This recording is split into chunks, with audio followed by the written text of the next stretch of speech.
All right. Yeah. So, kia ora and good morning, everyone, and welcome to Doc Edge Forum. This is our 16th edition of the forum. My name is Dan Shannon. I'm the Executive Director of Doc Edge.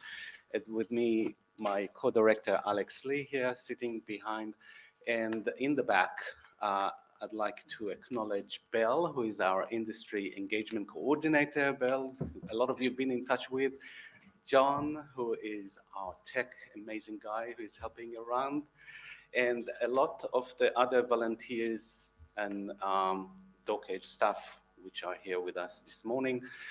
Welcome everyone, and I also should wave to our virtual audience through the camera. This is our first hybrid Doc Edge forum. For the last 2 years it was fully online, and the last physical event like this was 3 years ago. So we are so delighted to see people in person, and I know more people will join us throughout the day. This is the start, and there's an amazing lineup of sessions today for the last day of the forum. We're here at the EMA Conference Center. How many of you, this is your first time here? Raise your hand. Wow, well, it's almost like our first time as well. We moved into our offices into this EMA community. EMA stands for the Employment and Manufacturers Association. It's a not-for-profit organization, and we are delighted since March to be part of this community and to have the facility to run events like this right here.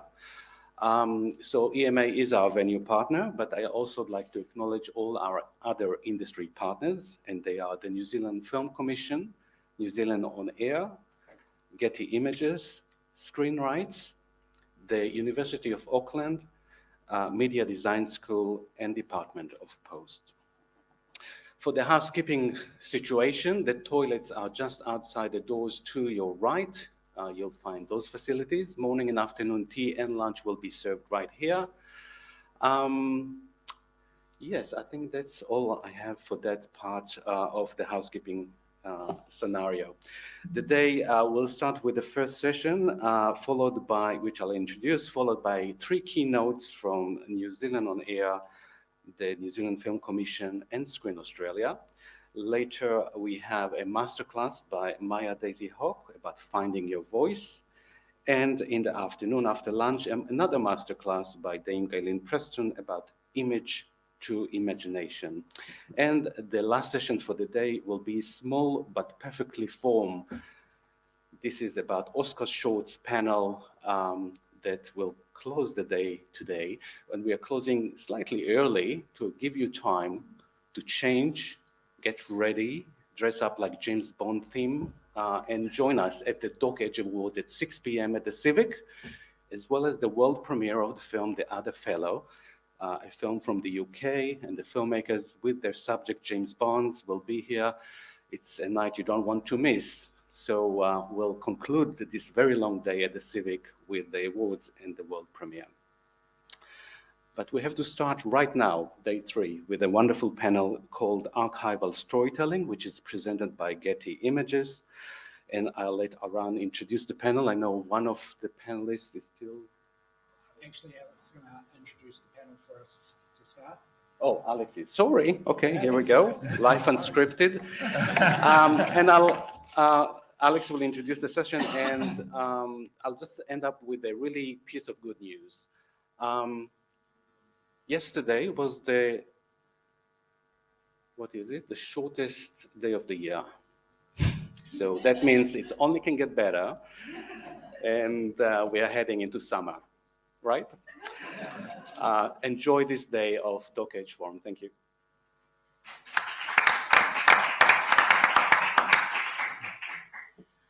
Good morning, everyone. Morena. I'm very pleased to be able to introduce this next session, and in particular, the partnership that we have with Getty Images is very important. Getty Images has been a pivotal part of the screen industry, and we are delighted that they have taken the initiative to co-present this particular session on archival storytelling.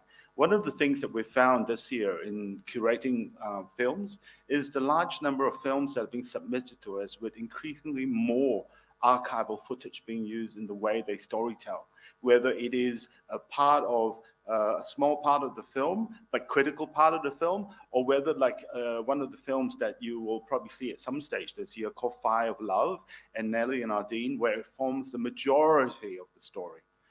So I think it's wonderful to see that we've got these amazing resources that are archives that are being regenerated and repurposed into new forms of storytelling. And in this regard, you know, we were so pleased to have this particular panel. So I'll introduce Arran to start off with.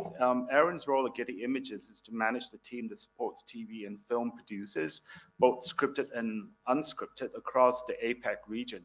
Since 2019, Arran has switched focus to focus on better serving producers across the region through the wealth of Getty's video and still content, including offline partners TVNZ, BBC, and NBC, and supporting producers in developing their productions.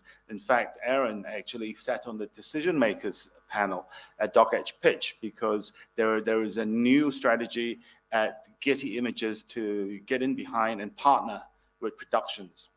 Arran joined Getty Images in 2001 in the UK, helping to launch Getty Images news and entertainment brands.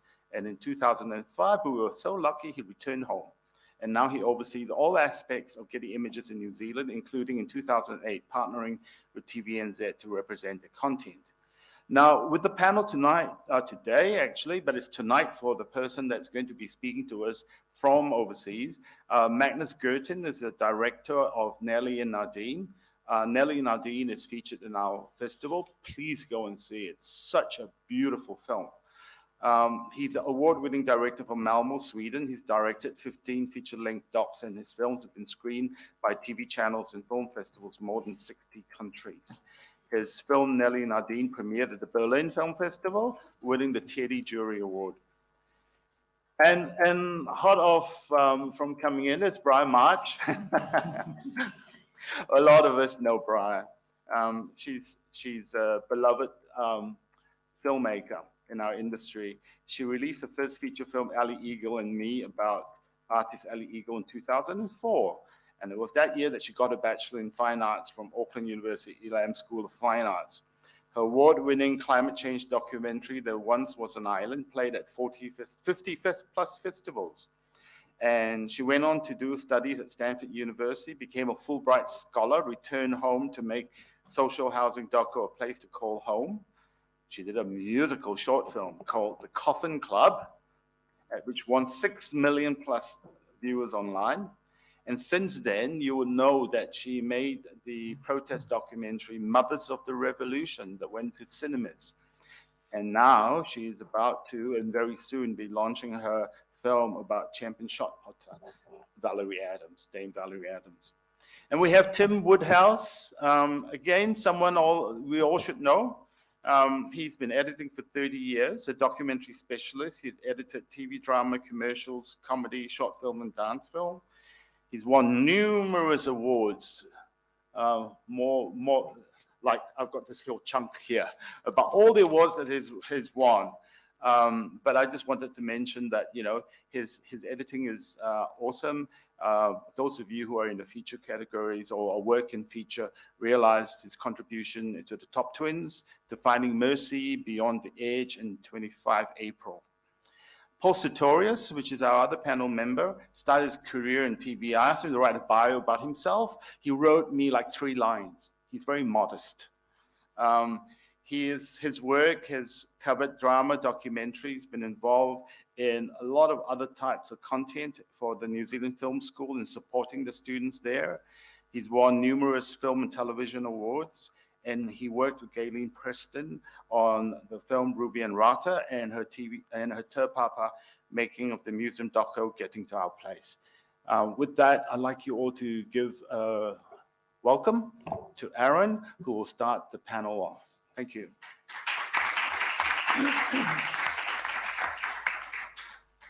Thanks, Alex. Is Magnus joining us on screen or just on audio out of interest? Just checking. Oh, let's just go back. Oh, he's still trying to get in, so maybe we can start, and we'll bring him as soon as he comes in. Yeah, sure. Yeah. Because I realise it's late over there, so I was going to start with Magnus just in case he doesn't make it through the session. Yeah. Thanks very much for the introductions, Alex, Dan. Welcome everyone today. Glad you could join us. I know traffic is a little bit touchy on a Wednesday. Well, I thought I might start with the open question with,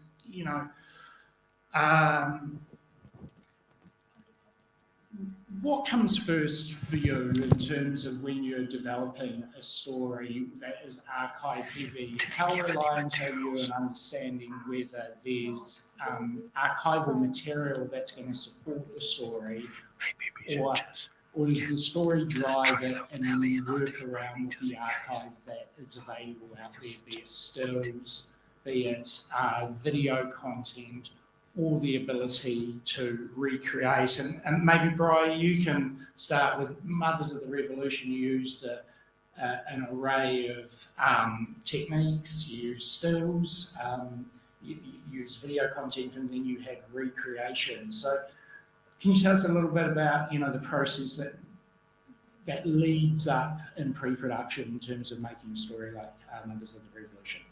Sure. Kia ora everybody, and thank you to Doc Edge for being here. I think that you have to think about archive right at the beginning. First of all, archive costs something as well, so you have to factor that in. But it is completely determining for me how I'm going to make the film. And in this situation with Mothers of the Revolution, part of the reason why I wanted to make that film is because I felt that it was an event, a historical event that many people had forgotten and a lot of people didn't even know about. And so there was some archive about it that was on some of the more significant actions that happened, and I've got a clip that I can show you from one of them. And that's really where I start looking, just seeing what material is out there to know what kind of film it's going to be. And in the case of this film, we could see that there was some archival material there, but not enough to cover the whole story. So in the very early stages, I'm thinking about how am I going to tell the rest of those parts of the story. So it really was, first of all, looking at what archive I have, and then talking about the idea of recreations, which I felt would be a really exciting way of illustrating the other parts of the story, because this is about women breaking into an air traffic control tower and doing some very daring things. So I thought recreations would be fun for that. But in terms of going back to the question, I also looked at who had the most archive on them. So for example, I was looking at a huge cast of people initially. There was about 30 different women that I was casting for the main characters, and it wasn't a deal breaker for every single character, but I wanted at least one character to have enough archive on them so that when they're talking, we could see them back as a younger woman and see them in situ. And so one of those women, whose name is Rebecca Johnson, she really took a role as sort of a media liaison for the women in the camp. And so for me, she was incredibly articulate and amazing storyteller. So there was a lot of reasons why I wanted to choose her anyway. But the fact that there was a lot of archive on her was very helpful when I'm telling the story. So yeah, really, when you're starting the storytelling process and thinking how you're going to approach it, I'm looking at the archive from that first go moment, really. Thanks, Brian. And obviously, you rely heavily on your archive researchers. I think you had Phoebe on this project, and I suppose they're doing a lot of that initial digging. Phoebe Shum, who's an amazing researcher who worked on this film, and also Harry, who's in the audience there, who also worked on this film, and Blondine over there. And Tim, I'm going to throw it to you. I think you're one of the 4 editors on this project. Is that right? you used a technique, it looked like about 3/4 of the way through the film, where you had stills within an illustrated scene. How what do you think when you are presented with a scene where there's no video or archive of video, and you're reliant on stills? And in today's world, are you using different techniques in terms of bringing those stills to life and trying to match them with video? Yeah, look, I think every project has its own demands. So you don't quite know at the start of a project how it's going to go together, and an archival project is the same. If you're talking about stills, I think probably everybody realizes the potency of still images. I mean, they're absolutely glorious, but because you're presenting them on a screen, you can do things with them. You can move into them. You can move them fast. You can place them in different places on the screen. You can do things, but again, it depends on the project. It's going to be very different if it's a hip hop video or an elegant dance video. The treatment of the way you use the stills will vary. So when you're looking at archive, you're looking at it as itself, but you're also looking at it, how are you going to manipulate it in the context of this particular project? Each one, of course, having its own demands and its own visual look.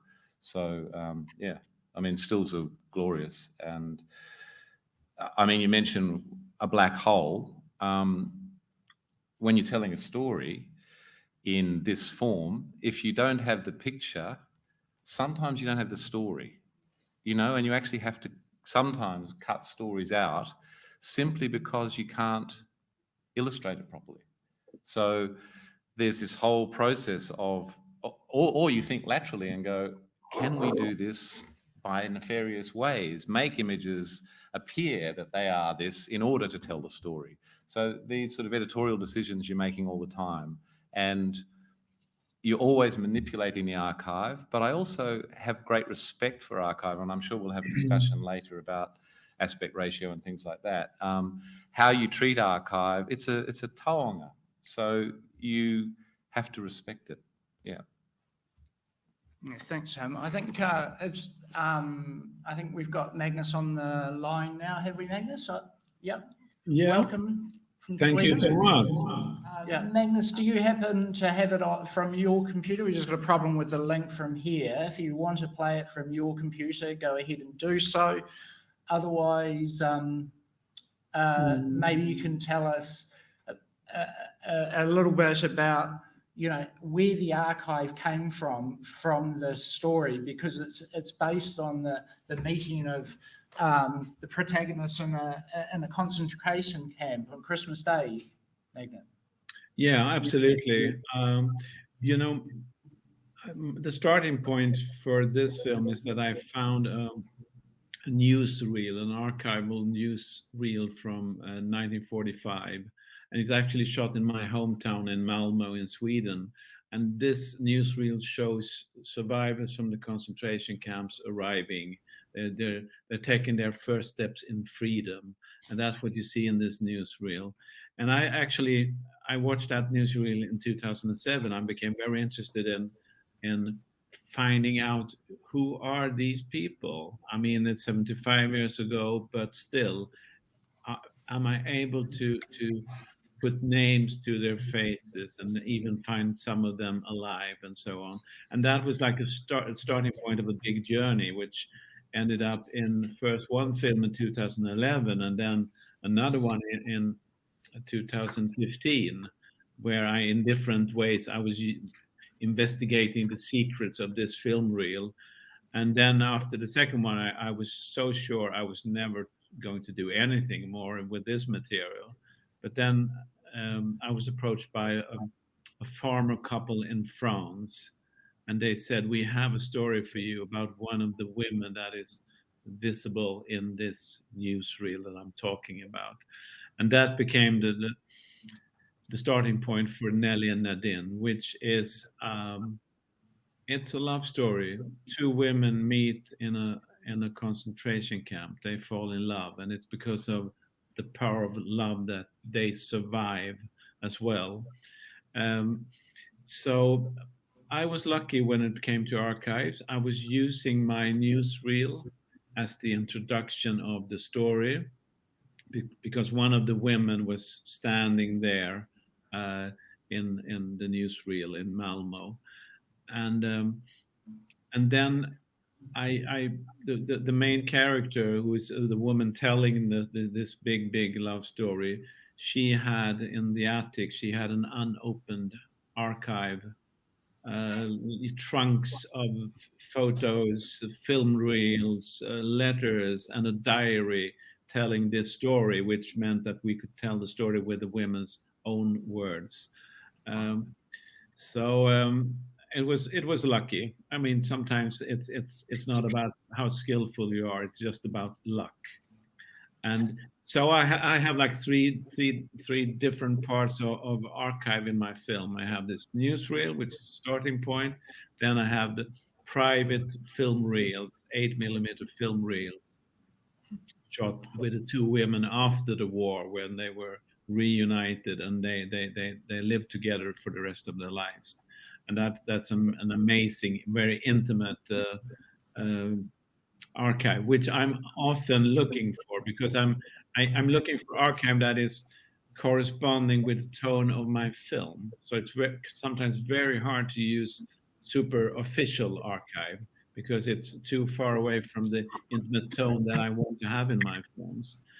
And then I had one last challenge in storytelling, because there's a diary written by the other woman, Nelly.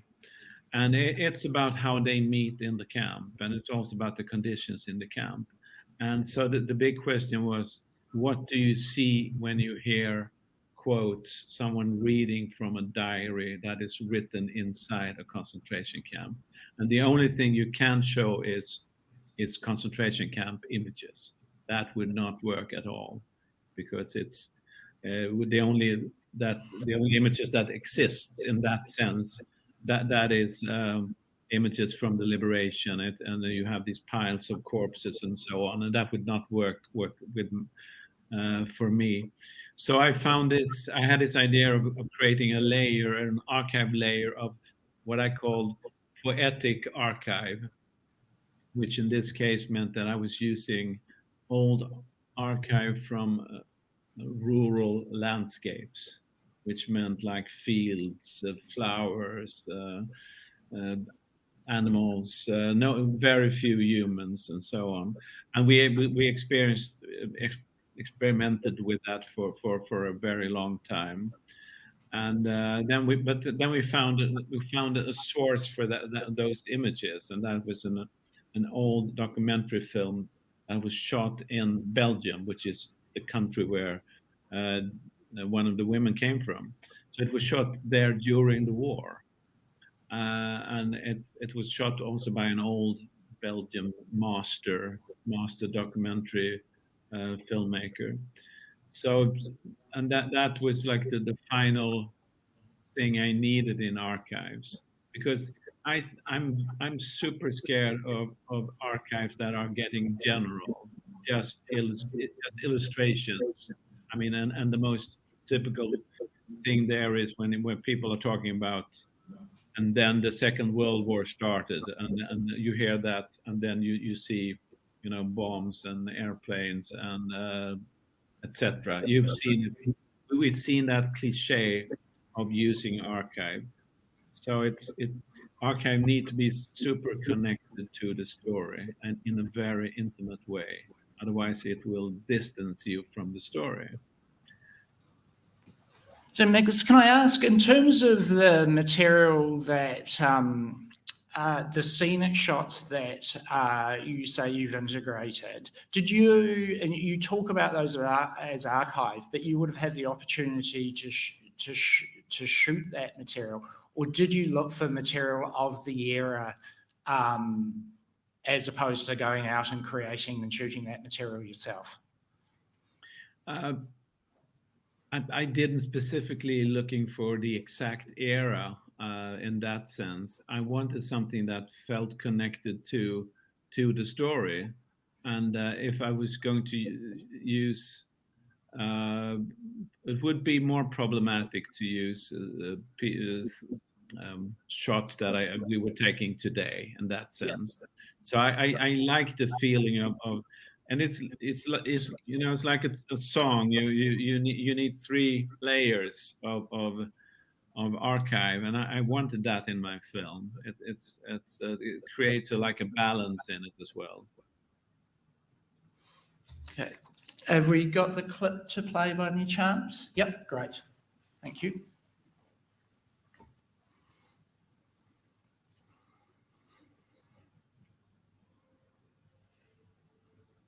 Tu sais bien, j'ai essayé plusieurs fois de lire le journal de Nana, mais j'ai jamais réussi.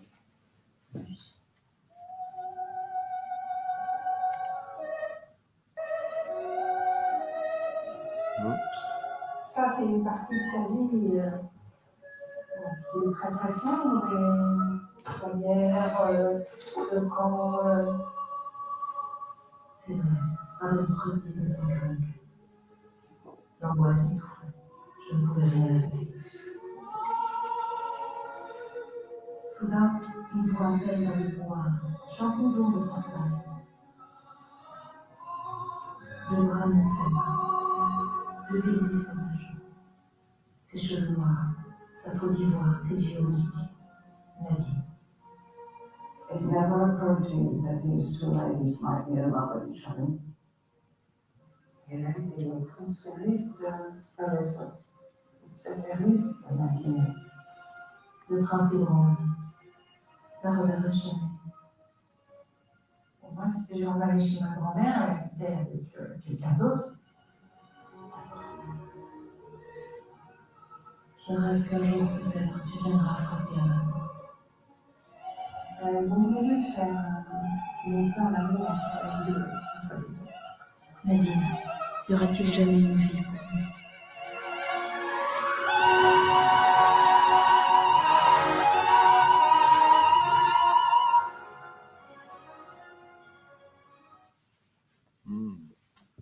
Well, I think that's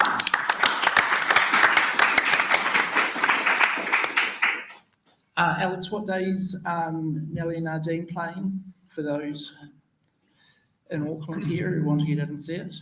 It's also online. I'll tell you when that is. Okay, let us know that.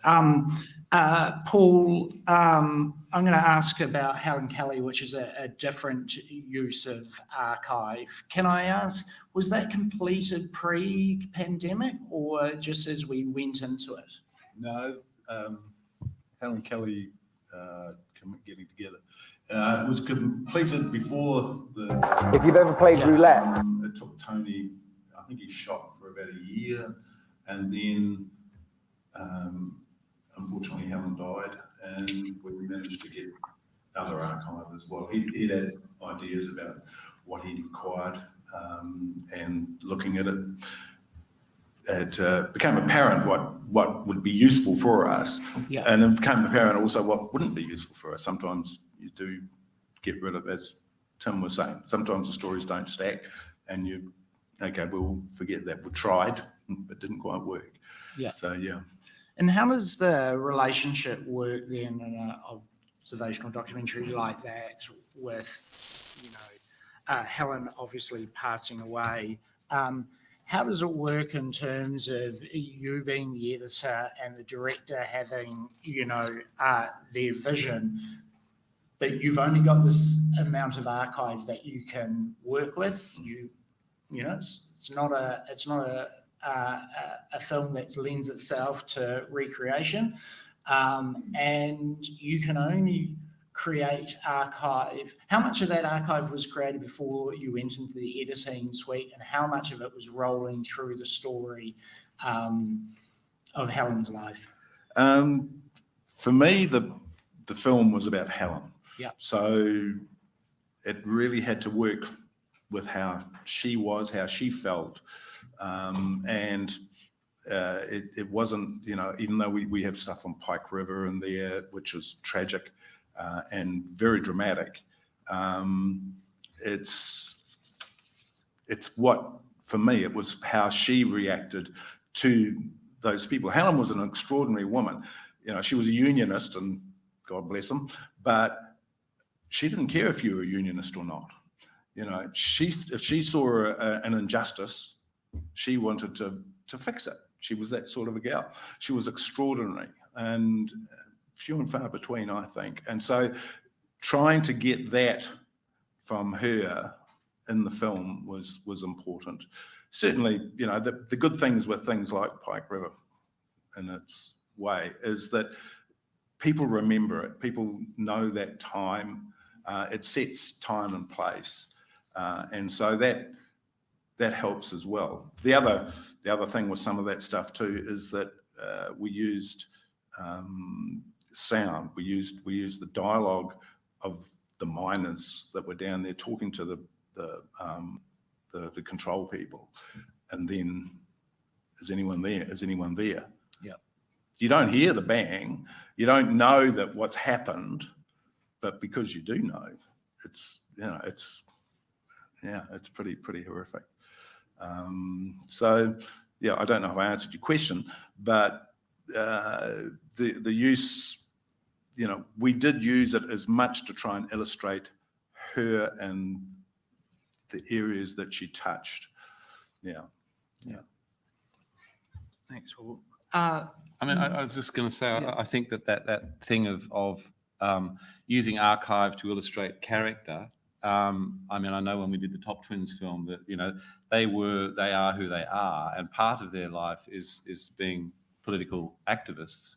So we had this social history aspect of the film where you grab protest footage or whatever it might be, but you're always looking at it in the context of the girls of the Top Twins. So if it's not relevant to their story, it's not relevant. Yeah. Or you make it relevant. You bend it into your will. When you're dealing with archives, it's sometimes easier when you're asking for a person or for a moment. How difficult is it to get material that gives you a feeling of the time? So, general views of material of a time or a place, or a feeling of an era. Is that difficult to get out of archives as opposed to what have you got on Helen Kelly? I just quickly, and I'll pass over. One of the beauties of archive is precisely that you play a piece of archive and it comes from that time, and the hairstyles and the cars and the buildings and everything. It's redolent. The archive is this rich thing, this vein, this beautiful vein. I was watching your piece, Magnus, and when you talked about that box or the boxes that you found of archive, it reminded me of and I can't remember who the director was, a Chinese director who talked about making a documentary and making a feature film. And making a feature film was like building a house, and making a documentary was like finding a tomb. And you go into the tomb and then you have to extract and curate.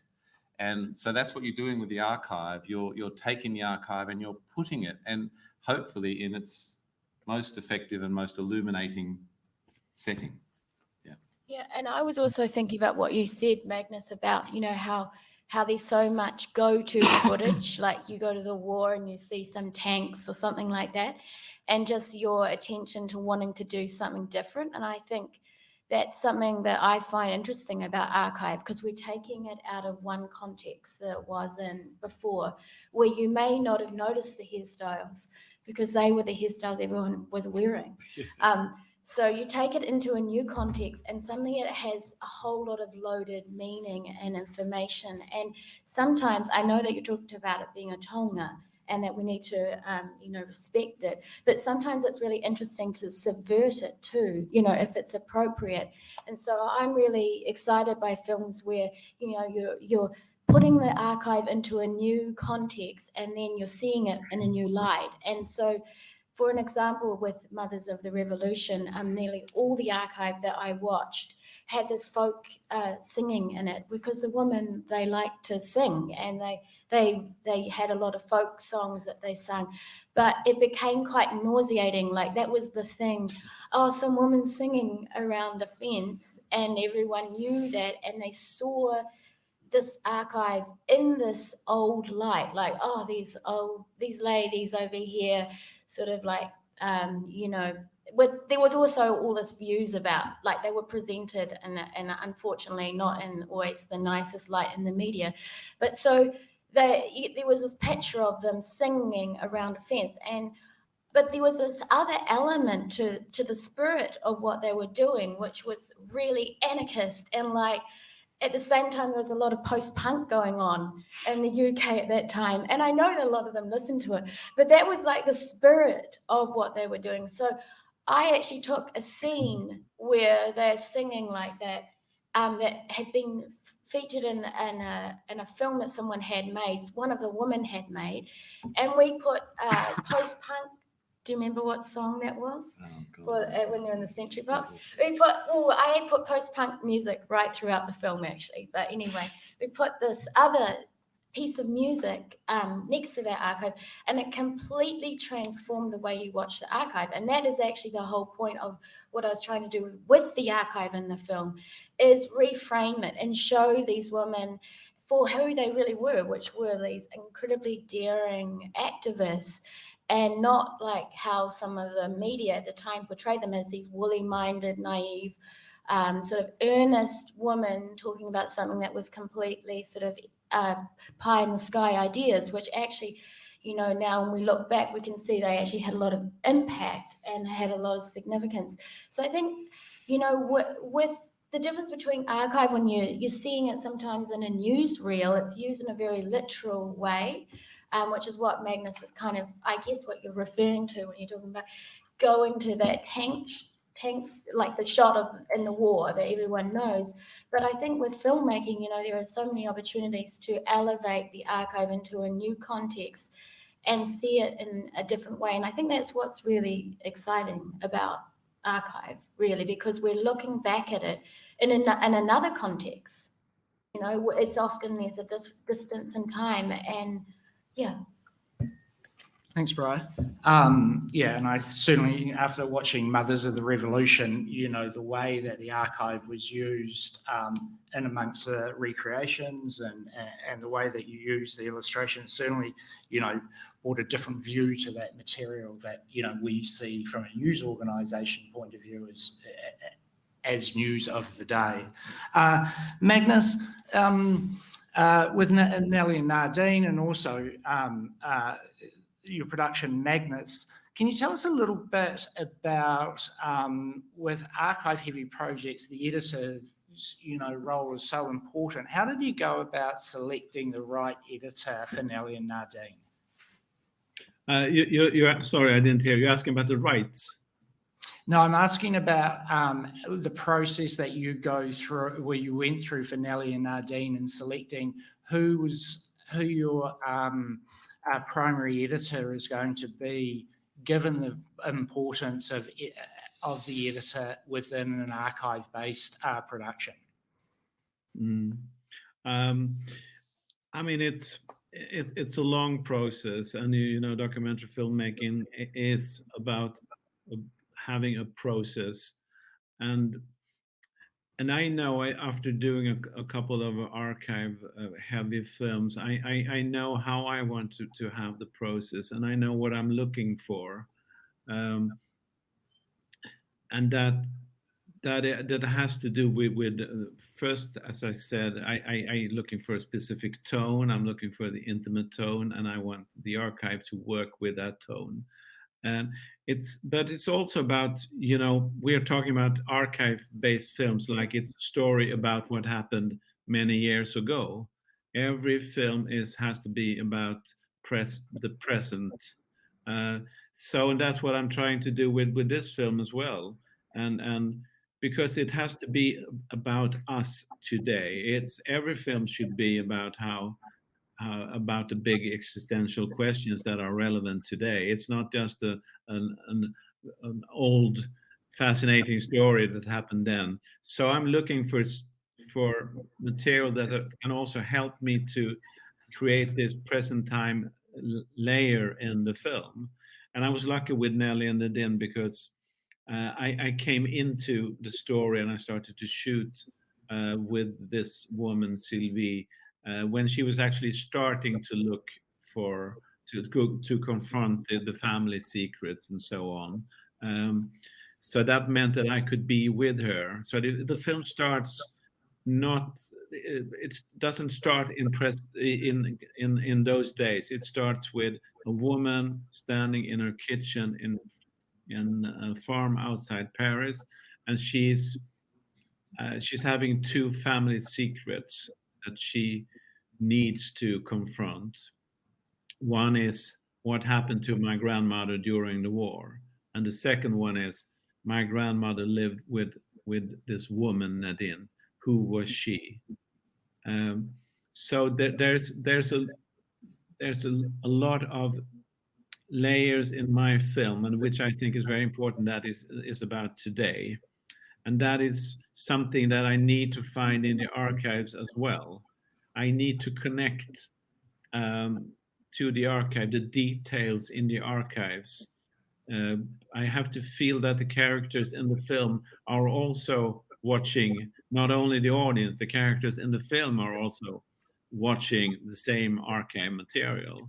And I usually ask them to make comments on it, which I've done as well in this film. They help me by watching the material, and they are explaining things. And I did that in an earlier film as well, called Every Face Has a Name, where I let people watch the newsreel of this arrival in Malmo, and I asked them, could you describe what you see in these images? And they would say, oh, I remember the coat, but I don't remember the blanket that I had in my hands.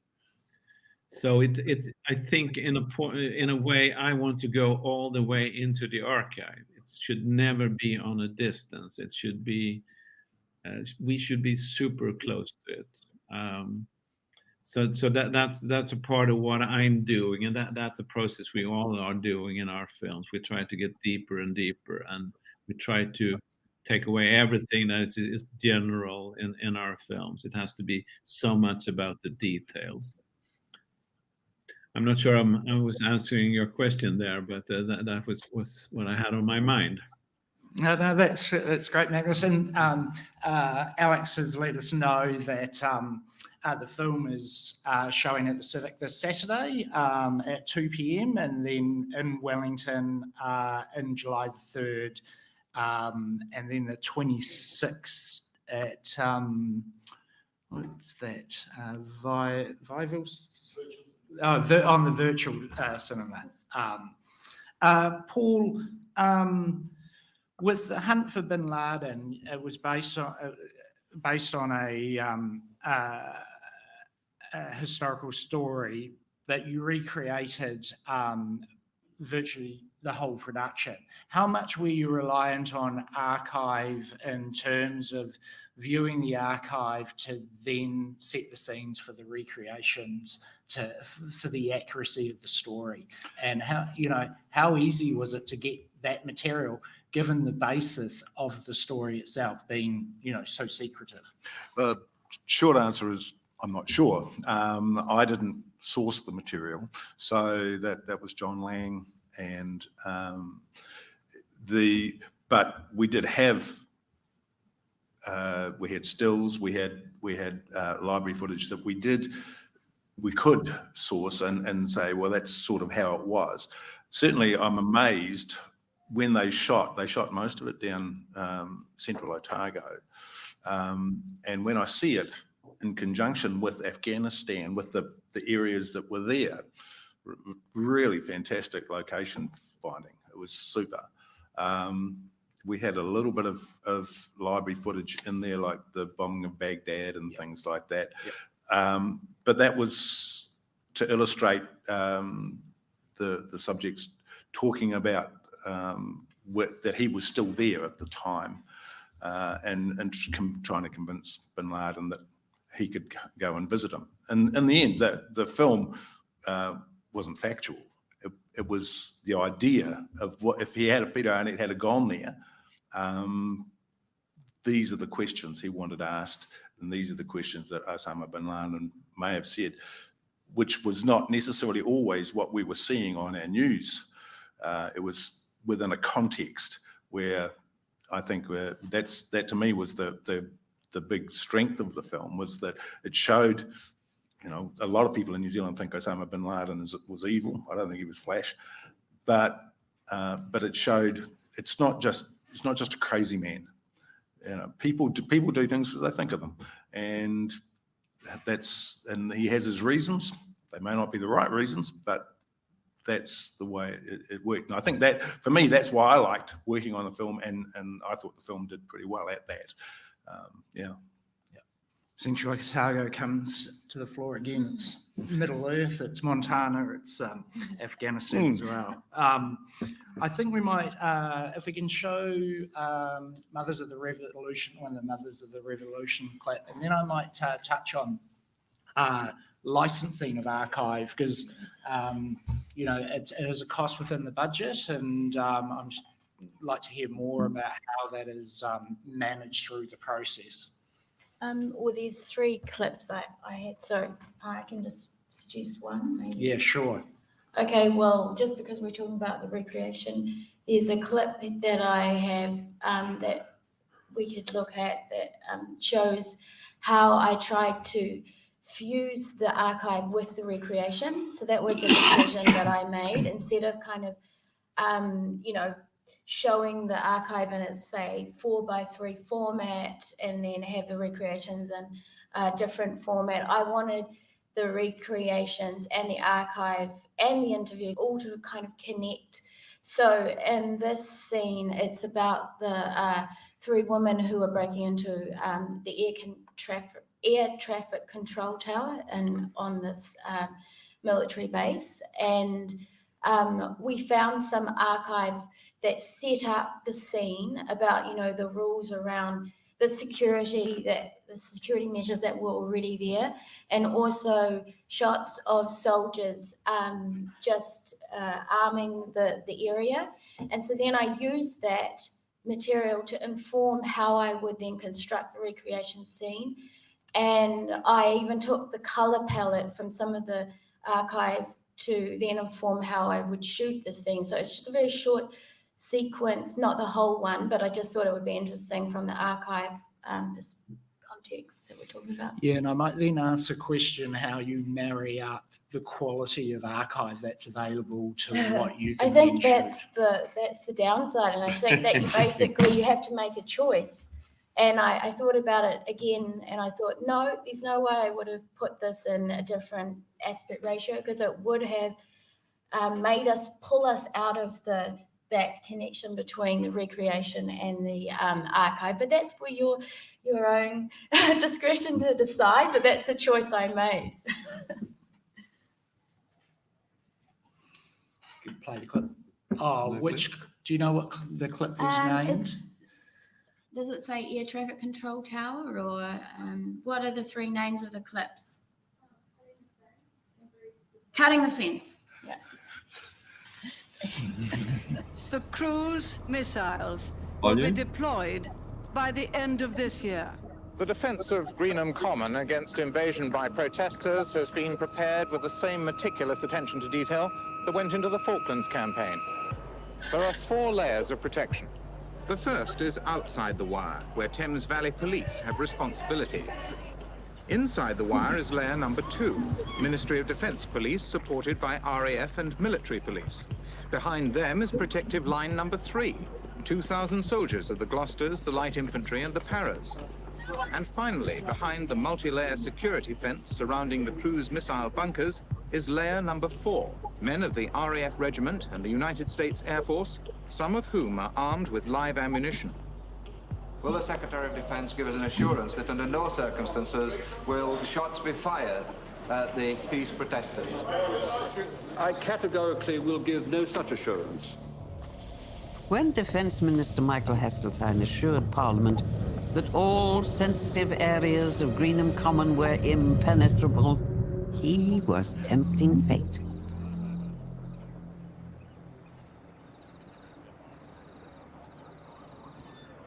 Michael Heseltine said in Parliament, there is no way that Greenham women will reach any sensitive areas. That was kind of waving a bit of a red rag to us.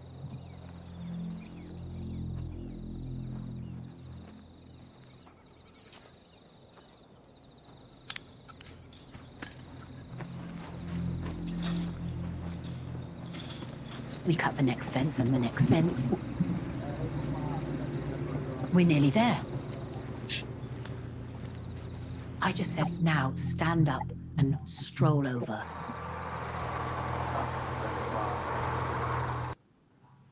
Yeah, sorry, I didn't think we'd have time for the whole scene. You have to watch the film. You can get it on iTunes or YouTube. But that's an example of just trying to use the archive, as you saw those soldiers and things, and then go into that shot of the woman, the actor, in the field. And I just really like the way that cut together, because it felt quite seamless. Yeah, and it's you've left us hanging nicely there, because when you watch it, you that quote of "it's a red rag to the bull" really draws you into what's going to happen in that next scene and how the women take it on. It's also available on Google Play, so you know, which is interesting. I was going to ask is, so you get the option nowadays when you stream, you know, of choosing whether you you purchase an HD format or whether you purchase it standard format. Do you think that the streamers are kind of missing a trick there by not, you know, only making archival material that's integrated?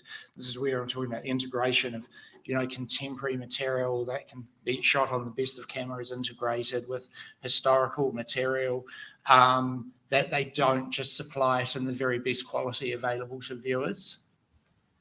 Well, I live in Bethel's. And whenever I want to watch something, it's really challenging because if it's in HD, I can't watch it. And if I've lost so much money clicking things on iTunes that then don't load on time.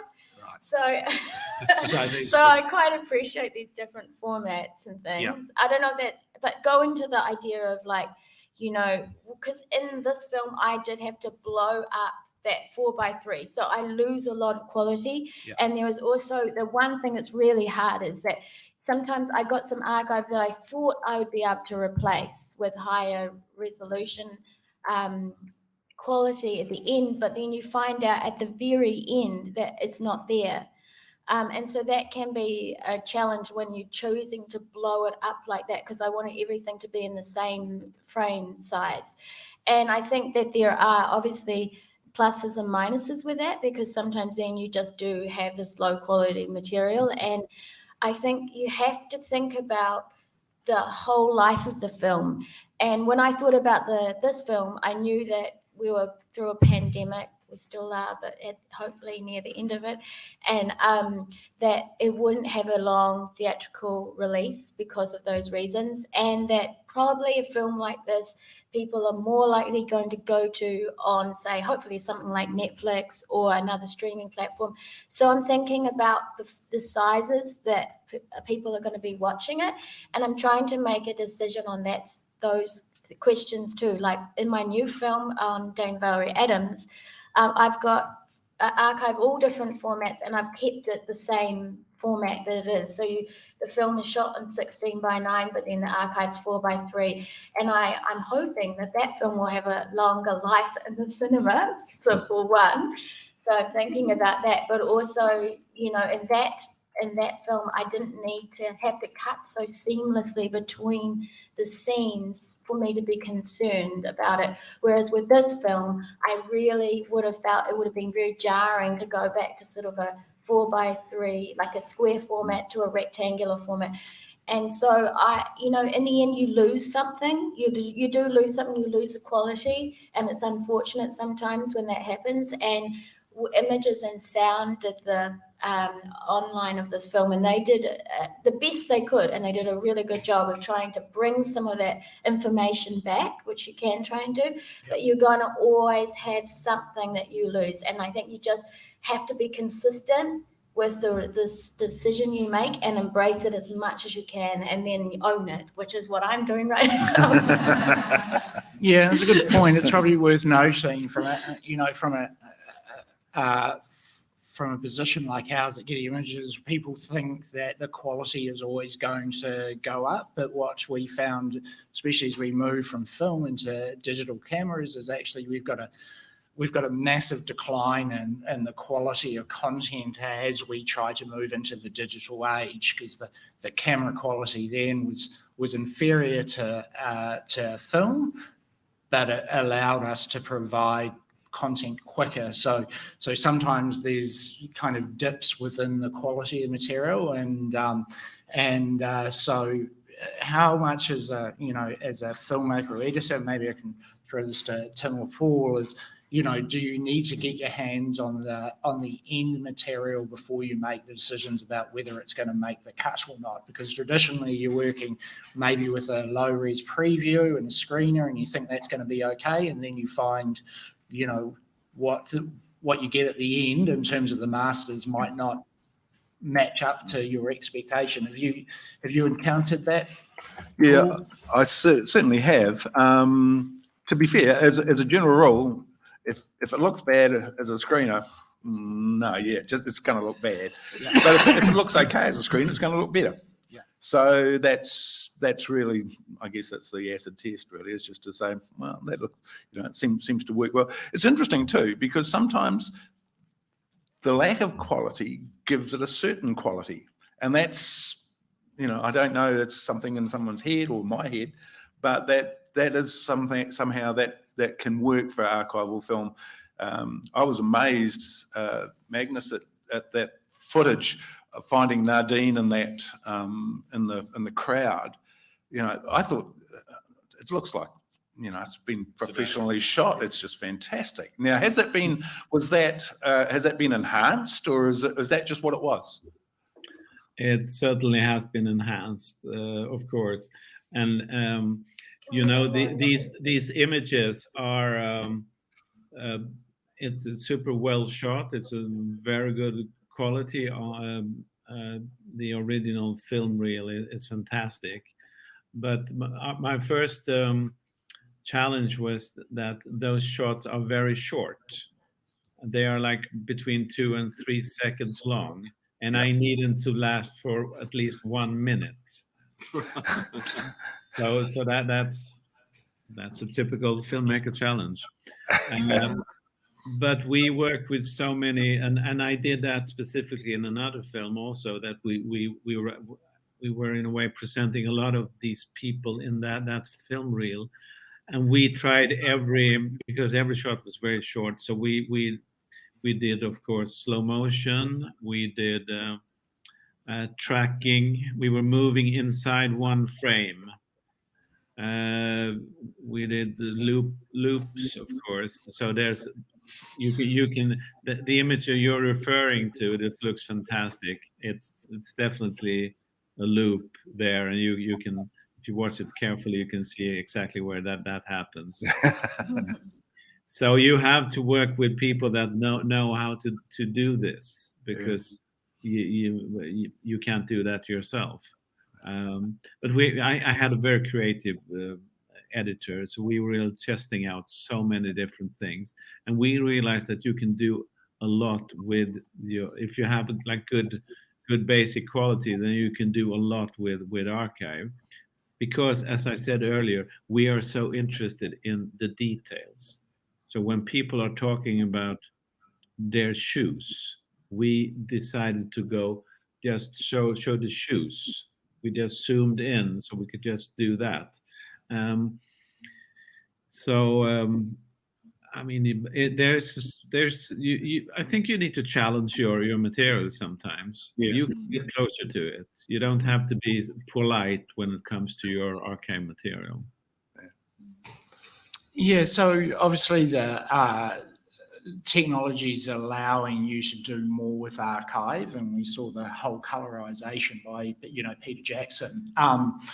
I can only imagine that post cost is to bring the archive up in that type of way is costly, as well as the cost of the archive as well. So that leads to the question of how when you're in pre-production or in development, when are you starting to think about those archive costs for an archive-heavy project? Are you reaching out right at the beginning to understand what those costs are going to be, or are you thinking about that more down the line when you're coming to the licensing side of things? You have to think about that right up front. There's an archive, but an archive film needs an archive budget. And you were mentioning archive researchers. Well, this is it's a very significant role, and it's almost a semi-producerial role, in the sense that a good archive researcher will establish relationships with numbers of archives around the world, and those relationships can lead to better deals. And you can't have 10 people doing negotiations. So that archive researcher will often be the negotiator and try and do deals. So you may have 3 sources for the same archive, and there may be a massive cost difference. There may be a quality difference. So you've got to work all that stuff out. But the archive researcher is enormously important. Yeah. And I think that with any archive project, it's a different time frame too. Like, so when you lock the cut, you're not finished, because then the archive researcher will come back and say, look, like Tim said, that shot is really expensive, so we're going to have to find another solution. So then there's another whole pass of editing that often has to happen, where you're swapping shots out. And I was just thinking about it today, how that is quite hard because it's never over, because there's quite a lot of process of just signing off all that archive, and then it's only until all of that archive is signed off and they've got all of the numbers that you really know that the film is locked. I was just going to say that scene that we just saw from Mothers of the Revolution, there was an archive hitch at one point, I'm pretty sure it was that one, where NBC came back and said, you can use that journalist saying those words, but the way we cut it, they didn't accept. So we had to, so when you've locked a cut, you're trying desperately to keep it within the duration of the cut. Every so often, you've got to step outside and change duration. That's a major exercise, it's a major thing.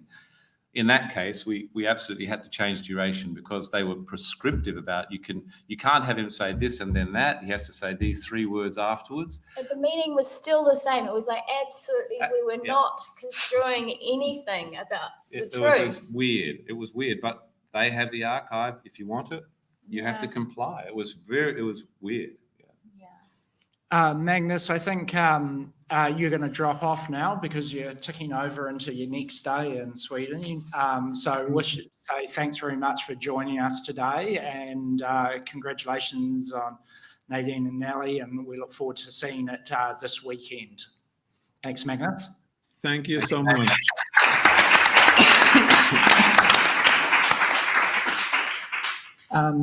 So touching on a couple of points that you raised there, one in terms of as a licensor of archive, and then also from a permissions point of view, is we would highly recommend anyone who's working with archive is to not wait to have those discussions with the archive that you're working with until you're in post, but you can get an understanding right at the beginning in terms of the ballpark that you're going to be working within, the rights that you require, the ability to step up rights if that is an option to you. But you should be able to approach those archives and get a really good understanding right from the beginning in terms of what those licensing costs might look like and how an archive can be assessed.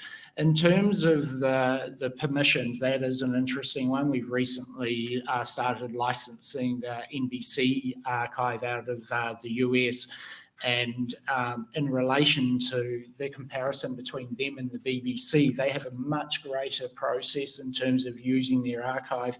They want us to know the scene, 20 or 30 seconds in and 20 or 30 seconds out. That's brought a different layer or time requirement in terms of seeking those approvals. But as you said, if you've got a good archive manager like Phoebe, then she should be able to, or they bring a lot of value in terms of that relationships with archives such as ours to really make it easy for us to support those productions. We do find we get a lot of questions 2 days before an edit finishes regarding approvals and licensing costs, even though you've been speaking to somebody for maybe a good year or two. So we would recommend that you put the onus on the archive that you're licensing from to give you all the information as soon as you can, and that way we can be much more flexible in terms of assisting with those productions. And I think also you need to factor in time, as Briar was mentioning. I think possibly the archive input for Mothers of the Revolution, okay, it was during a pandemic and there were other things, but it was probably about close to 5 months, certainly four, to receive and insert and lock off the archive. So really long time. You lock the picture and it's 4 months later that you actually can finish the picture. So. I think we've only got a couple of minutes left. And so, Briar, you are working on the Valerie Adams story at the moment, which talking about approvals, I would imagine if you were delving into any type of Olympic footage, you're reaching a new level of both costs and approvals point of view, working with the likes of the IOC and IMG. How far in advance, what type of work are you having to go through there to get approvals for that type of, sports material is difficult as it is because there's often, another layer of approvals, another layer of talent approvals. Can you give us a bit of an insight into the experience to date? Okay, well, I have to give credit to my amazing producer, whose name is Leanne Pauly, and also a director, but also a producer. And she reckons she's probably done one of the most amazing deals in the history of the IOC. So she managed to secure a really good deal in which we could license 10 minutes of IOC footage. So that's all Olympic footage that we wanted within 10 minutes.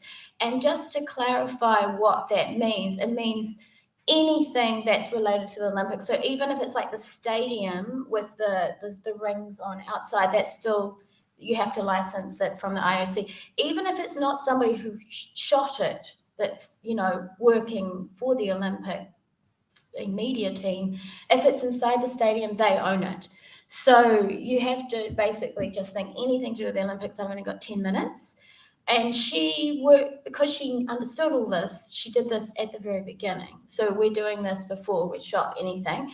And because of that too, going back to that question about does the archive or the story come first or how you think about them, and we all said, you're thinking about it from the beginning.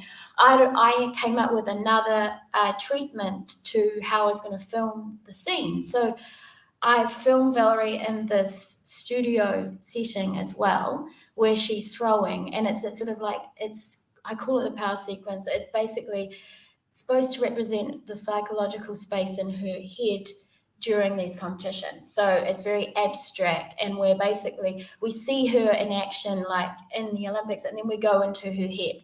And so we can go into her head any moment throughout the film. And so when she's like in Tokyo or in London, we go into her head for a while, and that gives us, and we shot that on a phantom camera with a very like high frame rate, so it's very slow motion. So we makes the scene much longer. And it also allows us to be more abstract within the footage we shot of those competitions. So I knew that because this film is all leading up to what happens at the Tokyo Olympics, I really knew that that was going to be a very big scene, and it was probably going to be at least like 4 minutes of the film. And I'm thinking, God, we've only got 10 minutes of archive here for the entire film. So I had to be thinking about this from the very beginning. How was I going to flesh out that final scene of Dame Valerie competing at the Tokyo Olympics, and obviously in a way that's purposeful, not just like because I'm just putting in some pretty shots. So that's how we did it. But credit really to Leanne for coming up with a great negotiating skills and managing to get this great deal that we did. How many screeners, well, how many hours of screeners or minutes, and how much did it cost for the screeners? I actually don't know that question, because that Karen, who is our researcher, the research manager or research archivist, she was the one doing that stuff. So I don't know, but one thing I can tell you that was an interesting piece of information is that if you're ever doing a sports film, that basically the commentators, they often don't always save all of the commentary. So like for the Tokyo Games, when TVNZ would archive their material, Sky archive their material, they only archive specific elements, not everything. We did ask people, please record things and save things because we want to use it. But we actually screen recorded the actual events, live events. And I'm still using that material because I haven't ever been able to get that back, because there's just so much, useful material that when those people sit around in those little rooms and they're like, oh, what did you think of tonight or whatever, So that stuff, that doesn't go to the archive. So, if you were filming something where it's actually unfolding and you need to have archive, I would suggest also due diligence of just actually going and getting stuff. Like I was always like telling people, who are working with me, oh, RNZ, they're talking about this now. It happened on this date. Go get it right now from the website, because I don't know if they're going to save that. So yeah, sports commentators, that was a really interesting aspect, because also it was sometimes hard to, you have to sometimes get their permission too. So yeah, that was a whole, and then, this is the other thing, the archive, they would embed the sport commentator into the soundtrack, and sometimes I wouldn't want that. So that was then a whole new problem.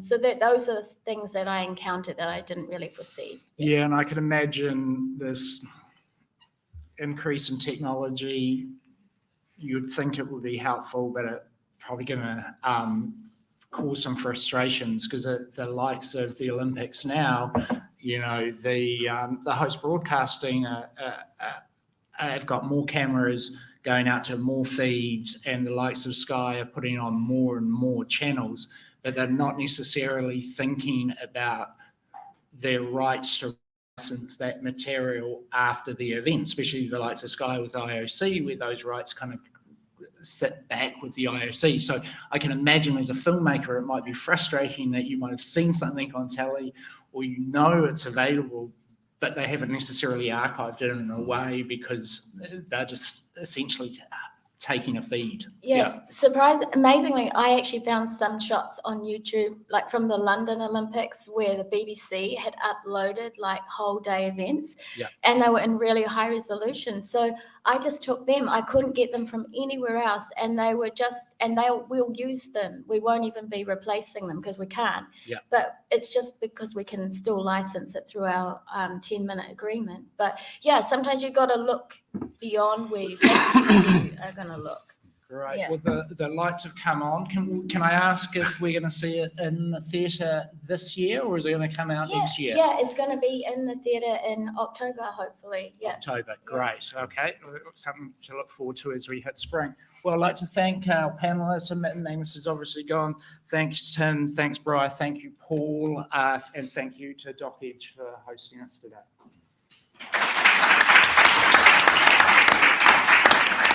Thank you, everyone, and I'm sure that the panelists will be around at morning tea if you've got any questions or you want to talk or through the day. So I do appreciate you taking the time to come here today to share with us. So thank you so much, and thank you, Arran, for facilitating it. Can we maybe quickly set up, because we do need to go to the keynote address now by New Zealand Air, which is going to be done by Cameron Harlan and Amy Mills in Cameron.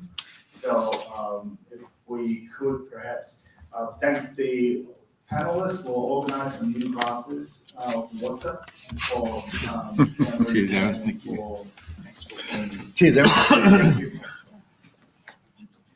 So while that's being done, I'll do a quick introduction. I don't think anyone needs an introduction, but I think it's always important to have an introduction. We are very pleased that we're going to be able to do the keynote address by three important organisations today. The first will be New Zealand Air, and the second is New Zealand Film Commission, the third is Screen Australia. Joining us this morning is actually Chief Executive of New Zealand Air, Cameron Harlan, and Amy Mills, Head of Funding of New Zealand Air. We will then, after that, we have to beam into Leanne Saunders. And the reason for that is because Leanne had a bereavement in her family, but she's still going to soldier on and come and talk to us. And then after that, we will talk to Alex West, who is going to be beaming in from Australia. So without any further ado, I'm really, really pleased to welcome a good friend of documentary, New Zealand Air, and in particular at the moment. Can I just invite Cam to come to the podium?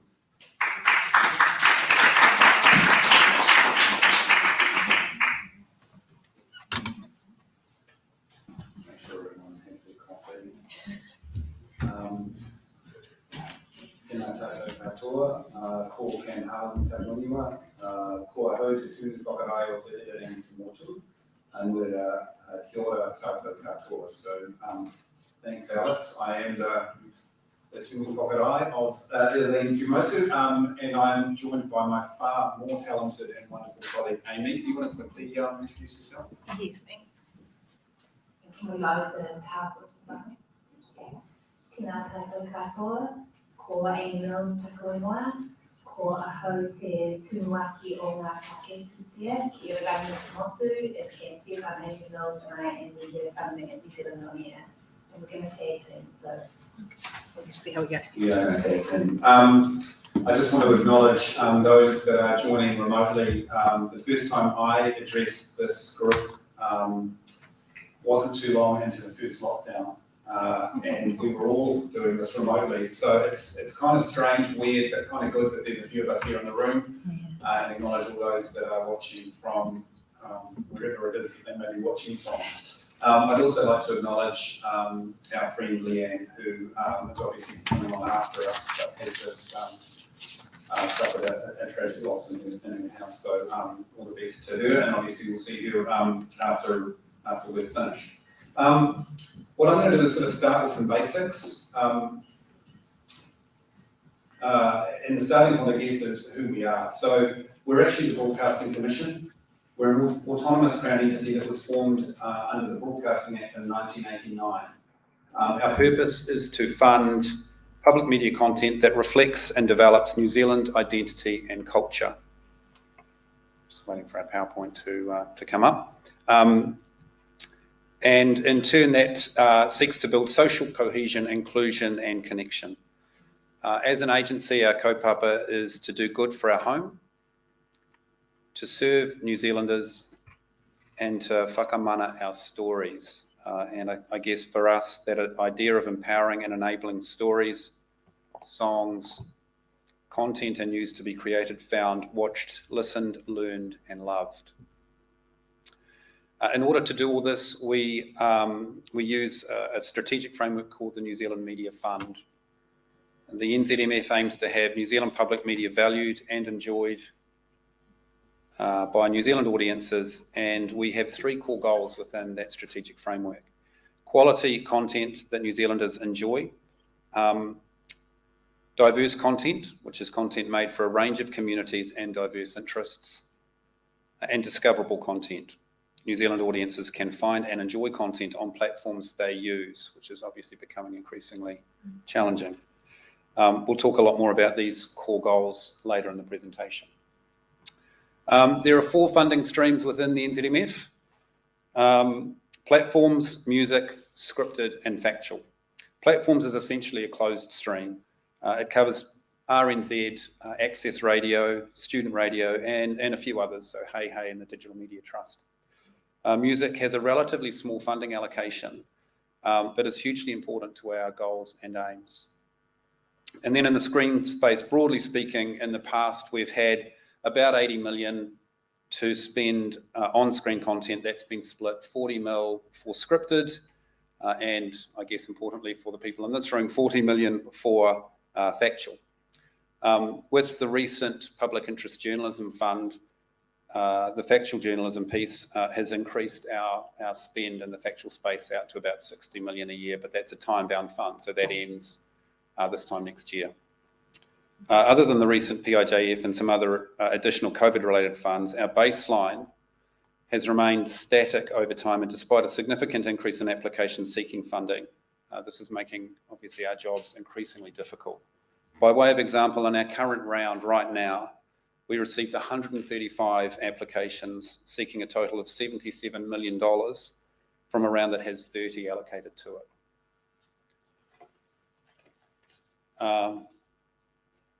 And since the launch of the NZMF in 2017, we've received nearly 1,880 applications and funded 643, which is basically a third. And the next 2 slides I'm going to show you just how significantly the demand for our funding has increased. The blue line here is the trend over 10 years showing growing funding requests, and the relatively static green line is the number of projects we've been able to fund, because of course our baseline has stayed pretty much the same. The next graph is in relation to factual funding. So again, the blue line is 10 years worth of funding, and the green shows you how many projects we've been able to fund. And I guess the gap is the ones we couldn't, which is obviously frustrating for us and for you. It's worth stating that our role is very much based on funding public media content that might not otherwise be made in a commercial space. It may involve different regions and cultures, investigate significant topics of the day or the past, may involve specialist journalism, reveal an aspect of Te Ao Māori, or provide useful information of an event or issue important to our culture and identity. And this content can span all sorts of stuff. Brilliant children's content, observational documentaries, spoken word radio. Increasingly, we're seeing podcasts, interactive news, and current affairs. And I guess what's important is if we think about what gets us out of bed in the morning, what sort of drives our staff, and what is sort of, in many ways, our writing instructions, our puanga, is Section 36 of our Broadcasting Act, because that requires us to serve very specific audiences and communities, including Māori, Pacific, Pan-Asian, children, youth, women, persons with disabilities, and ethnic minorities, and we'll get a little bit more into that later in the presentation. But I think what we're also seeing increasingly is, in order to authentically serve those audiences, we need to continue to monitor the voices and talents that create and deliver the content to those audiences.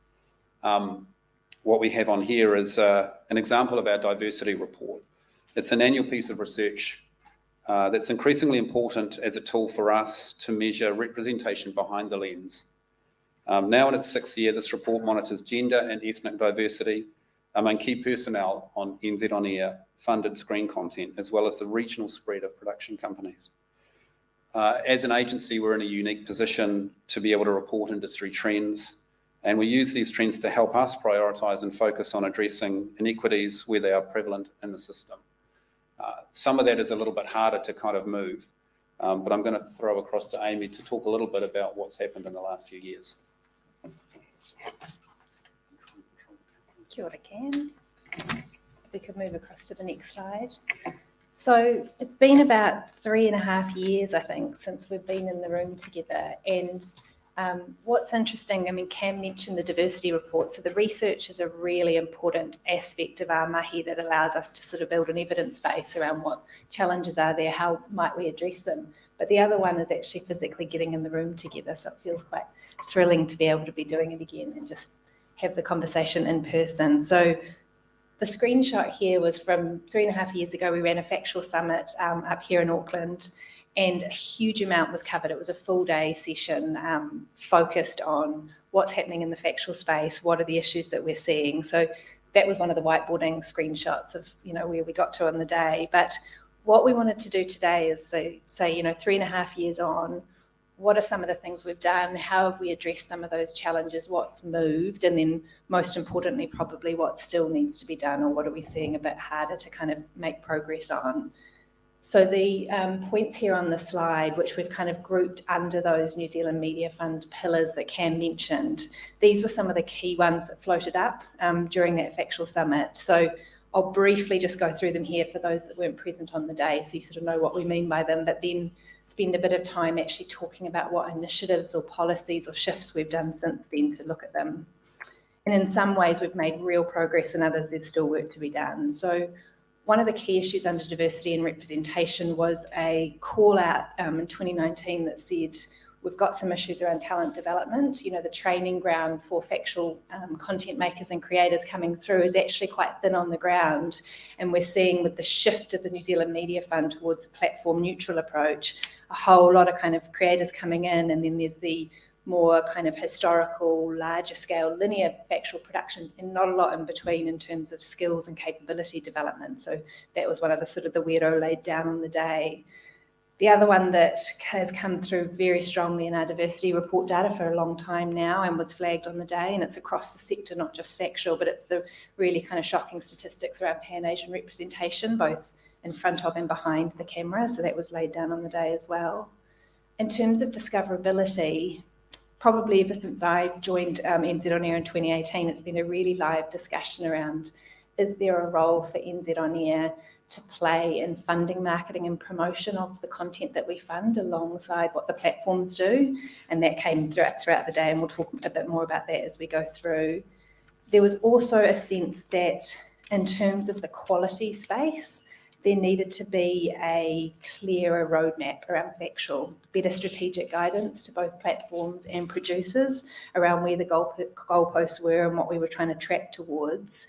And in that same vein, because it had been a couple of years on from the New Zealand Media Fund rollout, there was a call that was saying we're creating a bit of a vacuum between this sort of plethora of smaller scale digital only productions coming through, because that's what the NZMF enabled. It was an opening of the gates towards digital platforms. And then over here, we've got the big blue chip linear shows. And again, similar to that talent development note, there's a bit of a chasm growing. So if we flick onto the next slide. So if we talk to diversity and representation, can you flick onto the next slide as well?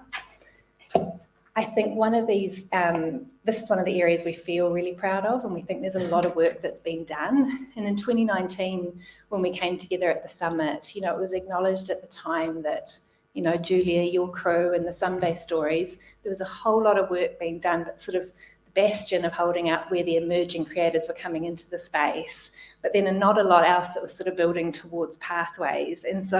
And this was reiterated again last year at a DocEdge organised Doco Summit. And since then, we've worked really closely with platforms like TVNZ and like the Spin-Off, and we've started to sort of build up some initiatives to address that kind of vacuum. One of those was the Young Anne stream that was for TVNZ Plus. So this was 6 by 20 episodes looking at New Zealand youth and the issues they were facing. And then we also And this was sort of primarily off the back of that doc-edge hui, spearheaded by the wonderful Jude Callan. A documentary New Zealand strand came into us for funding, which is still in production at the moment, which was actually trying to look at reinvigorating the one-off longer form doco series for prime time, but crucially with that documentary New Zealand strand, building in a really strong mentoring foundation to it. So having some of our most experienced doco producers working with creators coming into the space so that that knowledge share could be going on, and that idea of, I think as the sort of proposal talked about, just wanting to ensure that we were making sure this wasn't going to become an endangered species of content making. And then the documentary anthology project with the spin-off sort of sits somewhere in between. It's closer to the young and space. So this is 4 times 20-minute docos. Something that spin-off does really well is the sort of one of the focuses of that proposal was how do we create ancillary content for the likes of Instagram or TikTok around the other content to kind of create a whole content world for this doco content, and what does that look like? So these are all still sort of coming through the pipeline. We hope we'll start to see them happening annually, because I think then again we're going to start to see that resurgence of sort of opportunities along that pathway of storytelling. And the sort of anecdotal feedback from the sector feels like this area is quite well addressed, that we're in a good space in terms of how that's looking. We can flip to the next slide. So this one, we're really proud of the work in this area, and it's been across both scripted and factual.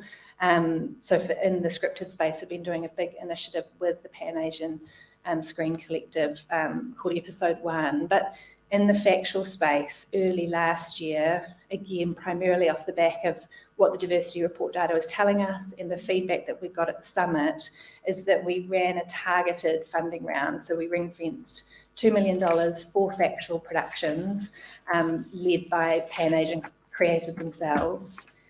And PASC, the Pan-Asian Screen Collective, was just instrumental in working with us on this initiative. And I talk about it quite a lot publicly any chance I get, but I continually want to thank them because there was a lot of hand-holding in the process. They worked really closely with myself and my colleague Getty. And what we tried to do with the guidelines that we put out and the sort of environment surrounding the initiative was address some of those key barriers that we were seeing or that had been raised that said this is what's stopping a lot of Pan-Asian creators from putting applications in, from getting in front of commissioners and from receiving funding. So in kind of summation, there were sort of 3 key areas that we looked at that were really important. And the first, which is, it runs across everything that we do, but we were really explicit about it in this initiative, was the integrity and authenticity of the storytelling perspective. So even within the guidelines for the initiative, we were asking explicitly what's the IP share on this project looking like? How did the teams come together to tell this particular story and what does it mean to them? Secondly, we included marketing costs, and I'll talk a little bit more about that further on, but just that producers could put line items in the budget around how they intended to market and promote the content alongside what the supporting platform would do. And really critically, we encouraged platforms to contribute funding, which is part of what our sort of our status quo approach is that platforms are expected to put a contribution towards the production by way of a license fee, ensuring they've got skin in the game. It ensures there's a pathway to their audience. But for this particular initiative, we encouraged it, but we didn't mandate it because we also recognise that there are commercial pressures on platforms in terms of how many projects they can support in any given year. So if we reduce that barrier for them, did that encourage greater engagement? And this screenshot is actually from a webinar that PASC ran with all the platforms essentially pitching to the PASC membership to say, these are the priorities we have, this is what we're interested in. And it almost sort of switched the tables a little bit because it allowed the PASC membership not only to kind of put faces to names, but actually get a sense of the commissioners themselves, even their sense of humour, and actually identify who they felt would be the best fit for their project, and they could pitch to them accordingly. And there was a lot of feedback that made a real difference in this approach. And it's also just worth acknowledging, which you can see on the slide here, that we have seen an increase in terms of some of our statistics within the diversity report. Still a huge amount of work to be done, which we acknowledge, but it is quite important to start seeing those slow and incremental shifts towards representation. So we flick onto the next slide. terms of discoverability, and if you keep going on to the next one. So this is kind of an interesting space for us, and it's something that has been talked about for a long time. We did an independent review of our New Zealand Media Fund in 2020. So the New Zealand Media Fund had been operating for 3 years, and we commissioned a media consultant, Hal Crawford, to undertake a review of it and how it was working. And one of the explicit recommendations that came out from that review was NZIA needs to start looking at the role of funding, marketing and promotion of the content it's funding, because it's not reaching the audiences that it needs to. So historically, there's been a really heavy reliance on the platforms being the sole provider of the marketing and promotion of content to their audiences. And in many cases, they're doing a brilliant job, but there's an acknowledgement that that's often within the ecosystem that that platform has in their audience, and the acquisition of particularly targeted audiences into the content is a little bit harder to achieve. So, but the tension here in this space is that actually, if you look at our Act, so the legislative framework that underpins us, and Cam will reference this later in the preso, is we're actually a bit constrained in that regard, unlike the New Zealand Film Commission, for example, who haven't expressed they're able to do that. It's not as clear in our Act around the role that we play here. So we're working with MCH around those tensions that exist, and in the interim, we're being very tactical and specific about where we do fold it into the initiatives that we're doing. And one example of that is the youth RFP that we ran earlier last year, as well as I mentioned the Pan-Asian factual RFP. Unfortunately, COVID's sort of done a number on both those RFPs, so there isn't a huge amount of content out in market yet, but we're going to be analysing what the impacts of that are to sort of see what kind of trends and things we can understand from it. So if you flick to the next slide, this is just the last point around discoverability, and it's something that many of you will be familiar with, but we're pushing really hard for. It's almost like it is a public media ethos idea around radical sharing of content. The likes of RNZ have been doing this for a really long time, but we're seeing that there is opportunity when it can work for the right projects, that actually having content roll out across multiple platforms can, rather than cannibalize audiences, as is often assumed, it's actually incrementally growing the audience reach that we have. And we've just done a snapshot here of the detail, the podcast, which is an RNZ podcast produced by Newsroom, so it goes out on Newsroom's platform. There's a sharing agreement alongside staff, and so you start to see how we can kind of have content going out in multiple places. Prime's doing a brilliant job of this, actually, in terms of being a secondary platform to things like Tangata Pacifica and the Hui, and we're seeing really interesting audience outcomes in that space. So again, it's just an area where we're trying to encourage platforms and producers to be kind of operating in that space. And if you flick to the next slide, so the second key question for us around discoverability is not just how we're getting it out there, but actually how audiences engaging with it. And it's a much harder issue to crack. And again, it was a really explicit recommendation coming out of the New Zealand Media Fund review that said NZIA has got to find a better way to grapple with the data and how audiences are actually engaging with content. And I'm sure producers in the room will know that this is a really challenging area in terms of how to extract data from platforms, the inconsistency of data across different platforms. So there's no kind of pan-sector comparative measurement or metric about what a view looks like. But when we got the government funding for the Public Interest Journalism Fund, it presented a really interesting opportunity for us to pilot a data measurement framework, which I won't get into all the technical specifics of it, but in brief, what it is us utilising Google Tag Manager to great effect, so that applicants who are funded through the Public Interest Journalism Fund contractually have to agree to tag the content that is funded, so that we can get one consistent measurement across all the different platforms that we're funding PIJF content for. And it is quite a revolutionary approach, and our intention is to try and roll this out across all of our scripted and factual funding across the next 6 to 12 months, and work with the remaining platforms who aren't yet on board to kind of get them on board in this space. So I think that will be a really huge and important area for us as we move forward in the next couple of years. And if we flick onto the next slide, which is my last section, so just talking about quality, which is an area I think we probably acknowledge we've got a bit more work to do in. So if you could, flick onto the next one. No issues of quality with Scotty, he's fine. But if you move over into the next slide, one of the things that the summit led to was, can we please have a roadmap that gives us a bit more of a sense of where we're kicking the ball, if you like. And I think what we came up with here were 4 factual investment priorities. And sorry, the layout of the slide is a bit wonky, but if you go back one. Yeah. So what we came up with, and it'd be interesting just to sort of talk through it a little bit more for people who aren't familiar with it, but the 4 investment priorities spanned quality journalism, which was called out at the summit as something that NZ On Air needed to have a more strategic focus on, but has almost become a bit moot in terms of this strategy, because a year and a half later, $55 million came as part of the COVID recovery package from government to launch the Public Interest Journalism Fund. So in many ways, that kind of all fell under one jurisdiction of that fund. So Fresh Opportunities was looking at the role for emerging innovative content, the space for interactive content and creative risk. Many Perspectives spoke to a focus around targeted audiences content and the role that that would play and the scale of it. And then Premier Stories talked to what traditionally we've known as those larger budget, linear-led, kind of larger scale projects.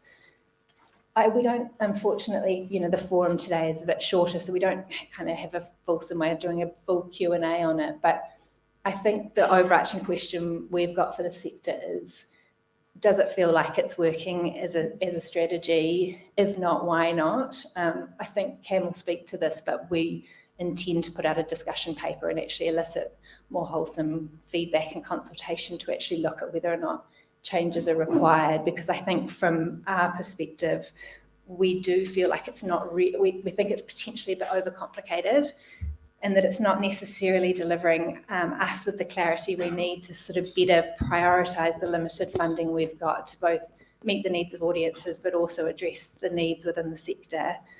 Unlike, interestingly, our scripted roadmap, which if you flick to the next slide, I did want to touch on briefly, because it's actually an example of where we think the shape of the strategy we developed for that really did work. So if you could flick up, thank you. And that was 3 investment principles. And interestingly, so a year before the factual summit in 2019, we had the scripted summit in 2018. For those of you who were in the room then, you might remember it was quite a heated debate, and a real challenge was laid down from the sector at the time that said, you've got 100K web series over here that can't be made for 100K anymore, and you've got $6 million TV dramas over here, and absolutely nothing in between. And we think we could do something in between, and we think it's really critical that that kind of tier is created. So off the back of that, the roadmap was developed, and it had these 3 tiers. So newer storytellers, about emerging creators coming in, likely to be digital first stories. The ceiling was raised to 500K in terms of kind of levels of budget coming in. And then really crucially, the sustainable production tier was created. And that was looking at, okay, what does something in the realm of, say, 1 to 3 million look like in the scripted space, and what could be created there? And then premier content sort of stayed as it was.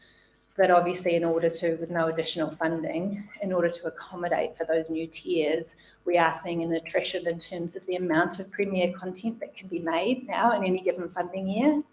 And I think what's really interesting is it's taken a couple of years to bed in, but once the goalposts were there, platforms and producers knew that they could actually kind of kick in different directions, if you like, terrible sporting metaphor. But what it started to lead towards was actually these types of productions coming through, like Creamery, like Sis, like Rurangi, like Raised by Refugees. So we're now starting to see the fruits of that change to the strategy in terms of new content coming through, different formats, greater voices coming through in that space. So we feel like that's been really working for us, and we're interested in having the conversation with the sector as to whether in the factual space we could have a look at whether there's some mirroring there that might help. So that's me. If you flick to the next slide, I'll just hand back to Cam to try and weave those threads together into a final spiccato. Thank you. So I wasn't at this sort of well-discussed summit 3.5 years ago. But I guess from an agnostic point of view, I would say it feels as if a lot has been done in the sector, which is great. But I think there's still a lot that we can do and need to continue to. So there's probably 4 kind of things that I just wanted to touch on that Amy's discussed in her presentation that we sort of think we'd like to kind of seek a little bit more input and feedback on. So the first one is absolutely around that idea of simplifying the roadmap. We do think there's an opportunity to potentially align the factual roadmap more closely with the philosophy of the scripted roadmap, which is it's sort of really based upon project and budget size. It's sort of a little bit perverse to me that we talk about sort of diverse stories for diverse audiences, because that's what we do, and that's the whole idea of our entire organisation. So to sort of set aside a sort of a place for that seems a little strange, because that really should pervade everything we do. So the idea of coming back to kind of what's the size of the budget and the size of the project, and of course then there's a pathway for creators and voices to kind of move their way through. So we are really interested in feedback on that. We also understand that development funding within that is a really crucial component. I'll talk a little bit more about that, but we're obviously keen to acknowledge that funding should be administered more effectively in the documentary space, in particular, given that response times are also critical. So perhaps our sort of 3 or 4 funding rounds are sort of not quite working in terms of that development space. Data measurement, Amy talked about, it's a game changer for us. Hal was really critical about the agency's inability to kind of track meaningfully what is happening with the content we fund. Of course, what we've ended up doing is just measuring stuff that's easy. So we can measure how many hours we've funded. It's a pretty blunt tool, to be honest. And I think we all want to know how engaged our audiences are, and perhaps what impact or change that content is making to society is the sort of stuff that we'd really like to get into. Not easy, but I think the Public Interest Journalism Fund is a really good example of how we might be at least able to kind of get a little bit more into the skin than just simply how many hours we've funded. Amy touched on the children's strategy. We talk a little bit about that being like a canary in the coal mine. It's a really interesting start for us. And it's emblematic of the wider issues that we as an agency are facing around trying to drive greater content sharing. So that radical sharing idea, and developing marketing and promotional strategies. So we're using children's as a sort of a bit of a pilot, if you like, to sort of say, hey, it's relatively non-commercial content, so therefore let's see if we can share it as broadly as we can, and also acknowledge that the audience that we're trying to reach simply aren't in one place, and they're less and less inclined to be on linear. So that idea of how we spread that content through digital channels is pretty important to us. So we're really excited about how that's going. And then finally, just in terms of equity and inclusion, we are working on a number of important strands in this area.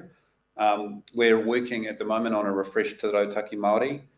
We have a Moana screen strategy that is going to be presented to our board in a couple of weeks.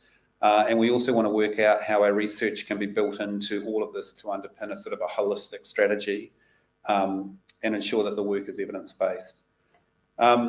So just sort of to finish, 3.5 years ago, I think there were some challenges laid down. I sort of feel as if the agency really responded well to a number of them. But of course, the changing dynamic that we're all working in isn't going to stop. So we need to continue to kind of innovate and change. There's a couple of key areas that I'm really passionate about. One is in that whole area of development. I want to acknowledge, and we want to acknowledge, that in order to tell these diverse and authentic stories about the various people that make up New Zealand, we need to grow and develop those voices, the creative voices, to be able to tell those stories authentically. Likewise, we need to acknowledge that the ability for creators to access funds to make stuff also requires them to be able to develop their ideas. So we're really keen to kind of concentrate our efforts on development. And the other side, I guess, is that promotion and discoverability piece. Increasingly, it's not okay for us to simply say we've funded that content, it'll all be fine, because we know actually finding audiences is really difficult. Amy did mention it before. It's sort of perverse, but the actual problem is our act. And that really the act is our writing instructions. So I talked before about section 36 and that being our puanga. That's what we get out of bed in the morning to kind of engage in, and we passionately believe in it. But we actually have taken advice on our ability to spend money on development and on promotion. And if you look at our Act and you compare it to the Film Commission Act, it's a lot narrower. So our Act is about content outcomes for audiences, which is great. The Film Commission actually have a broader Act, which is about developing the sector. So it allows them to set aside more funds for development and things like that. So for us, we're piloting things. We've kind of always been a little bit under the radar with how much money we can put aside, because arguably, to a certain extent, we're somewhat limited. So as Amy said, it's a real priority for us. We're working with MCH right now about changes to our Act to kind of acknowledge the new dynamic that we're in. Acknowledging, of course, that the other rather large constraint is an environment where we're seeing significantly increased applications, and they are good applications. So please, it sort of breaks our heart really that we're seeing more and more great applications that we simply cannot afford to fund because we don't have enough money.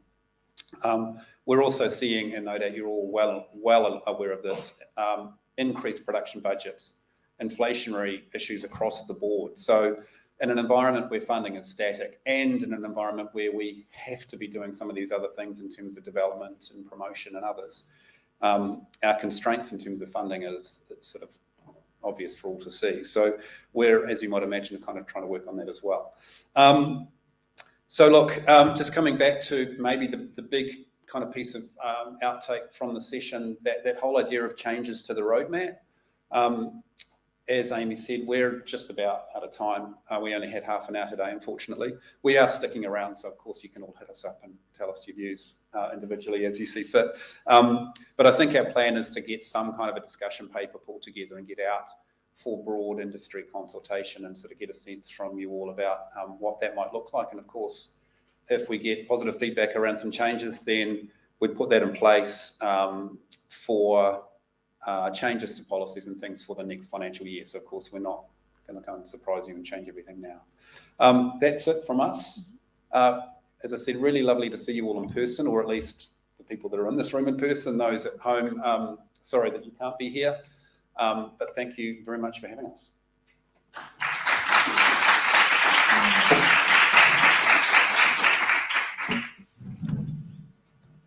Thank you so much, Cameron and Amy, for talking to us today. Yes, we as an industry, I think that we're all very keen to engage and to continue to help you develop the industry. Certainly, conversations that DocEdge has had with Loading Docks with Julia Parnell, we would like to be able to work with you more closely to help to create conversation, potentially to work on maybe holding maybe another meeting. DocEdge and Loading Docks can support this, and we can bring people together to talk about some of the issues that you've raised, because it is an evolution, it is a revolution at the same time. Things have changed so much in the last 3 years and continues to change. I just wanted to say that it's just really heartening to hear all the things that you have talked about today, particularly with the work that you want to do in the area of roadmaps, in the area of marketing. As we all know, marketing is a huge bugbear for a lot of people. We make the films, we just need to find a way to get the films out there. And certainly, being able to measure it as well, the measures, how do you do that? So love to continue to have this conversation. But this is not the end of the conversation, because we're going to go into talking to the Film Commission. Leanne Saunders is online. If Belle could bring Leanne up. Good morning, Leanne Morena. Can you hear us? Morena, I can hear you. Can you hear me? Yes, we can hear you. So thank you so much. And we all share our aroha with you over this period, and want to make sure that you're well looked after, and so are your family. But at the same time, thank you so much for taking time out to talk to us.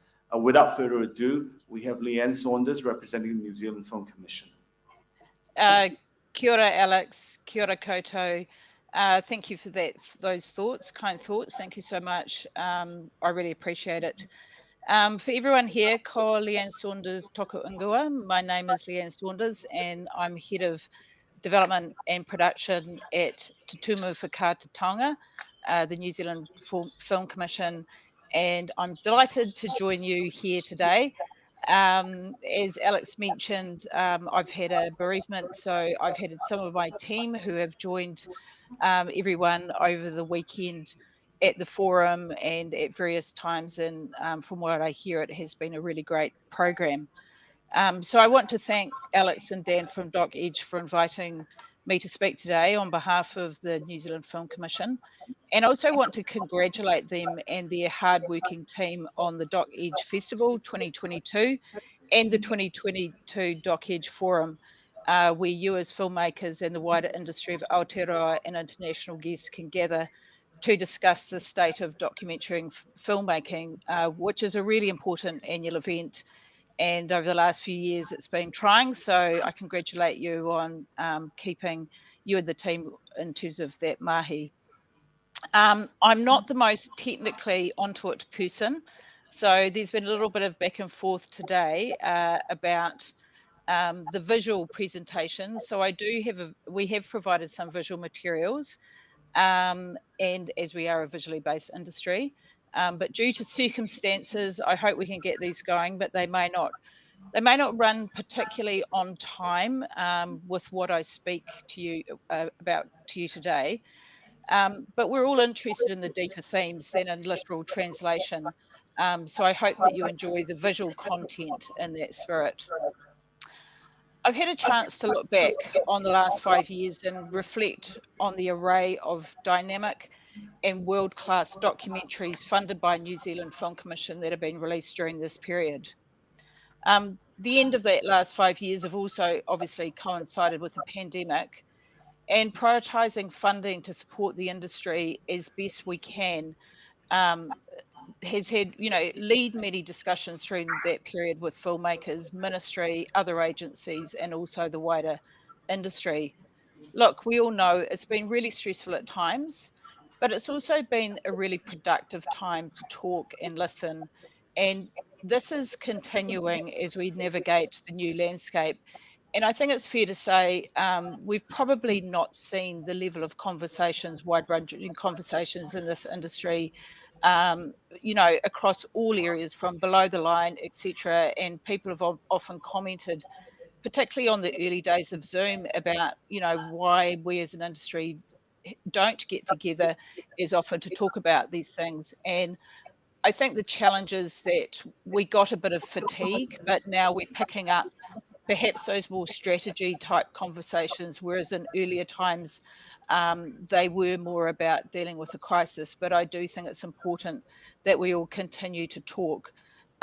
So from my side and from the Film Commission, that's been really fantastic. This period has also seen exponential changes in how audiences consume content and opportunities and threats for documentaries. But it's also been a chance to reset and consider what we have supported and why.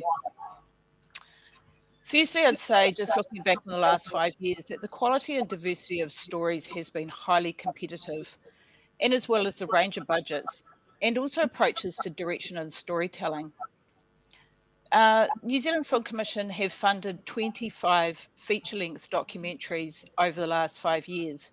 And I don't know if you're controlling this, Bella, but if you press a little button, we'll start to see the posters of those. So maybe onto the next slide. So we've funded 25 feature-length theatrical documentaries, and the vast majority of these have had sales agents and local distributors in place at the time of application. They continue to sell via sales agent to single territory distributors, as well as to global platforms and hybrids of the two structures. So you can see some of the fantastic world-class titles and the diversity of projects that we've produced. I'm not sure if you click on those, if they come up individually, you could try that perhaps, Bella. We also continue to support the independently financed documentaries through the Feature Film Finishing Grant, which we allow up to $60,000. 60,000 K for those independently financed that have no other government funding in. And those documentaries need to have been invited to a festival, the list of which is provided on the New Zealand Film Commission website, and it includes Doc Edge. Over the last 2 years, 92% of those films were documentaries. So that's terrific. So we've funded 11 of those over the last 2 years. As I said earlier, the screen industry is in a period of rapid change, and that's only been accelerated by the COVID-19 pandemic. Theatrical exhibition has been particularly hard hit, with global cinema chains closing and social distancing making the shared cinematic experience difficult for many, many months. As viewing habits have changed, subscription VOD streaming has accelerated globally, and new opportunities have opened up driven by audience demand. More recently, we've seen a bounce back in cinema attendance, but it's still proving difficult for even well-made theatrical documentaries to find their place in cinemas. Cinemas are increasingly relying on sequels, prequels, remakes, and spin-offs, as we've seen from, these big global behemoth films. And cinemas are relying on them for bounce back for their bread and butter. Strong documentaries we know will always find audiences, but however, historically we know that documentary have always had a smaller box office than drama. So the knock-on effect is, as a result, we're likely to see a tightening of market finance available tied to traditional financing models. And we expect that our funding is going to be asked to cover more of the budget. So the knock-on effect which we have to consider is that there may be less to go around to more projects, or alternatively, fewer projects get more. As people may know, the Film Commission sort of pool of funding has not moved for the last 10 years, our baseline funding, and the balance from lotteries is we can't anticipate what that income is because it comes directly from lotteries. So it's really clear we've got to really look at a whole raft of different strategies in order to understand how we can move forward. It's clear that we must really understand on how to build and really understand where our audiences are. Also partnerships and how they can be built on. What the key strengths are of the project, and also unique and compelling approaches in terms of telling stories. The Film Commission remains committed to supporting development and production of factual content and culturally significant content that New Zealand audiences recognise as reflective of New Zealand identity and stories. By default, all Māori fits into that category of culturally significant. So more than 80% of the films that we invest in are culturally significant, and that continues to be an important consideration. We need to continue to think about how we can reach New Zealand audiences and be relevant and appealing to these audiences in the face of a plethora of global content available on any device at any time. So the Film Commission has a web of support programs and funding that are aimed to support the health of the filmmakers. Over the last 2 pandemic-disrupted years, the Film Commission has invested heavily into development, including the development of documentary. In 2020, during the COVID-19 lockdowns, the Film Commission pulled from its reserves to offer over 1.2 million in business and slate development funding across 3 funds. So we had Boost for established producers and screen businesses, Boost Up, which is more emerging screen businesses and widened out in terms of format to include digital VR, and also Heara, which is our Māori and Pacific Island fund. All of these funds had documentaries in eligible format. And because we had so many quality applicants, we also offered another 275K in 11 screen business grants, several of which had documentary films or factual programming as part of their slates. So as of today, we've had 2 documentaries gone into production from those slates. So that was Alien Weaponry and The Subtle Art of Not Giving a Fuck. And we've also had a VR factual project released into Sundance, which was Atua. This increased funding at the time also was targeting producers and screen business to explore new business models and developing sustainable models and working in a COVID environment. The other area that we've also been really active in over the last couple of years is the government screen sector recovery package. And you may be aware that we've had something called the Screen Production Recovery Fund. And that fund has supported 10 documentary features at various stages to enable completion and delivery to audiences as intended. We also had a joint venture with NZ On Air and Te Mango Pāho, which was our big $50 million premium fund. And that funding was allocated over 3 rounds. And across the 3 production rounds, we've had 3 factual series funded, and across the development round, 2 feature documentaries and 1 series funded. So the factual series funded, our big Blueback Dark Coast Vanishing we're able to move quickly into production, and Escaping Utopia, which was funded in the final round, is expected to move in production in the 3rd quarter of 2022. So COVID restrictions have made production of drama more complicated and challenging. So a lot of the premium drama productions have actually not been able to go ahead because of the difficulty of getting in cast, etc. So documentaries with smaller crews and more flexible working conditions have been able to keep shooting, which has actually been, really fantastic for regional spend and for crew to be able to work. So that's a huge advantage. As we talk about this sort of the challenges, it's nice to also acknowledge those opportunities as well, as that documentaries have been able to, by and large, been able to keep working through COVID. It's a really, vibrant and resilient medium. But yeah, with theatrical becoming increasingly challenging across the board, we have seen those documentaries struggle for screen space. So look, there's many ways to access content, as we know, on any topic. So documentaries, the theatrical documentaries that we fund need to stand out to be noticed. Look, from what we're looking for, I guess this is what people are always asking us, what are we looking for? We're looking for various ways to do that. So things like topics which have strong audience recognition in terms of subject. Examples of those would be 660, Till the Lights Go Out, Top Twins, Unpitchable Girls, Chasing Great, Rich and Poor, or a major event. For example, the Christchurch earthquake, When a City Falls, or topics that have, theatrical documentaries that have a unique angle on a topic.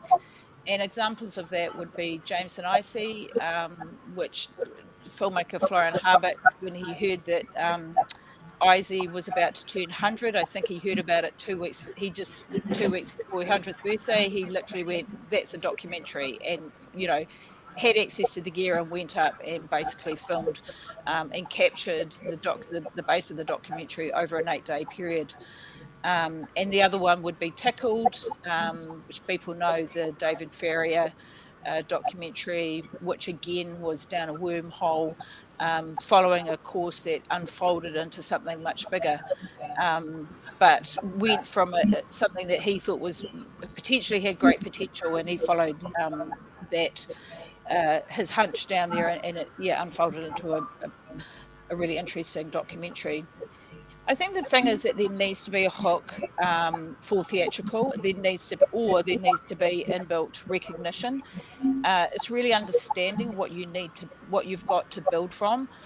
As we know, the audience can find content if they can find content about the same topic on the internet or in the news, then there isn't a hook, or you need to find a very specific way in. The other thing that I want to talk about is that we've changed the requirements for early development of both dramatic and documentary features recently to allow for creatives to apply for the first tranche of development funding without needing for a producer to be attached to the project. We're looking forward to having closer relationships with documentary filmmakers as a result. And we're really happy to be transparent about our processes. The relationship we want to have with the industry is one of partnership, not one of being controlling. We have a devolved, we do devolve responsibility to the sector around due diligence at the early stages, but we can see through our dealing with the industry that some of these protocols that we expect when working towards are not necessarily understood by all. And we think as documentary filmmakers come in, a wider range of documentary filmmakers come in, it's really important for us to continue that relationship with the guilds, and for people to really be involved in those discussions so that we can all be part of it, because we want to work in partnership with the industry. That's our goal, and in doing so, it means that the responsibility around a lot of the aspects of what we would think of as due diligence, and this can be related to everything from legal, but also to the relationships that you have with your subjects, and it can also relate to other factors around cultural factors, and also right through to audience and delivery. And this area is very important to us in terms of our public funding. And we really want filmmakers to fully understand this, and we think it's a really important aspect as part of the holistic package that we're investing in. So I can talk a bit more about that, but this is one area that our staff does a lot of work in and will continue to, and that's right across talent development, marketing, as well as production. We expect more filmmaking, more funding to go to sort of creative, sort of non-producer creatives as a result of these changes, as we'll get more people coming in who want to develop their ideas before attaching a producer, which you can get up to 20,000 to do so. Plus, producers are probably more likely to attach projects that are more fully developed. The number of development and production applications for documentary projects has remained steady over the last 3 years. They've got around about 60 to 70 applications a year. And of those, an average of 17% are funded. Total investment by NZFC into documentary projects since July 2019 is over 15 million. Our funding, as I mentioned, is competitive across the board.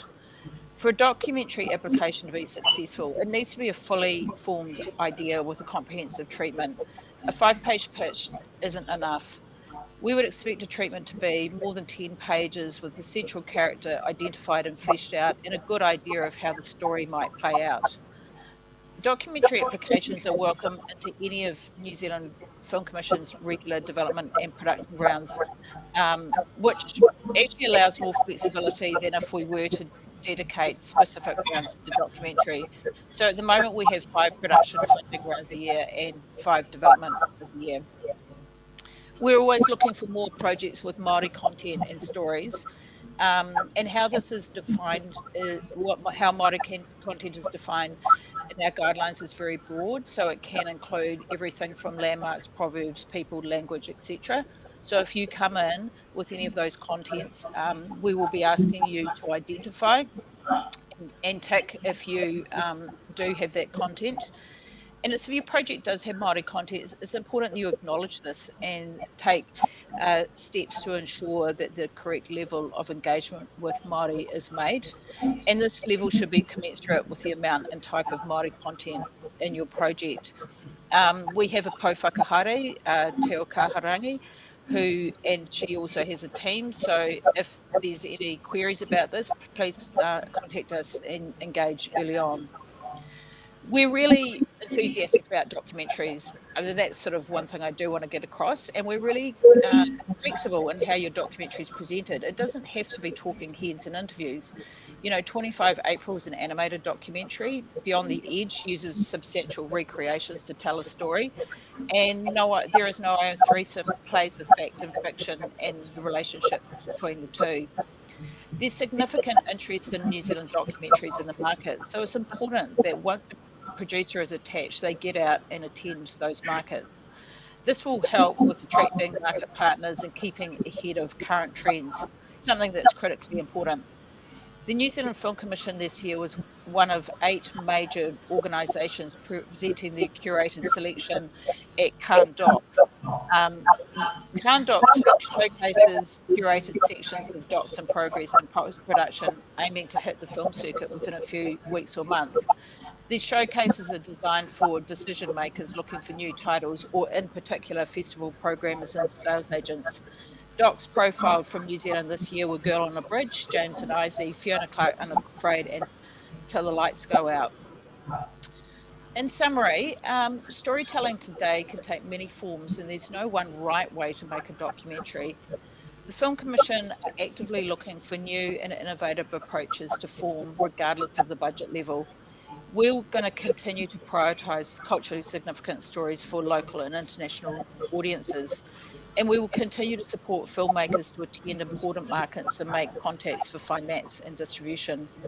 We also want to acknowledge the passion and ambition of our documentary filmmakers, and we look forward to the ongoing conversation and seeing more exciting documentaries being developed and to help them bring to New Zealand screens and internationally.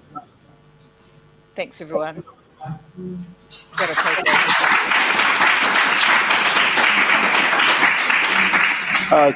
Thank you so much, Leanne.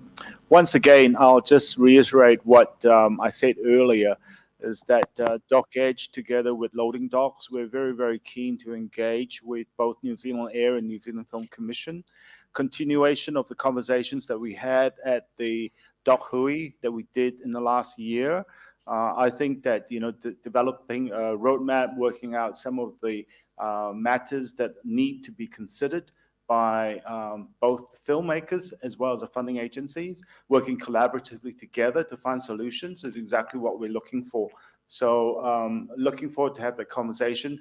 Leanne, I know that, you've got a lot on, but I'm hoping that we were actually going to morning tea right now, but if you were available and you continue to watch, Alex West will be coming on from Screen Australia, and maybe we might find a little bit of time if there was 1 or 2 questions available at the end. Otherwise, can I encourage anyone that has burning questions to ask anyone? If you can't get hold of Amy or Cam or Leanne, you can always pass the questions to Belle and to me, and we'll make sure that we'll pass those questions on to the speakers. So morning tea is now available, so thank you so much. It's just through the doors over there. And we'll come back, and then we'll talk to Alex West. And please stay on, because we've got this incredible session by Maya Daisy Hawk, a masterclass, Finding Yourself in the Edit Suite. So please enjoy morning tea.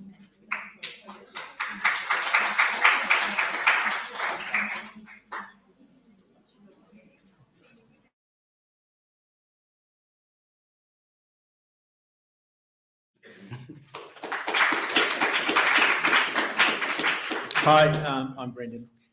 It's not that new. We've been doing it for quite some time, maybe about 20 years. But there are other parts to it that are newer. And just looking at the average age here, it's probably not directly applicable to you, but hopefully for the hybrid audience out there. Now, I think can I put some slides up there?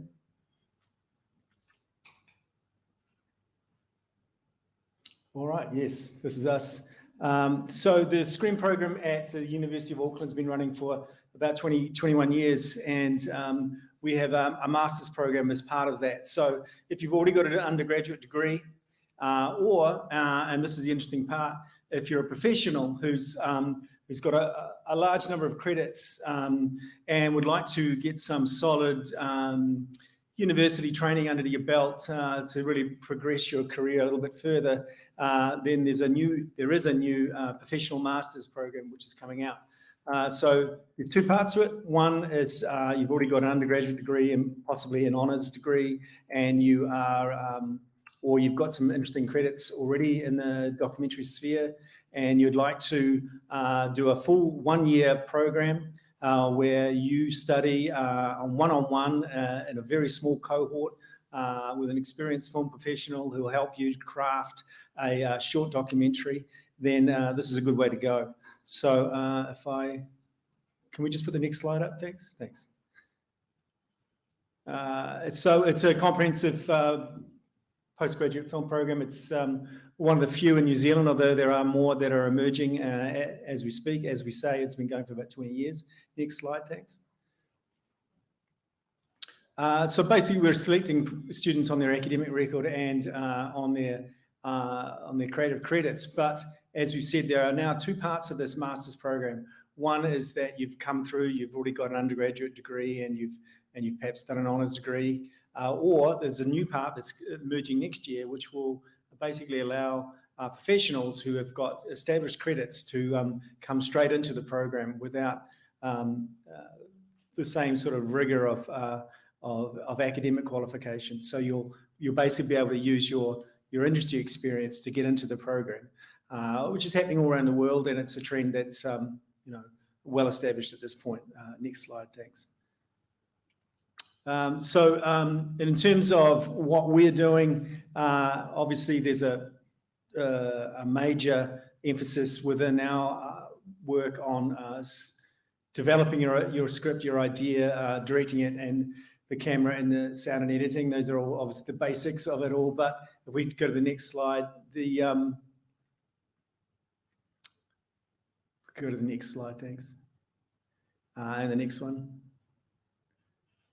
So basically in this one-year degree, you're looking at writing and directing a short documentary, if I specifically speak to the documentary crew.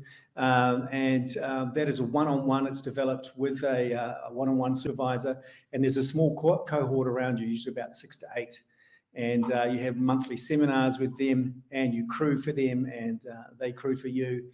And in general, we've had some pretty great results from our master's program in terms of the documentary work that we've been doing, as well, of course, as the drama work and the screenwriting work that we've been doing. So if we keep going, next slide, thanks.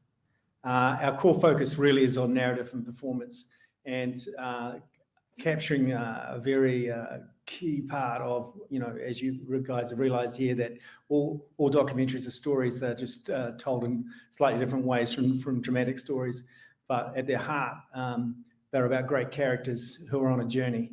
And we focus really hard on developing that with our students.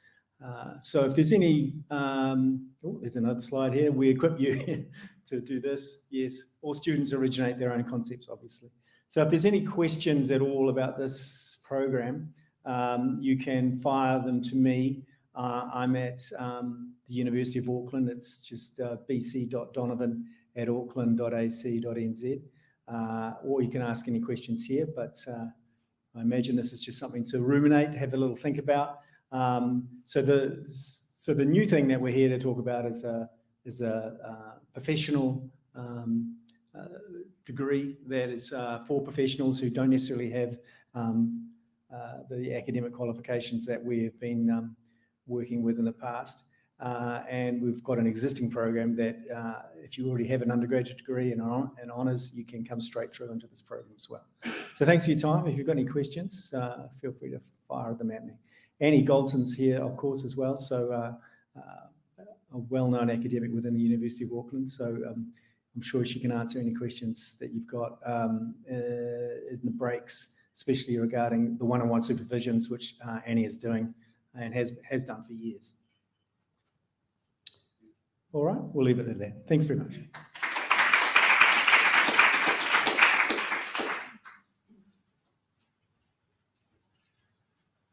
Thank you for that. And without further ado, we're going to go to Australia. Hopefully, Alex West is joining us there. Hello, Alex. And thank you for your patience. We are running late, and we appreciate you waiting for this. After keynotes from New Zealand On Air and the New Zealand Film Commission, it's our pleasure to have a keynote from Screen Australia, and Alex West is the head of documentary there. So Alex, the floor is yours. Thank you. Alex, hello. No. While we're waiting for the connection, I can tell you that after this keynote from Australia, the wonderful Maya Daisy Hawk is here, raising her hand over there, getting a glass of water. She's going to deliver a masterclass like no other. And I personally can't wait. So it's worthwhile waiting for that. Then there will be lunch. Alex, can you hear us? Still not. Okay. All right. I'll also mention that the Doc Edge Festival is going on at the moment at the Civics as of tonight. You already know about tonight, but also for the rest of the week and the weekend. And it's a long Matariki weekend. On Friday, it's a public holiday for the first time. And we scheduled all the New Zealand film premieres on that Matariki. Can you hear me? Hello? Here we Technical go. issues. Can't hear. Maybe you can hear. I can't hear you. You can't hear us. So the New Zealand film will screen at the Civic as well as at the Capital Cinema on Friday, and then we're at the Civic only on Saturday and Sunday before we head to Wellington, starting there on the 30th of June. Anyone from Wellington here? Yeah, quite a couple. Nice. We'll be at the opening night and the first 2 days, and then at the Roxy Cinema there, and the festival will run there until the 10th of July, and as well as online. So hybrid is the buzzword for us. Alex, can you hear us? Still no.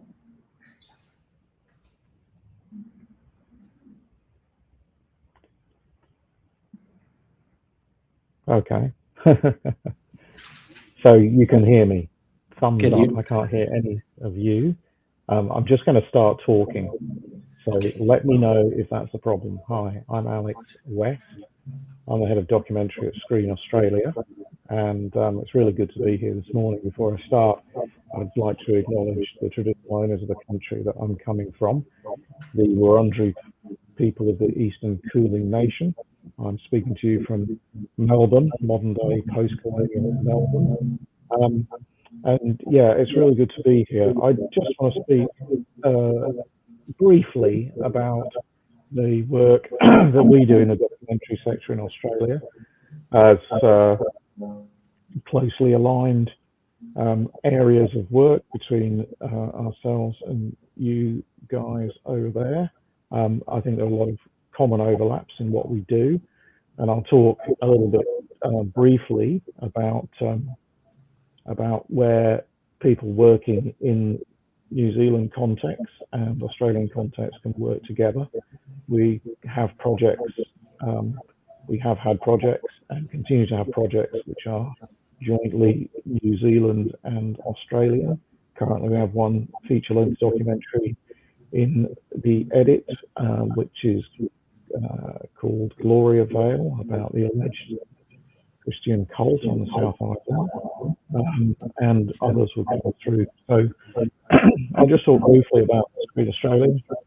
It does echo very similarly to NZ Film, in that we're a federal government body, and our role is to fund all of screen production. So we fund feature films, we fund online content, we fund documentaries, we fund everything from TikTok to full-on feature films. In the documentary space, we have 4 funds. Again, it reflects similarly to your experience in New Zealand. 4 funds. We have a documentary development fund, which we spend about $1 million Australian on a year on projects which come in on a regular basis. We have 2 production funds aligned to different aspects of the market. The first is the producer program, as we call it, where producers, before they have other elements of the market, can come to us, and we will, if we on the basis of our standard assessment processes, if we approve, then the producer has 4 months to acquire other elements of the market. and the film I just mentioned is funded under that area. We have a commission program where platforms, be they broadcast, streaming video, on demand, and so on, can apply in partnership with producers for essentially television and platform content. And those funds, the producer program commission funds, have an equal amount of funding every year. And we have a lower budget theme, which is for projects under 500,000 Australian. May be aware that Australia operates a tax rebate system for all released bona fide Australian productions, which can include co-productions and overseas production with producer offset. The producer offset offers a minimum of 30% of a rebate from the Australian Tax Office at the delivery and completion of production. That rises to 40% for what are called genuine cinema releases. So that is a film that tends to make the bulk of its income through its release strategy in cinemas. It can be windowed onto other platforms. Quite commonly, we see films that we support that have a kind of impact on limited first run release in cinema, and then are taken up and sometimes versioned for a broadcast platform like the ABC or SBS. So there's those as well. So that's a very, very general introduction. In terms of work with Australia and Australians, okay, fine. Sorry, I'm just looking at my text. This is actually quite strange for me because I can't hear anything. Yeah. Just give me a sec. So could you confirm that you're actually hearing? Yeah, I can see your hands raised. Excellent. Apologies for this. Well, in terms of working together, there is an official treaty co-production between New Zealand and Australia, and that obviously has complexities, but we can do films which are not official co-productions. We do. The Gloria Vale project I mentioned to you is a treaty co-production. But in terms of working with Australians and accessing our fund, a member of your team would need to be an Australian resident or citizen. I can't actually say because I'm not sure. I have to check into it. Given that the close relationship between the two countries and the residency that lots of people from New Zealand have in Australia, whether those are different, but that's definitely checkable, and we can let you guys go. So I just want to talk, having done that very brief introduction, and you can find a lot more detail on the Screen Australia website, www.screenaustralia.gov.au, and that has lots and lots of detail about our programs and all the various things we do in terms of industry support, travel. We produce a lot of data around the screen industry in Australia, but it's a valuable set of insights on an international scale as well.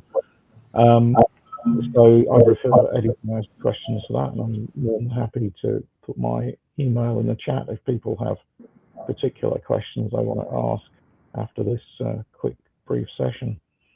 But I wanted to move on to talk about the trends and changes that we see in documentary, which again, I'm sure that you are familiar with.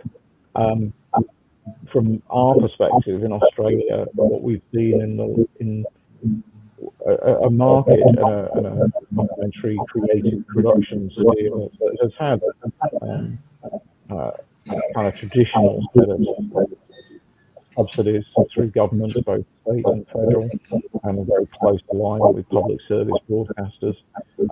Of course, the big set of changes is the influence of the rise of streamers, and that has both lots of opportunities. Demand content is rising.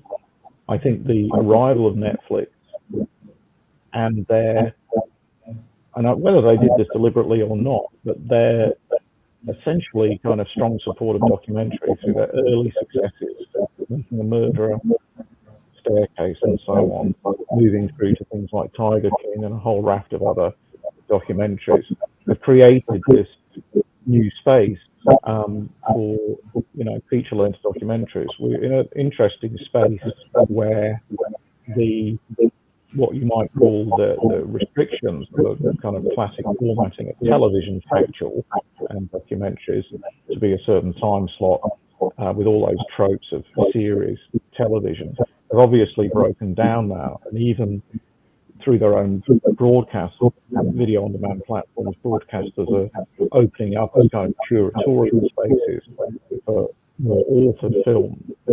And that has created a lot of freedom in some fundamental things like length films can be, and the perceived nature that instead of a television program in a linear sense, documentary and factual can play much more on its own kind of merits of the film. And audiences want to experience films that come at them through that space. They're looking for the authenticity of voice. They're looking for they're not looking to have material explained to them in the way that used to happen on television. They're looking to follow an experience. So as that's happened, we've seen, as I'm sure you're aware, we see this kind of change in form that in many ways has gone back to traditional tropes of feature factual documentary filmmaking, and has influenced that. Has influenced the kind of greater freedom, and what we've seen is a certain number of trends. Like if you're talking about US Netflix and other major streamers, there's been a strong instinct to have celebrity, however that would be defined, involved with films, either in an executive producer level. So you see Leonardo DiCaprio, Ron Howard attached to films, because that's essentially a powerful marketing tool. And you see a range of other, apparently more grassroots, more activist and advocacy films. So I would say that from our perspective, the world of documentary is in a healthy place, but there are kind of headwinds and challenges. While demand is growing, what we're seeing is a lot of changes to how the SVODs and the broadcast platforms and cinemas do business, cinema distribution for factual films. So we're seeing the rights that producers can obtain are being asked to supply to commissioning platforms change in favor of those commissioning platforms. So there's a lot of volatility around what rights producers are being asked to cede, and traditionally in docs, obviously we want to get our films made and seen because of their impact. Fundamentally, as doc makers, we're in the space of encouraging social insight, social change, social observation, and so on. So the imperative to get the film made, given the challenges of funding documentaries, means that producers will often sign up to those deals, and totally get that, but often the nature of those deals is not particularly advantageous in the sense that all of IP is being asked to be seeded in perpetuity. So we're looking at those kind of trends at Screen Australia. The SVOD position on those kinds of aspects of deal making is also kind of influencing how broadcasters are behaving, traditional broadcasters, because there's more and more competition in the space, essentially. So I caution filmmakers that, as ever in this industry, when something new and big and exciting comes along, people think it might be the goose that laid the golden egg. I would say that the arrival of SVODs in the scene internationally, and in Australia in particular, isn't a kind of magic bullet for documentary funding, but certainly is creating new space and new opportunities. And how we operate within that context as a funding agency is we're looking at and studying closely. So those kind of big shifts are very important and impact everyone, no matter where they are globally. So there's a lot of change and flux, but equally the opportunities to get films with power and message out are enhanced to a large extent. So that's a big trend that we see, and I think going forward, I think all agency funders will be in a position where they need to look and respond for that, because it will evolve in a marketplace. Internationally, Screen Australia support projects which are shot offshore, as long as there's Australian producers. So you can, as a New Zealand producer, work with an Australian producer, and the film can be entirely shot in New Zealand, or indeed other countries around the world. It may affect some of the financial settings of a piece, but like I say, Gloria Vale is a film that we are funding, entirely shot in New Zealand, and so that can be made to work. I'm just going to pause because of the technical issues on this. Has anyone got any questions? I'm not sure I can even hear people have questions, but I'd just like to take that opportunity.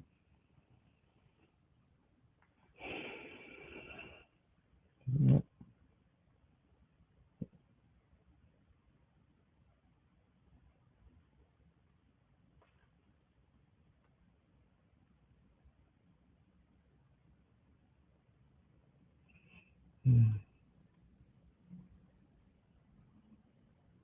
Email, and we can actually direct questions to him later from the floor, and I think that might be the best way.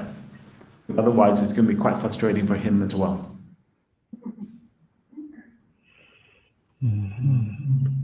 Okay, just had a message that you sent through my email, so I'll just check my email to see if anything's coming in, and I continue. Apologies, this is quite challenging for me technically, because I'm absolutely in a silent mode, so I'm trying to work in that space.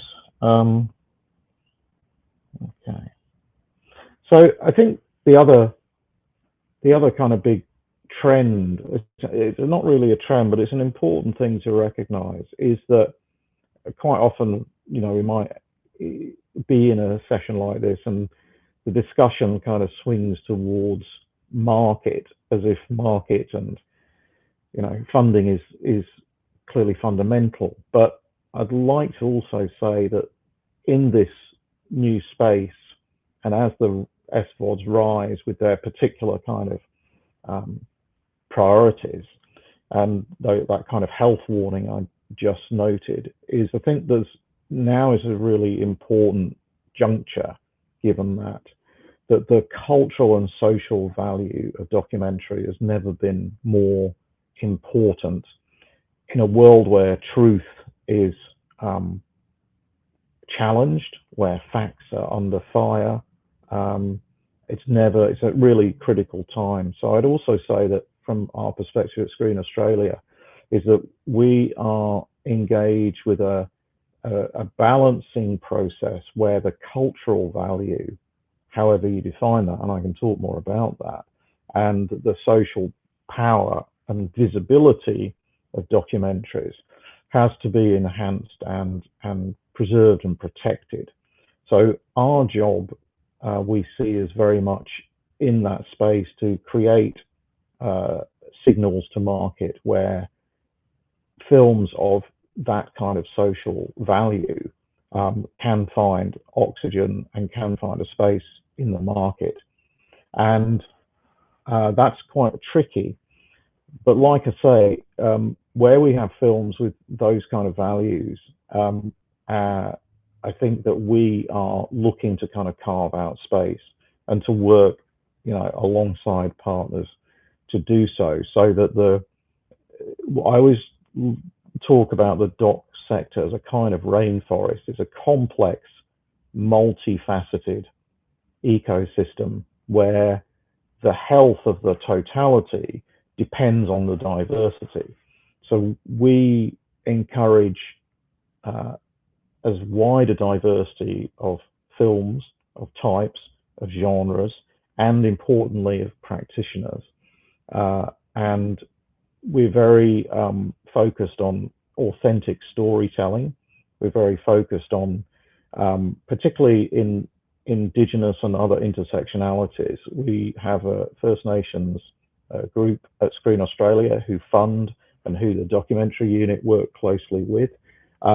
And we have a lot in our protocols through the funding parts about Indigenous, appropriate Indigenous cultural safety activities, about the full and equal participation of First Nations people, creators, subject matter participants on screen. Because, as I'm sure is the same in New Zealand, there's also the fact that that kind of participation is now being fully encouraged and developed and underpinned, and that the self-realization of creatives in that space is an important priority. That's part of cultural value, and finding a space in both domestic and international markets to achieve that is a major focus for Screen Australia.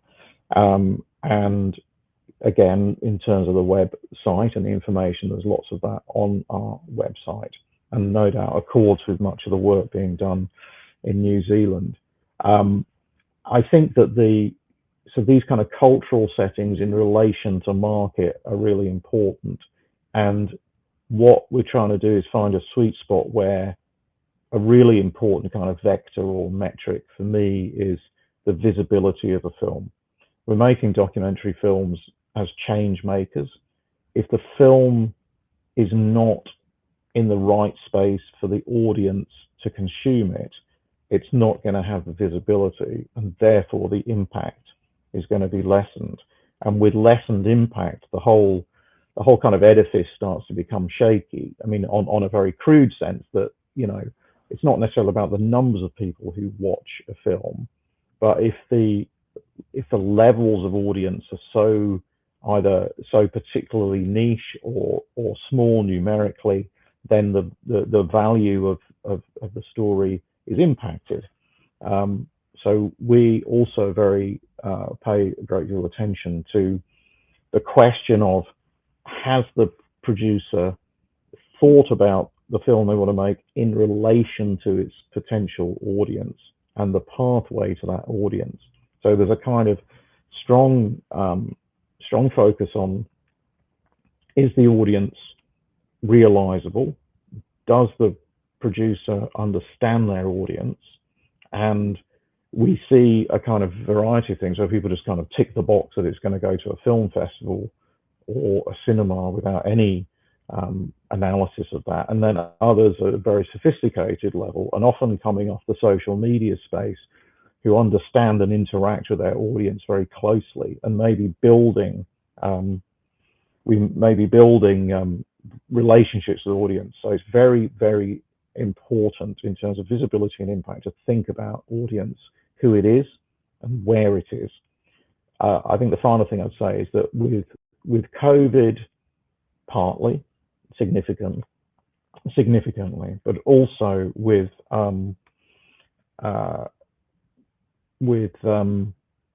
changes in general to kind of cultural consumption of screen material, again related to SVODs, feature-length documentaries in cinema currently in Australia are a pretty difficult space, and the mutation of how films, particularly feature-length documentaries, will be received is an ongoing process and is part of the kind of flux and volatility we see currently. But it just echoes the point that it's extremely important in terms of the film that you want to make, knowing where its audience is best placed. And currently on this range between cinema release, feature length, and we're supporting projects on TikTok, for example, and we're looking to expand our funding into younger audiences, which we feel are underserved, which inevitably brings in the question of online platforms, tropes, forms of storytelling, because obviously the younger the generation, or the more native they are to the digital space. So I'll just finish off by saying, you know, it's a very exciting time because there's lots of volatility, and embracing that, despite the fact that it's kind of scary and challenging in other ways too, is a good thing. And what I'm heartened by is that as all of the, you know, major media and culture shifts, documentary position remains kind of enhanced, and there's a strong urge, a strong necessity, and a strong energy towards documentaries. So, you know, as I say, I'll put my email in the chat. I'm very happy to interact with anyone about, you know, fundamental practical questions or bigger debates. So it's really good to have been here. Sorry for the technicals, it's a bit strange for me, but I hope what I've said has been of some value and some interest. And I think I'm told that I've got a couple of minutes left, and I'll sign off. Thank you very much.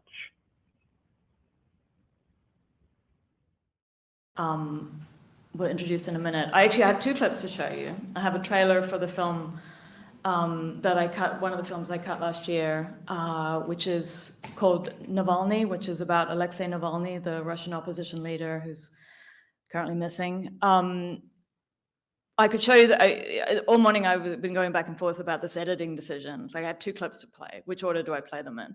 It's a classic editing decision. If I show you the trailer first, you'll be impressed because it's a big budget, big production, HBO, CNN, Warner Brothers, won the audience award at Sundance, you know, whiz bang thing. And then my thing will look kind of small next to it. And then, but if I only show my thing, you might think that I'm nobody. And so I'm going to take a chance and I'm going to show my thing, and maybe you'll think I'm nobody, and that's totally fine. But that said, when you invite people into, let's pretend this is my editing room. When I invite people into my editing room, it's one of my favorite things is that when people come into my cutting room, I always want to show them something. And the magical thing about cutting room is that you get to see things that no one's ever seen before, and maybe no one will ever see again because they're so bad. But there's a huge risk involved. Like you just hit the space bar and you play a clip. And a new scene, which is what I'm going to play you as a new scene. And in that moment, you always have to make a decision about how much do you set it up, the thing that you're going to show. Do you explain? Like, can you ruin it? Do you, you know, what do you say? What disclaimers do you need to give? Do you want to give it away? On the other hand, you kind of just want to get a fresh reaction from people. So I'm not going to say anything. I'm going to give one disclaimer, and it's a continuity issue. I'm in the piece, and I shaved my head a few weeks ago, and so I have long hair in the piece. So if you're confused, if you think it's me or not me, it is me. The character in the piece is me. I think that's all I'm going to say in setting it up. It's 25 minutes long, so that you know what you're getting into. And we've had a lot of talking this morning, and it's wonderful to hear people talk, but it's kind of nice maybe just to look at images and think about editing for a little while. So, Belle, are you ready? And you put it up full screen. Do you want 2 screens? Do you really? It's a little weird. Okay, I will accept. I will accept that note. Let's have 2 screens. You'll have stereo vision. It'll be a little repetitive, but it'll be more like being in a cutting room, I guess, with 2 screens. Okay. Everybody here has been in a cutting room before, I'm sure of it. Okay, so just hold on one moment.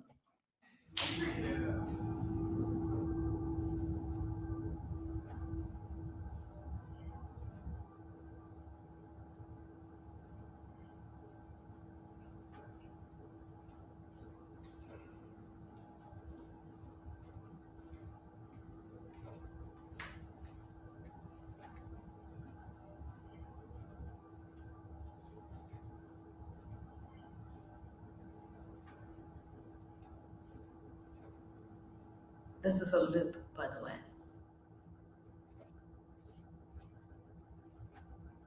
You probably deduced that.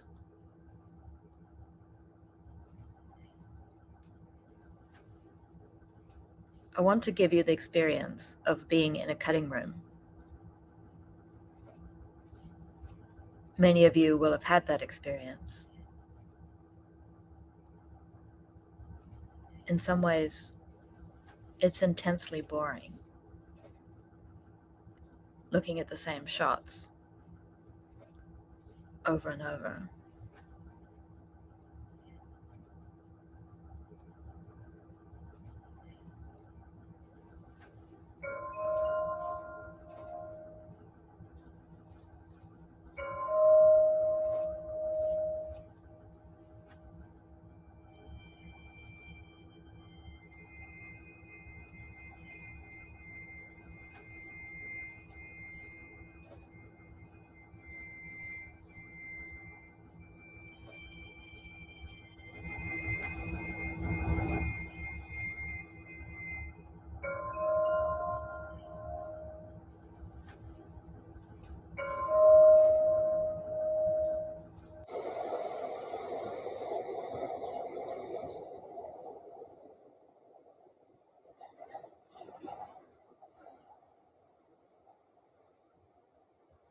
This is a subway car in New York City. This is a subway car in New York City. So what?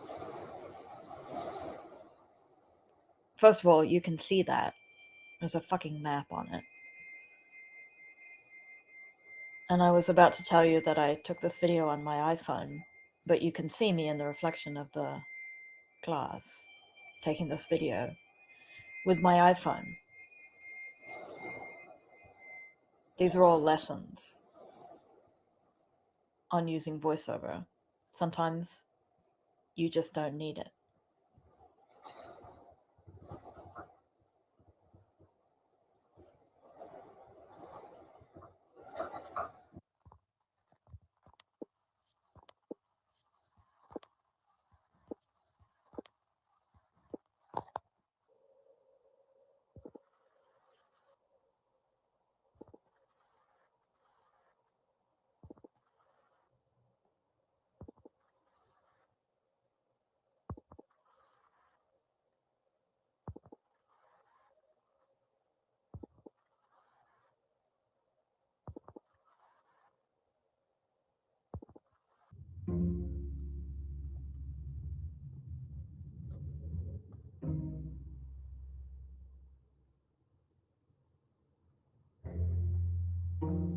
At some point last year, I started to think I was living in a spy novel. This had to do with the fact that I was working on a film about, well, Russian spies.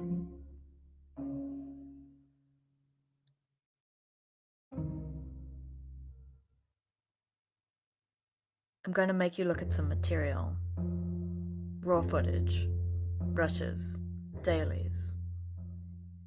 And have you think about voiceover, time, structure. Think about, what do I need to say? What is the picture saying? And what is unsaid?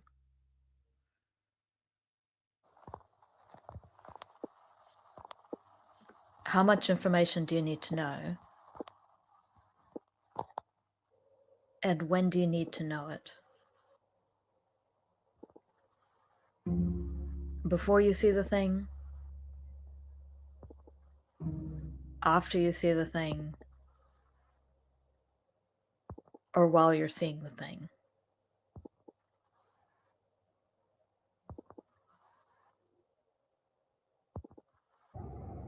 Again, New York City, last summer. I took a call about a film. Right away, it was dangerous. We knew it was dangerous.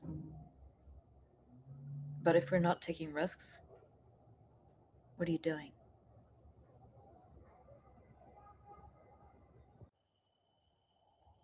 Fireflies. Would you have noticed them? Would you have noticed them?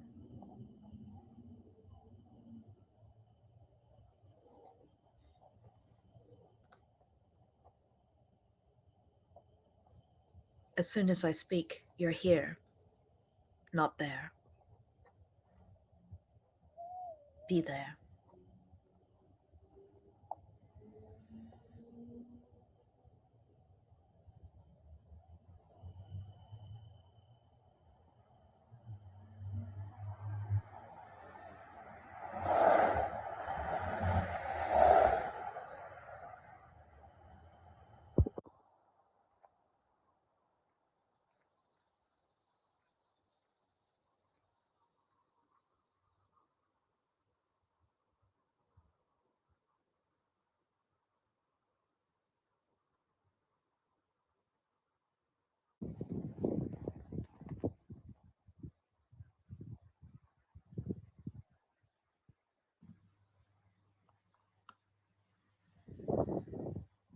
When I got back to London, there was a man digging a grave in the backyard.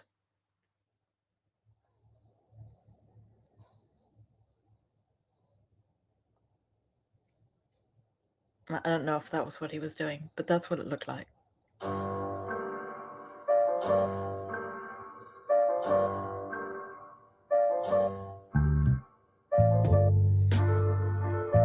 We started editing on the film in a house that was deemed secure because it belonged to the royal family of, well, I won't tell you what country.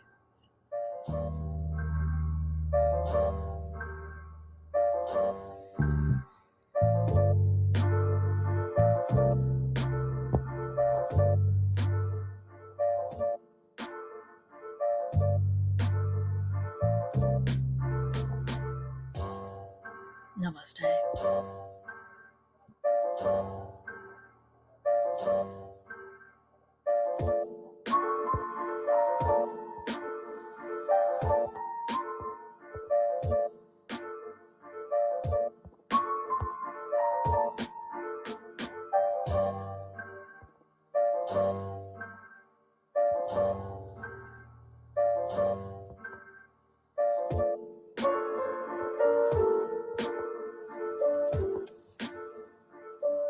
This is a clue to whose house we were working at.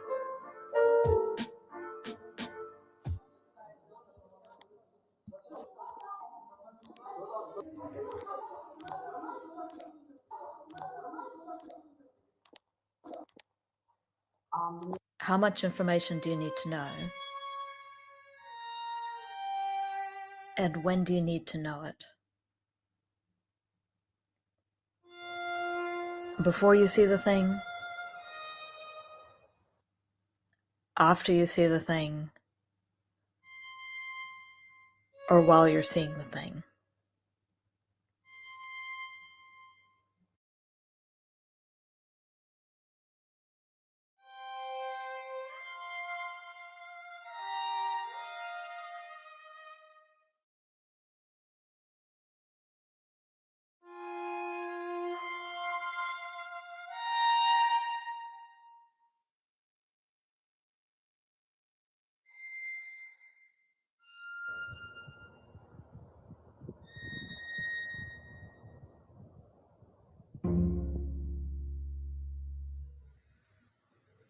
A cutting room is where you see things that aren't finished. things that haven't been seen before, and things that won't ever be seen again. A cutting room is where you see things that aren't finished. A cutting room is where you see things that aren't finished, things that haven't been seen before, and things that won't ever be seen again.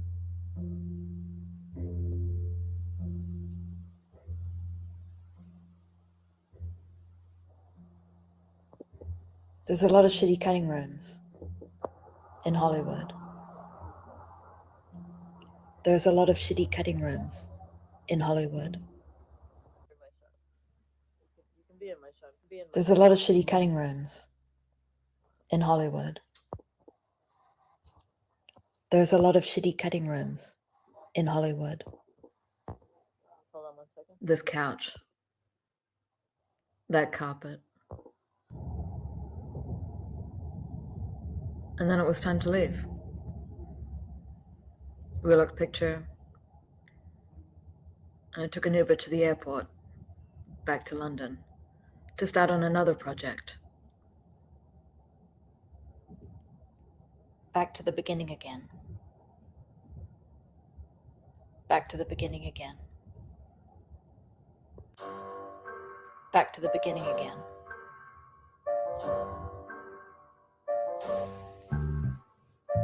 Writing voiceover is so hard. It's literally the hardest thing in editing. But it's a very useful tool. So learn how to do it. Practice. Use your own voice. Get over it.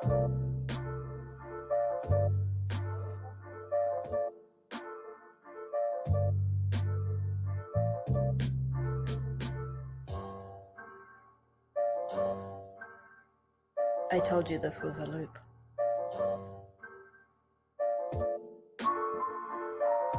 This couch. That carpet. This couch. That carpet.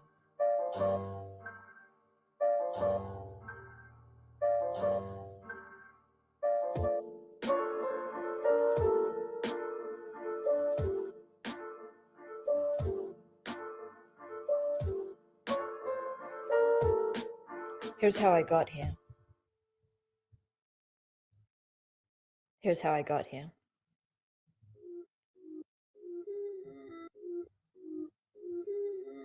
You start off by looking at the footage. There's a lot of it.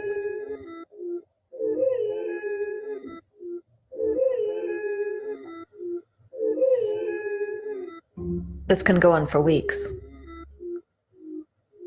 This can go on for days, weeks, months.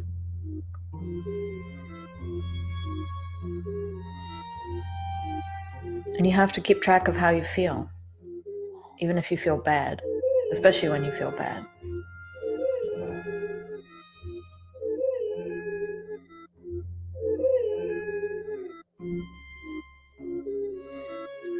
Stage 1. Oh my God, this is amazing. Stage 2. This is all shit. There's no film here.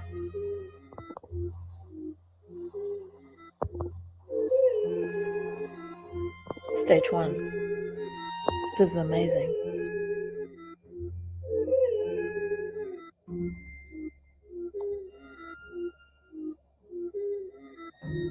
Stage 2. This is all shit. There's no film here.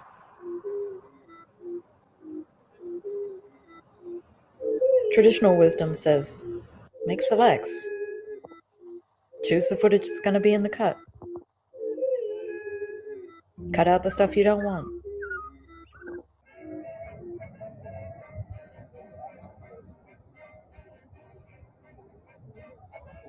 Well, how do you know what you don't want? You have to look at the footage. Look at it all. And see what it suggests to you. what it tells you about itself. Themes will emerge, motifs, a vibe, a feel, not necessarily a story. Sometimes it's just a mood.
I was cutting on a series about World War II, about the Germans invading Ukraine.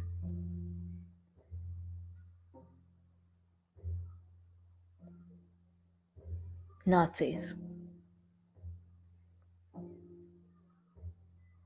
Nazi pilots.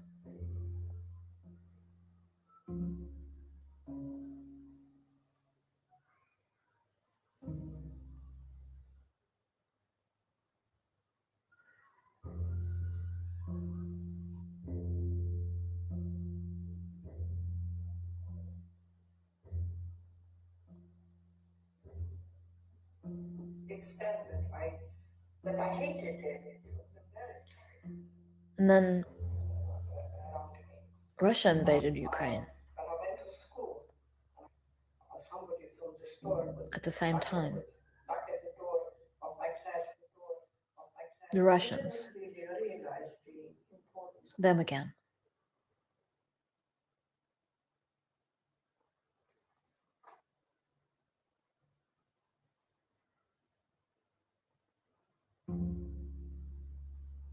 You look for patterns in things, themes, motifs, repetitions.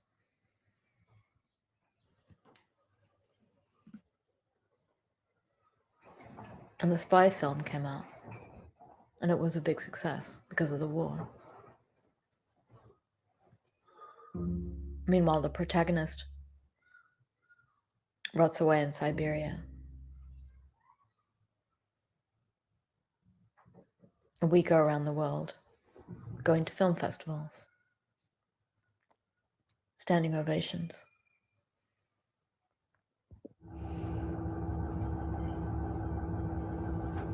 I told you this was a loop.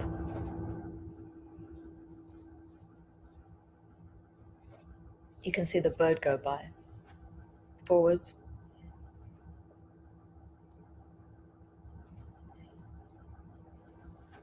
and backwards.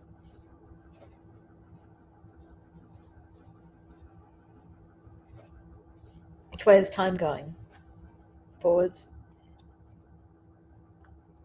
or backwards? In the editing room, sometimes it's hard to tell. In the cutting room, sometimes it's hard to tell.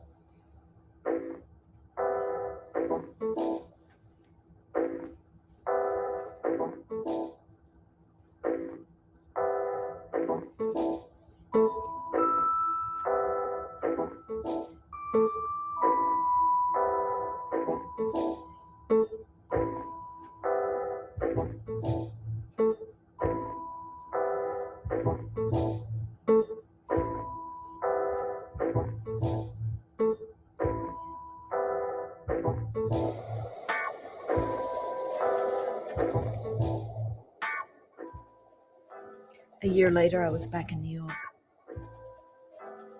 I felt like I was in a spy novel. I still don't know what's going to happen.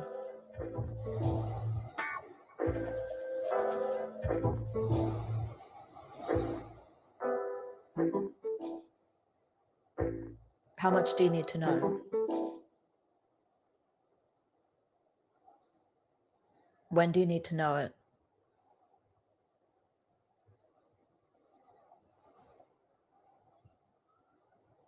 What are the themes, the motifs, the repetition?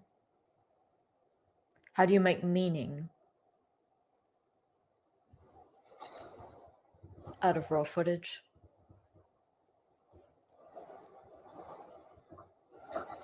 And still live in the world?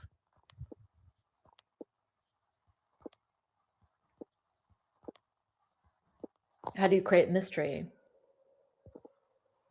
when you don't know what's going to happen?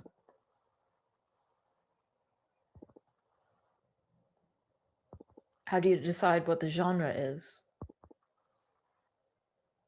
if you don't know how the story ends?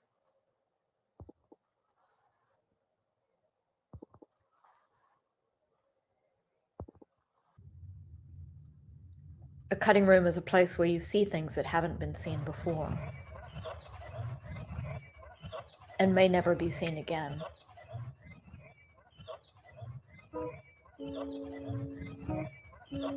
It's where a certain amount of magic happens.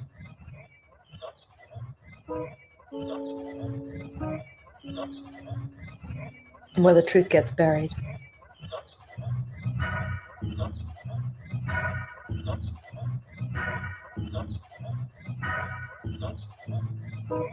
Because ultimately, once it's been captured,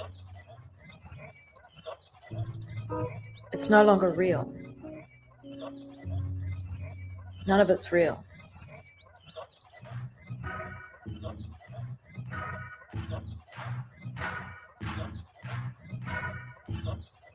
All of this was real.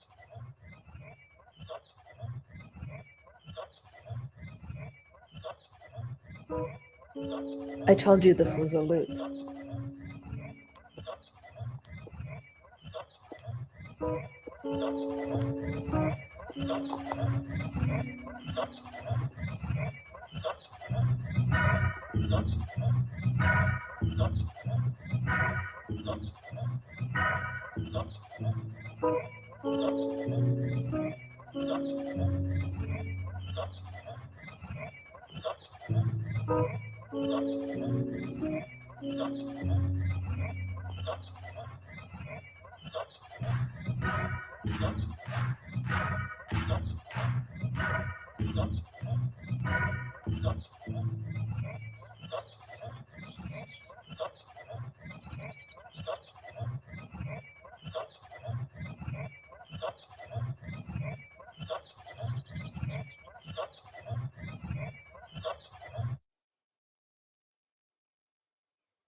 Maybe I should have showed the trailer first, I don't know.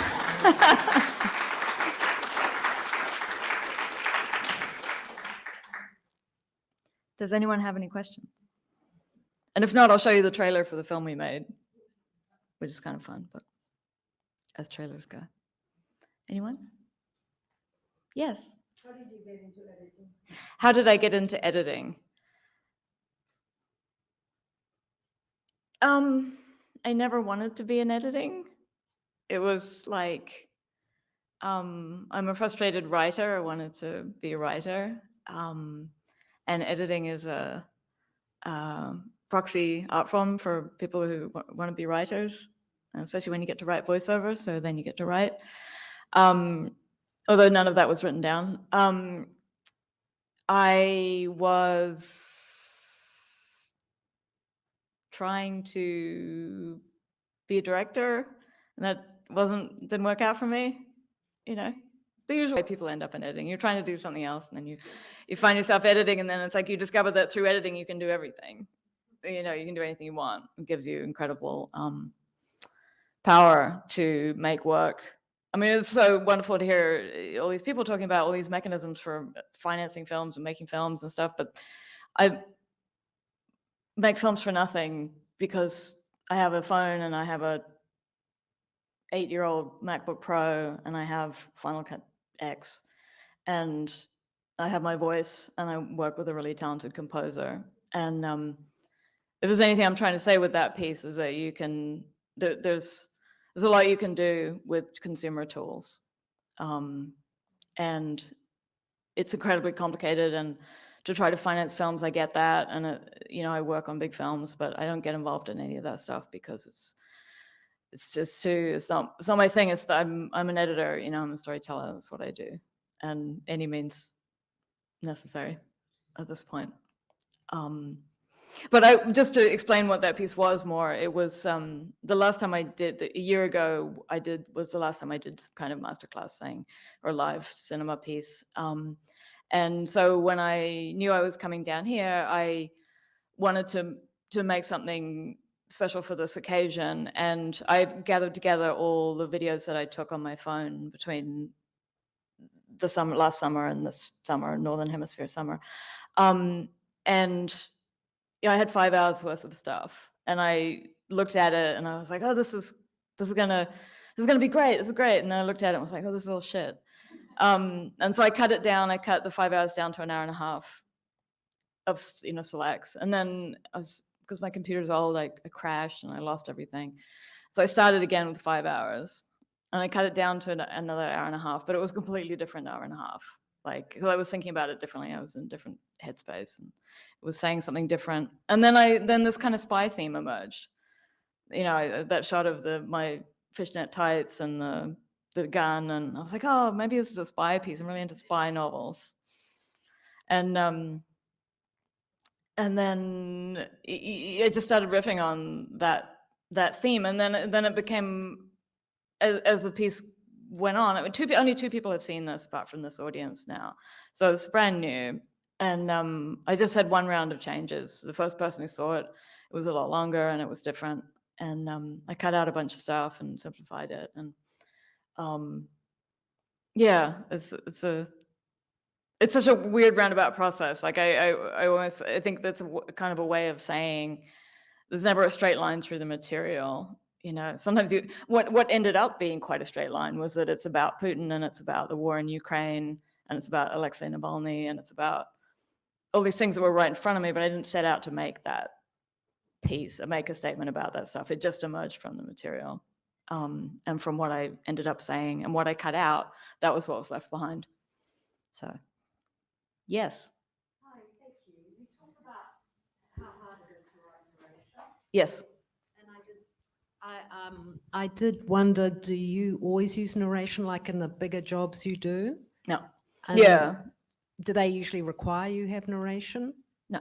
Yeah. I work on all different kinds of films. I've worked with Werner Herzog, who's obviously like the narration guy, and I've written with him. And that gave me a lot of confidence in writing narration and recording it. And, you know, he has such a great character that he uses to narrate his films. And was part of developing that character. But it's so dependent on what type of film it is. I mean, Navalny, the film that I'm talking about, doesn't have any narration.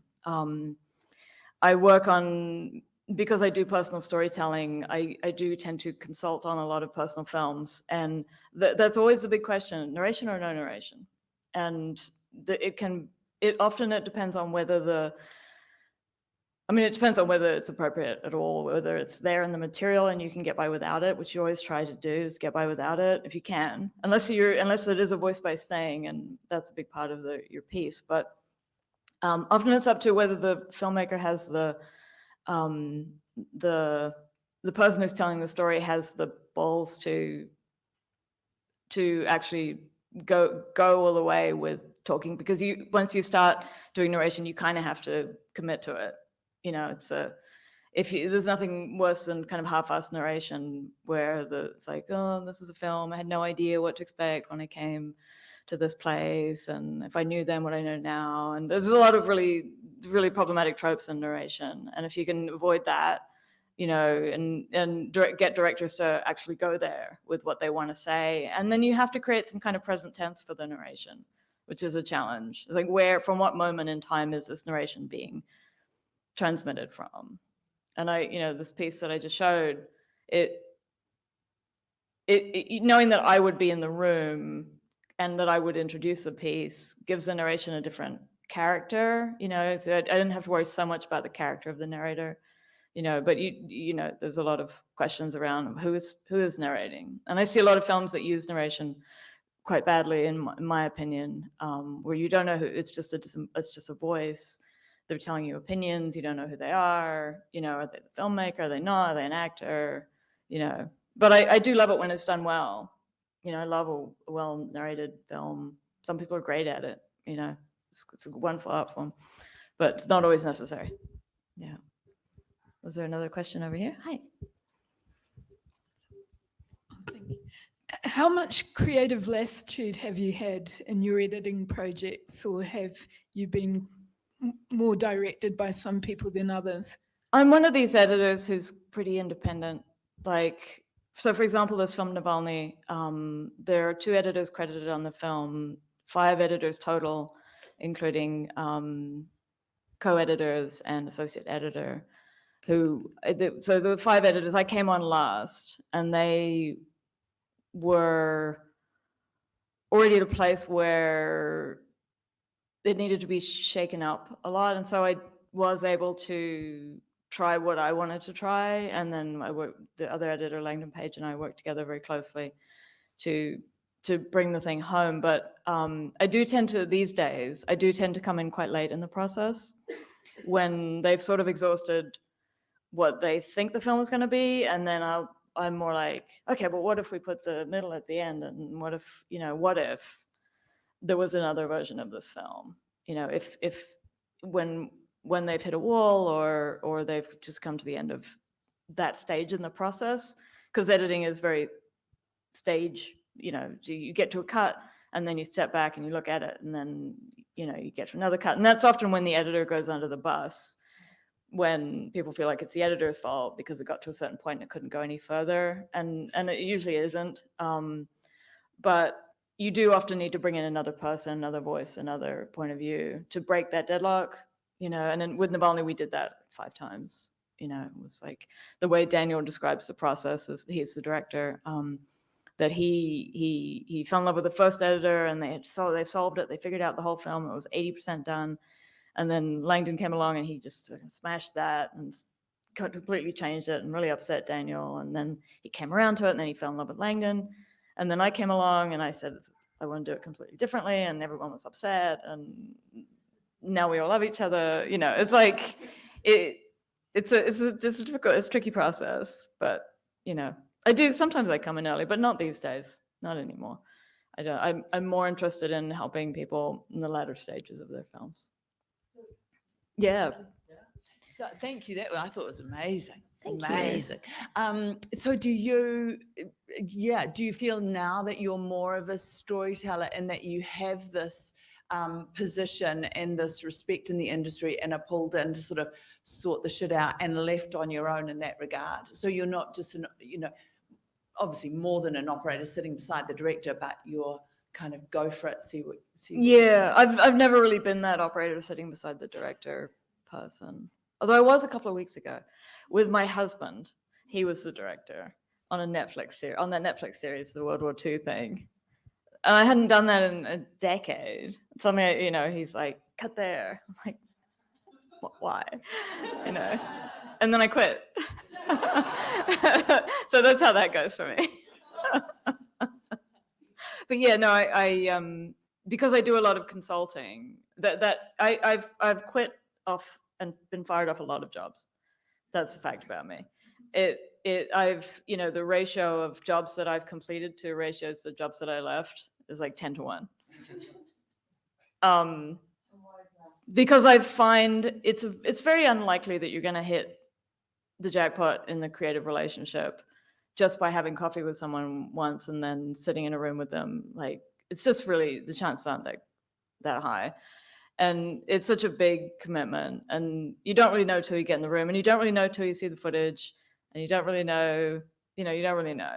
And I've had difficulty, I've felt that I've had artistic and political differences with directors, and sometimes you don't find that stuff out until you start working together. Yeah. But what I've found in this latter stage, I'm 49 now, so in this later part of my career, I'm doing a lot of consulting. So I work with a collective in Europe called Rough Cut Service, and we consult on a large variety of films. And you get to come in on the Zoom call and whatever and be like, hey, if I was the editor, here's what I would do. And if they like that, then often they hire you. They're like, can you just do what you said you would do? Then it's more like you get to come in from a different position. You're not like there from the beginning trying to, sort of keep your head down and I'm not very good at keeping my head down. So it's better for me to come in more as a consultant, and then I'll edit for a couple of weeks on the film or whatever. And I'm doing more like getting an executive producer credit and then editing for like 6 weeks or something on a film, but not doing the whole thing. It suits my temperament better to do that. And then I get to make these things in between. Because if I was cutting on a film for 2 years, I wouldn't be able to make anything of my own, and that wouldn't work. So, yeah. Yes, I see a question right here. I really love the original music in the film. Isn't he great? Mark is such a great Fantastic. composer. It was really interesting, and the whole sliding and looping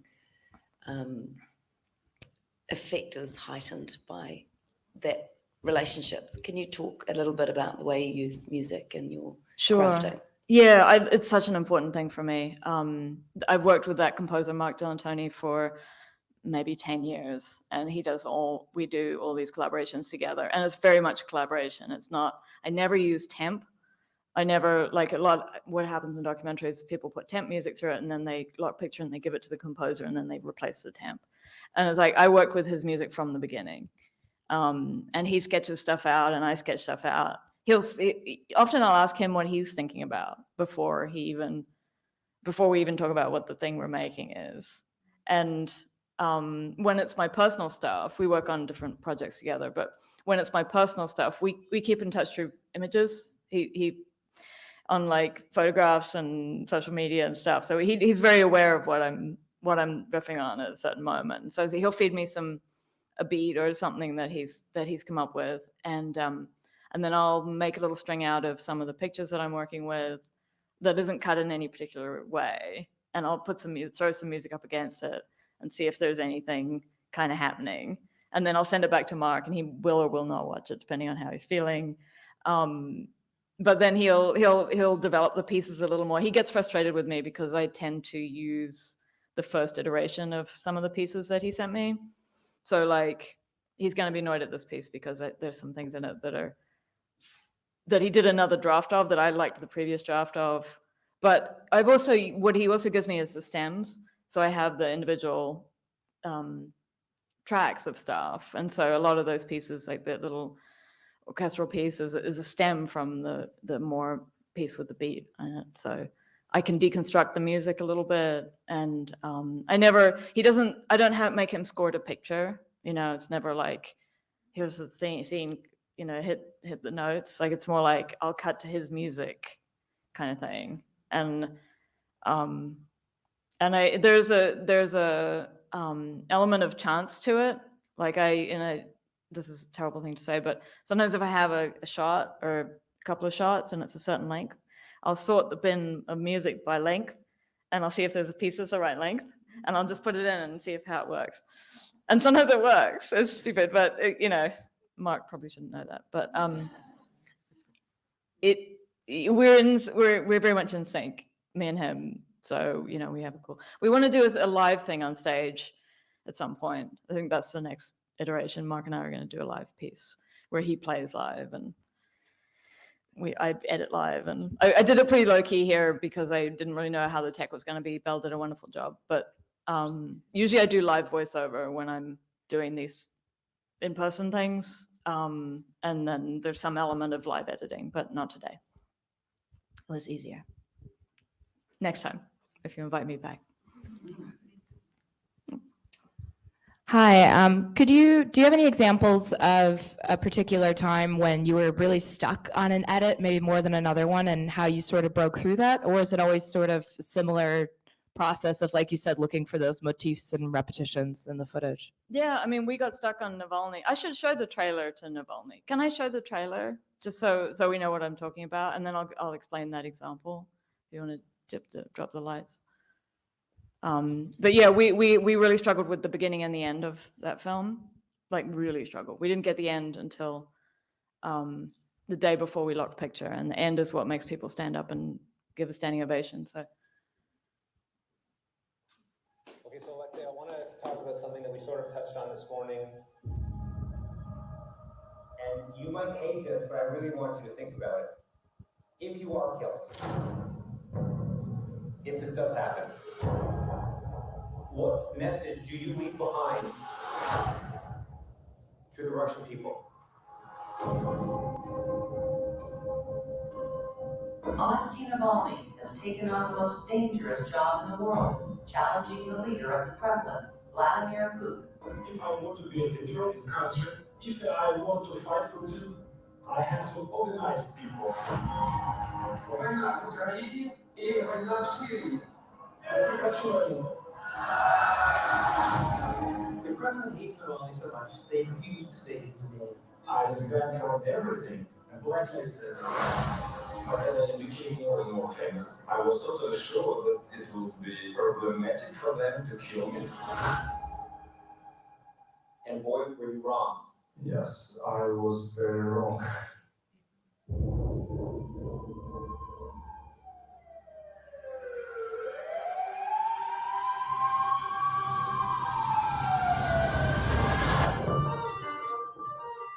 Alexei Navalny arrives at this hospital in Berlin to have your dad, an opposition leader, being poisoned. It was literally like a book.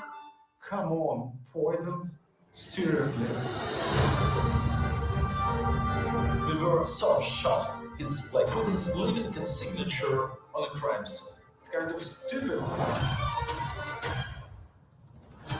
We found a domestic assassination machine on an industrial scale. Navalny will personally call his poisoners one by one. Further. Это Навальный, Алексей, вас беспокоит. Хотел узнать, зачем вы хотели меня убить.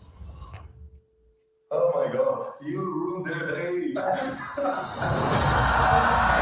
Navalny is stepping into a showdown with the Kremlin. I want to go back and try to change Russia. It's something worth fighting for. Are you not scared, Alexei?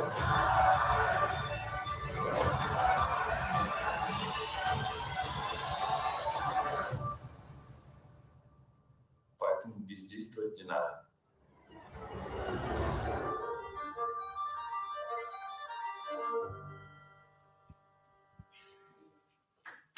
It can be dangerously easy to steal your identity. With Norton Identity Advisor Plus, it's easy to call for help. That's not part of Help the with identity theft starts here. Go to Norton.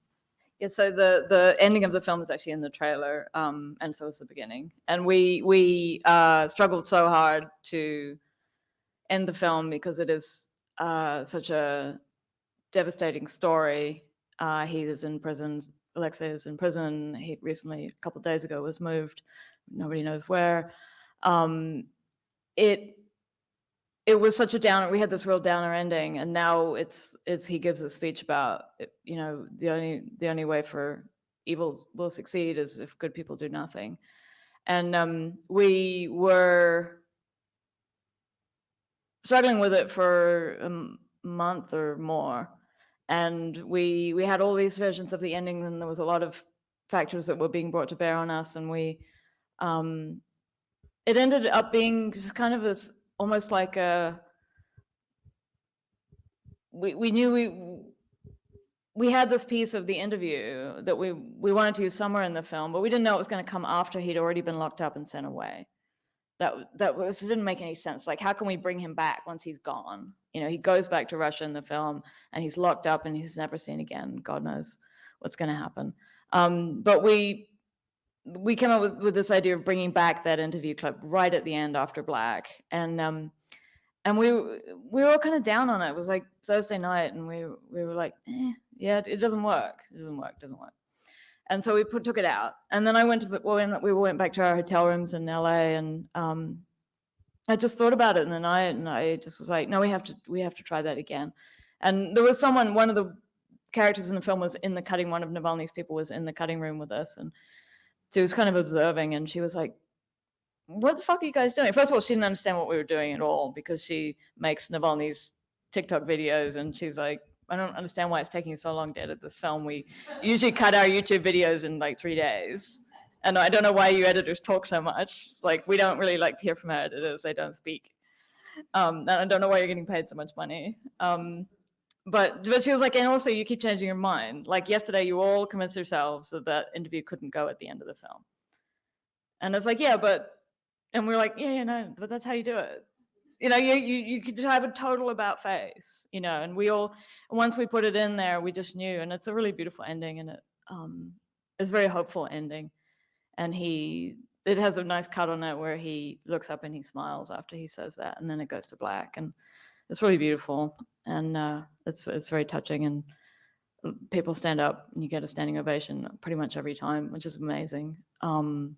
That's a tribute to Alexei's character, but yeah, it's you don't know. Sometimes you got to sleep on it. Sometimes you got to fight it out. You know, we definitely fought it out on this film. A lot of fighting in the cutting room, but that's okay. We did it. Yeah. Mike. Thank Kia you. ora. Kia ora. That's quite a hard out kaupapa that you've done there. My question is, because it's about that man who currently is imprisoned. Yep. What is it to be associated to a piece with about a man that is stuck there?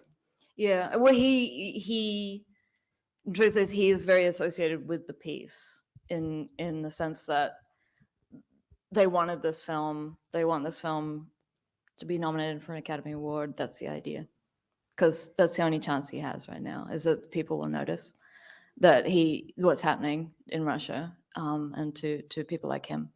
So we were part of, you know, their strategy in a way. He knew he was going to go back to Russia, and he knew he'd go to jail, and was a suicide mission in some ways. But the film was a big part of his plan, you know. And so we have a terrible, you know, it's a terrible burden. Like I say in that piece, it's like, you know, we're all done wonders for all of our careers, but it's a terrible cost, especially this week, because he has been moved to another prison. His lawyer can't reach him. We don't know what's going to happen now with the war going on, and you know, it's all so, like, what I'm trying to say in that piece is, like, you spend all this time in the cutting room talking about our character and stuff. Meanwhile, he's in prison while we're getting letters and stuff to him. He knows, you know, what's going on, and he's, you know, and that said, he's also not happy about stuff that's in the film, and he knows that.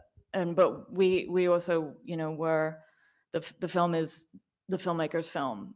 You know, it's not Alexei's film. So, you know, but his family has participated in the film, and he did too. Yeah, I've seen the film. Yeah. So, is for you the material?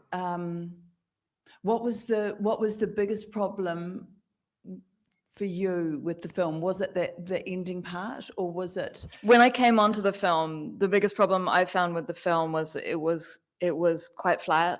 It was a very linear story. You've seen the film, he gets on the plane, he goes back at the beginning of the film. He gets on the plane, everybody stands up. That was at 1 hour and 10 minutes into the film.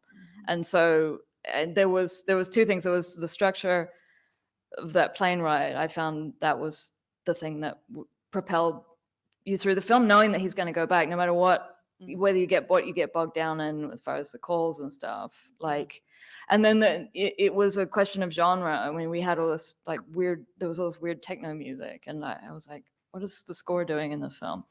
I don't understand. And everyone was like, why? But then CNN didn't like it either. So we rethought the music, and I asked everybody, you know, so what is the genre of this film? What I'm asking in this piece, and And they all were like, what do you mean it's a documentary? I'm like, no, I think it's it's a thriller, and then I cut this beginning that with this kind of spy music and this drone shot that goes over the snowy landscape, and it's like that trailer, it was exciting, and that gave us a lot of leeway to I think it helped change the focus of the documentary from being about him in a big sense, and it was just became more about this time frame, and that kind of lifted a little bit of responsibility off us to be it's not the deepest documentary you've seen it, it's a certain type of thing. And it skates over a lot of stuff, but it skates over it in a way that hasn't really bothered people, which is kind of good so far, but we'll see.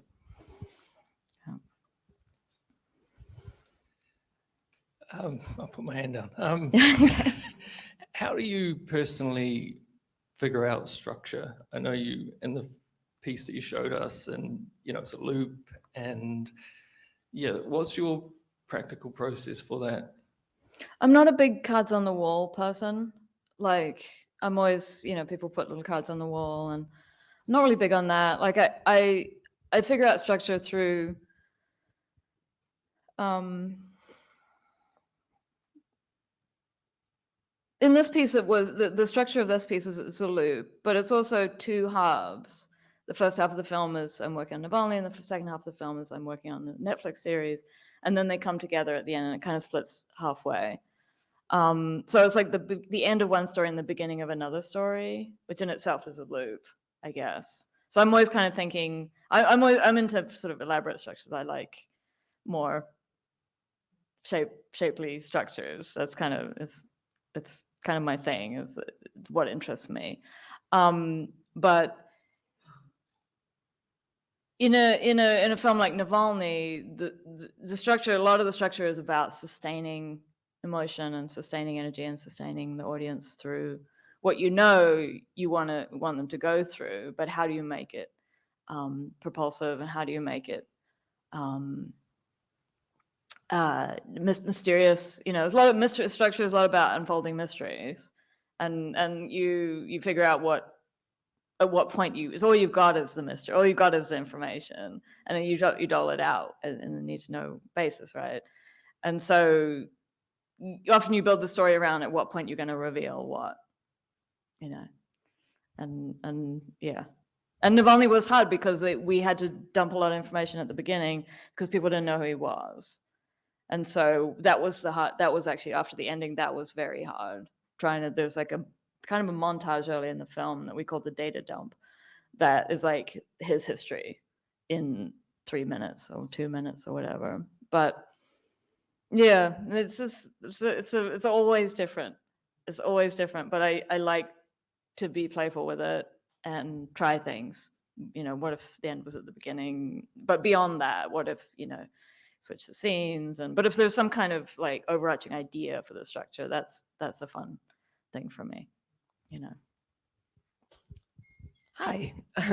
Something that really impresses upon me about you is your strength, both in, how stubbornly you stand up to your vision, and, you have your moments of conflict and you're like, no, I'm not going to go work on that project, or like, we'll stand up for that idea so much that they're like, you know what, you're off. But also in terms of, telling these stories where there's obviously a personal risk associated. You had to go and work in some royal's apartment. And I was wondering about, your own personal process in terms of nurturing that strength, or, what you've done to get yourself into that position to take those steps.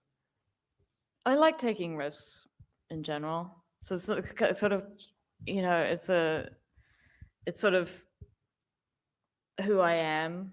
And so I take risks in my cutting, like the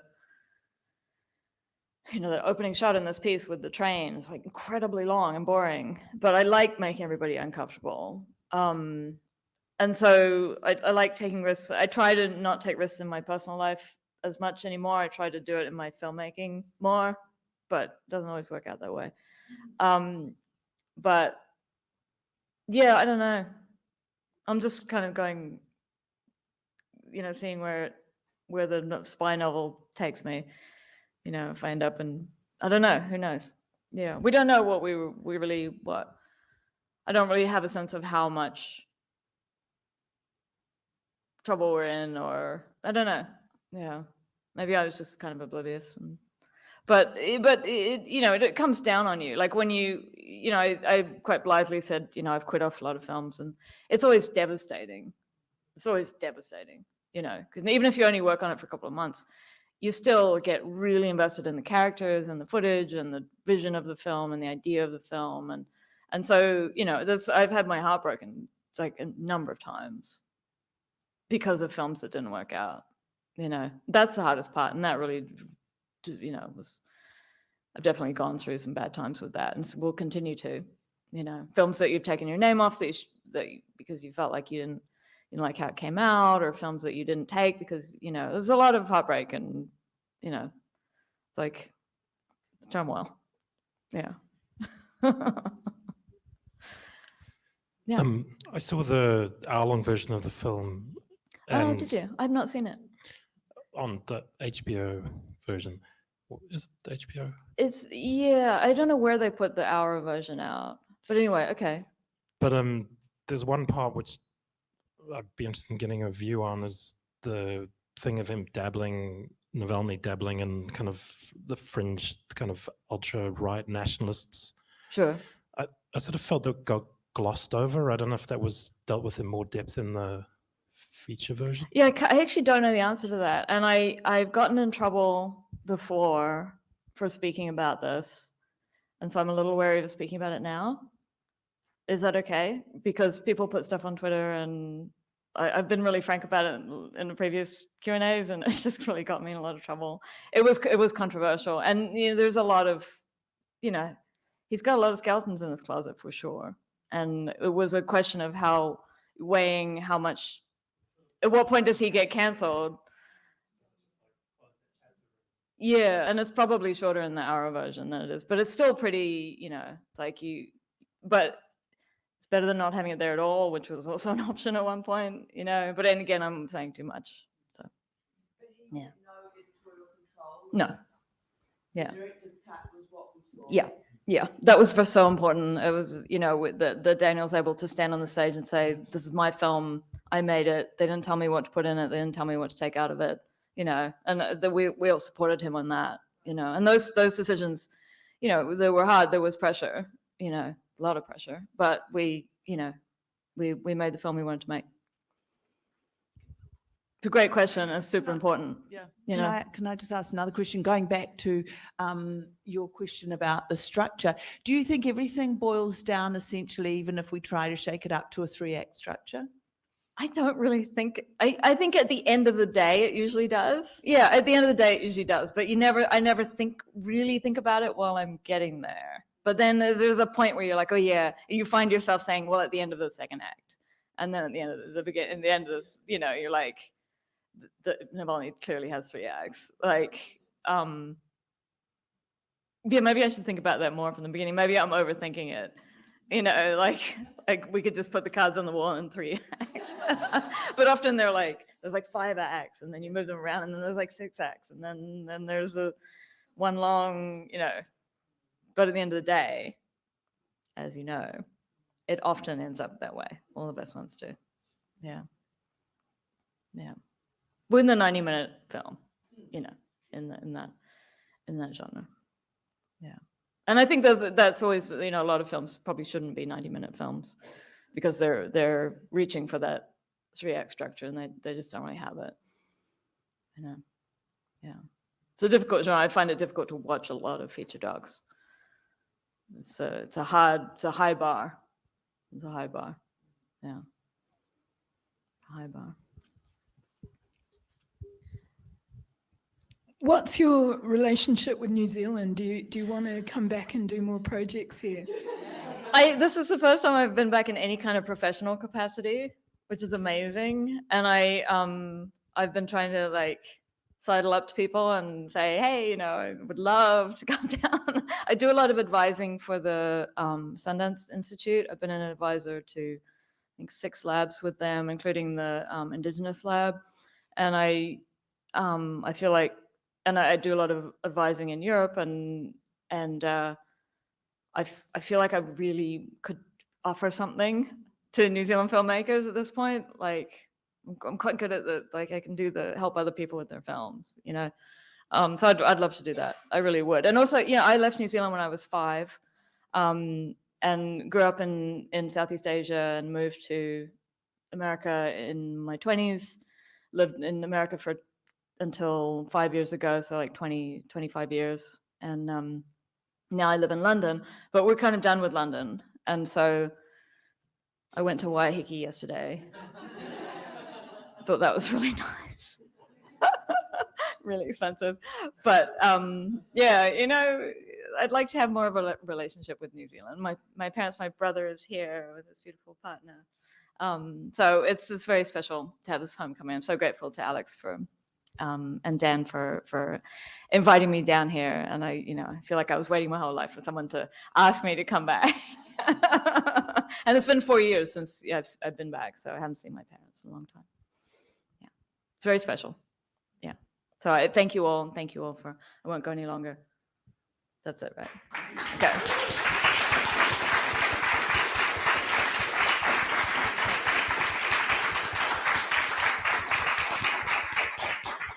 So now you know why, when I was promoting the forum, I said New Zealand's best kept secret. Actually, it's probably the world's best secret from New Zealand, but certainly a powerful person, powerful creative. I think that she can bring so much to New Zealand, so don't all go rushing. We'll take a booking and we'll take a commission on this. But look, I'm so honored that Maya did come back, because I do think, as she said, I do believe that she's got something to bring back to New Zealand in terms of the knowledge that she has in her practice. I'm glad we watched Navalny for a long time, because we were going to get Navalny, and then the festival release didn't happen. And she was so kind. She said, do you still want me? I said, of course we want you, because we want Maya Daisy Hawk. The film is secondary. The film is a testament to the work that you do, but you yourself make what it is that's special for New Zealand. So I'd like to welcome you back again officially. Nice for you to have brought your brother and your sister-in-law across. And I know that you're going to go down and meet with your parents. So it's all a great homecoming. So once again, can we give a round of applause to Maya?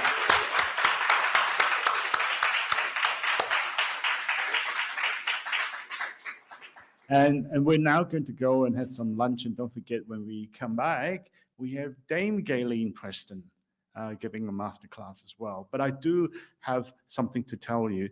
Dame Gayleen came down with COVID. So she's actually going to be doing it by Zoom. But we've practiced and we rehearsed and all the techs work. So thank you.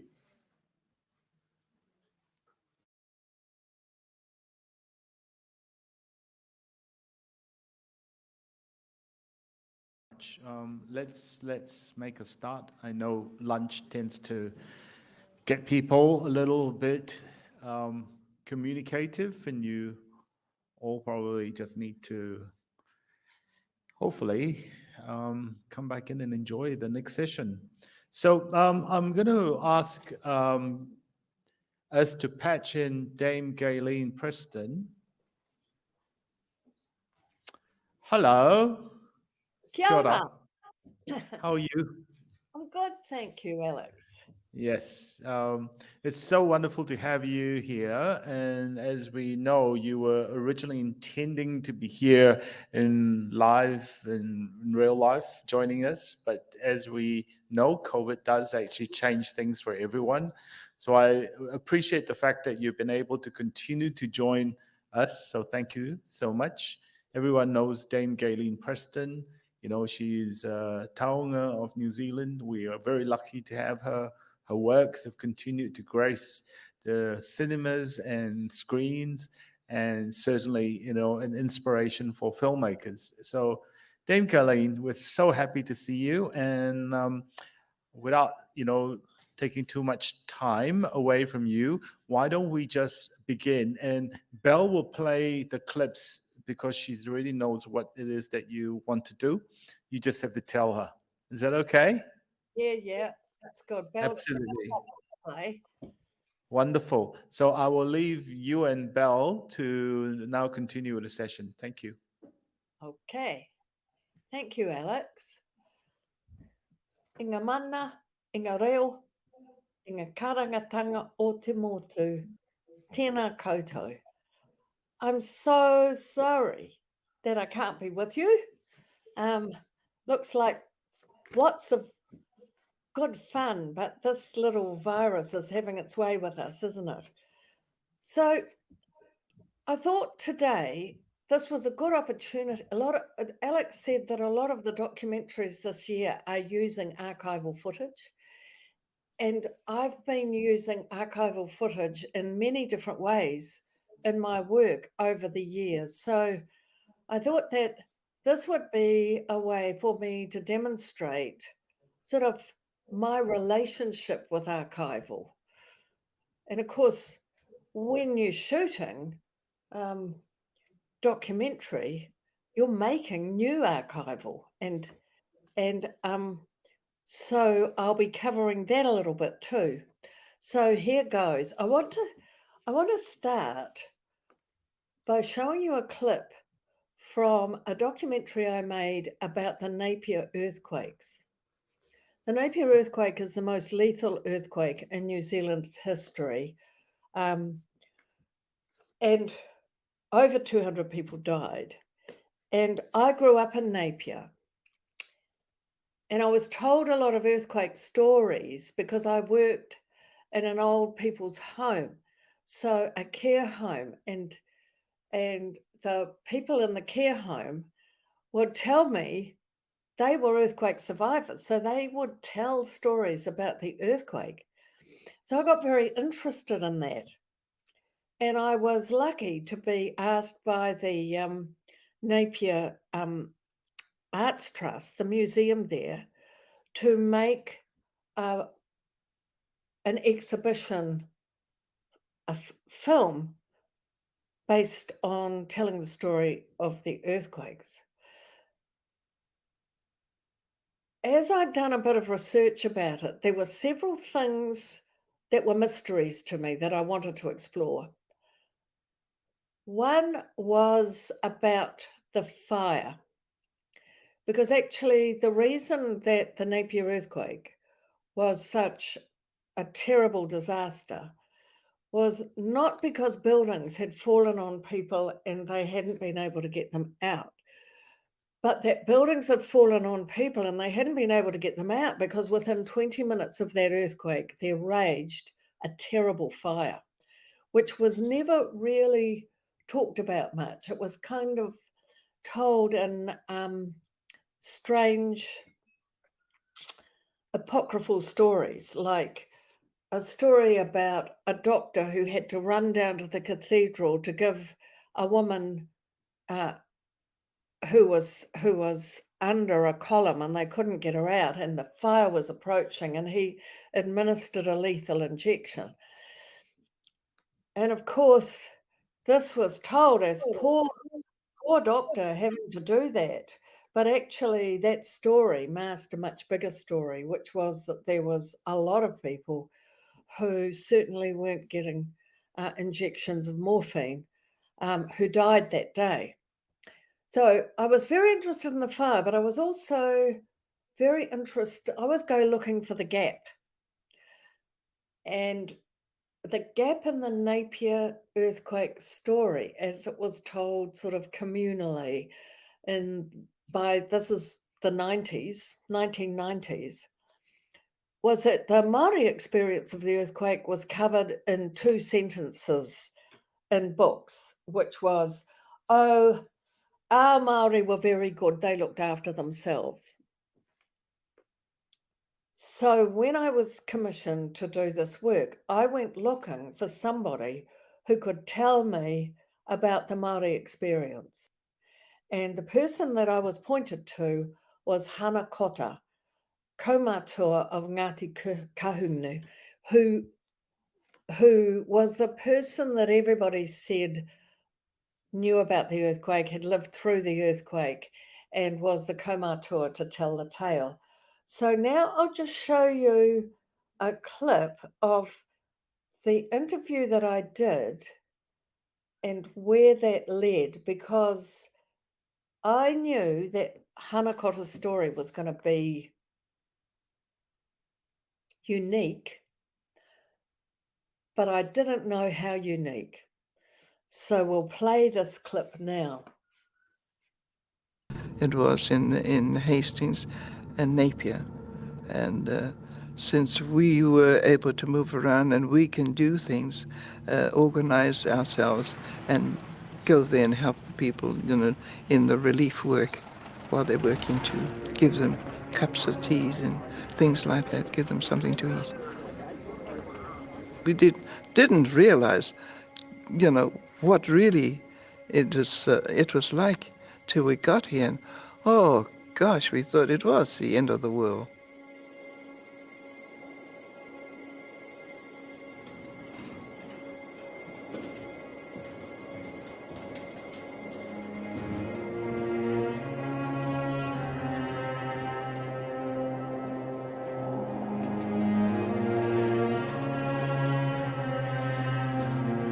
We got, the cups of teas ready, and when we got that, and you call the men in and you see them struggling with the bricks and that, well, you can't stand there and look. Well, what you do, you throw your coat off or whatever, your apron off, get in there and start helping them with pulling some of the people that was, captured underneath the bricks and that.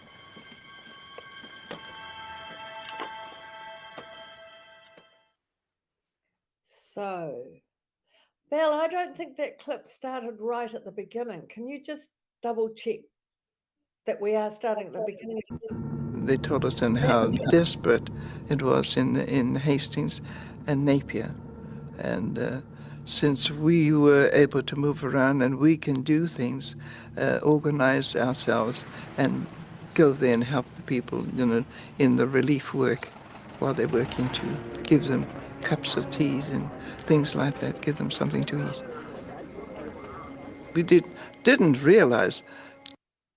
So that's all right. It's just for future ones. Just make sure we start right at the beginning.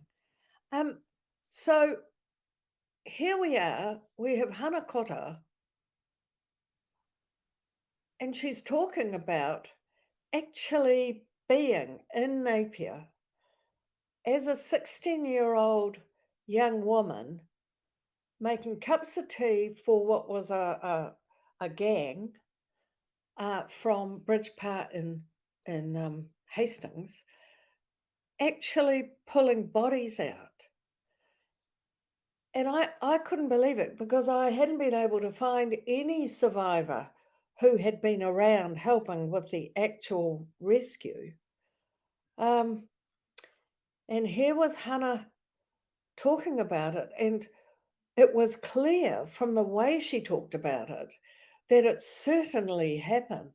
So, of course, I went looking in the archival footage to see if I could find stills, anything, to see if I could find young Māori women working in the front lines, as it were. And of course, they're not there. And they're not there. I think when you're working with archival footage, you're often just looking at the edge of the frame the whole time, because the reason the cameras are there isn't necessarily the reason that you're looking at the footage now. So I went looking, and of course they're not there, because they're not the official version. The official version is all about the brave sailors of the Veronica who came on shore and helped with the immediate rescue and cleanup. And that's who the news was about. And of course, you could argue in 1931 in Hawke's Bay, at that time, the Pākehā community weren't really seeing the Māori community. So I had a problem. So I had to look through the archive to see what I could do to imply that those young women are just, to make the audience feel like those young women are just off screen, just off the frame. So have a look at how I dealt with that.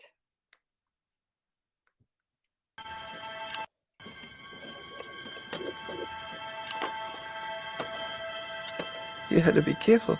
You know, it got to that the next day we were advised to come with gloves.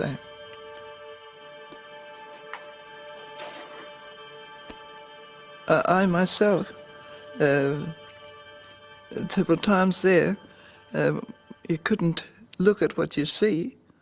Or we had to get a handkerchief and tie it in front of our nose, just our eyes, because some of them, the smell was coming up, and was with the smoke and with the human flesh, I suppose, and all these. It was sad. And we just couldn't turn away. It had to be done. Well, sometimes it'd take about 2, 3 of us to pull it out, and it was done. It got too hard, then we used to beckon to the boys to come and do it. But if us girls can do it, we went ahead and did it.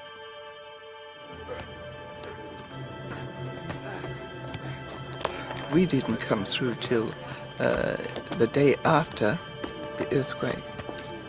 And others, I believe, that came there, that were there, they took away those that was, had breath in them, breath of life, but those that they couldn't. Those are the ones that we pull out and put them all onto the tray, and then take them over to the cemetery and bury them there. That took them there different times. The tray was full, and take them over. It's sad, I tell you, it was sad. It really made, us realize the importance of one another. I will fear no evil, for thou art with me, my rod and my staff, they comfort me. When we went back, our co-martyrs got us all together, and we had to pray. They karakia, what they call, they karakied us, and asked the blessings of the Lord to help us overcome whatever there is and whatever we've been through. No reire pā, kua tipu nai nei tēnei wāhi, hei tipunga mō ngā mea tāhua.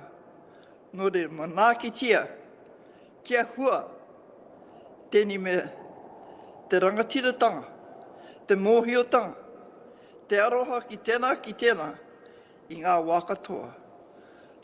Tā mātou inui, tēnei kia koe, māu e whakamana mai rungi te ngō tāo tamau e hukaraiti. Āmene. So you see, when I think everything is context.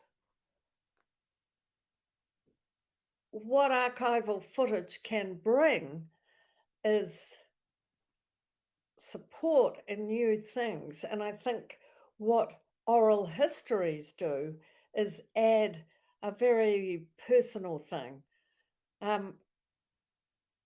I certainly wanted to use the official version, because that's all we had, to make a far more personal and compelling recollection of the earthquakes. And I also wanted a karakia on that footage, because that footage was going to be screened every half hour, and still is, at the Napier Museum. So if it's got a spiritual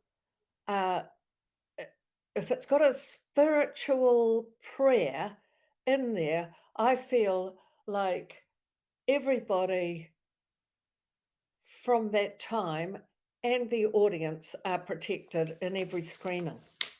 So I often do that. Anyway, I thought today what I'll do is I'll show you 4 different ways that I've used what is now a very well-worn piece of footage, archival footage. I'm going to show you Country Lads. You've probably all seen Country Lads now, but in 1985, so this is well before I met Hana Kota and made the earthquake documentary, I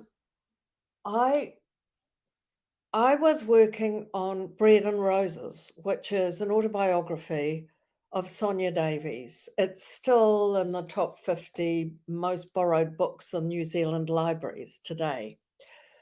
So Sonia tells a really terrific story. I wanted to use the World War II aspects of her story. And so I decided I'd better do some research. So this is 1986. And you know, it wasn't like now where you can just Google it and you'll find all sorts of clips there.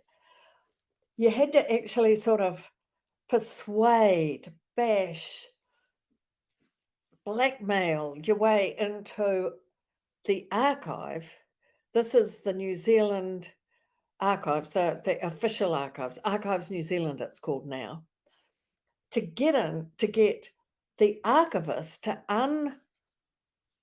unspool a print and put it on a Steenbeck and let you look at it. So I'm viewing Country Lads for the first time ever with a man in a lab coat with white gloves on in a pristine environment.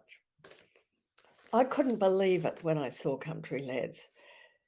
It's such an interesting piece of New Zealand filmmaking. It's meticulous. It's made by the National Film Unit before it was the National Film Unit as a piece of carefully sculpted propaganda for specifically New Zealand audiences. Again, it's the soundtrack that's amazing. And I just want to show you Country Lads so that we can take a moment to honour the filmmakers who made it and to appreciate Country Lads in its full splendour. This is a clip from Country Lads, obviously.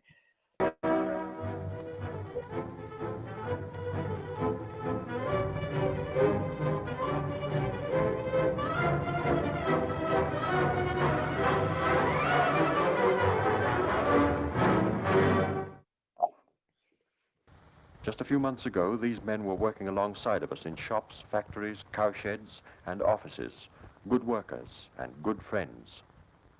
We might be talking to a man in the tram or in the pub one day and find him in uniform the next week.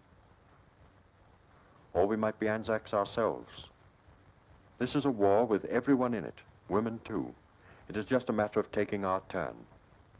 In a few weeks or a few months, we may be on the inside, trained, skilled, and proud of it. It's not just another army marching past, but our army. They weren't used to marching in step then, but if marching had been a useful job in civil life, they would have done it. If it's milking, they can milk. If it's building roads, they can navvy. If it's banking, they can bank. And if it's fighting, they can make a pretty thorough job of that too. Poor deluded country lads, Hitler called them, though no army in all history has known better what it was up against or what it was fighting for. They helped to make this country the way it is, happy, prosperous, free. Country lads and town lads, they have gone right across the world to help those who feel like us to be free and happy too.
That's an edited down version. The original is longer, but you can imagine my amazement and joy at coming across this piece of New Zealand history.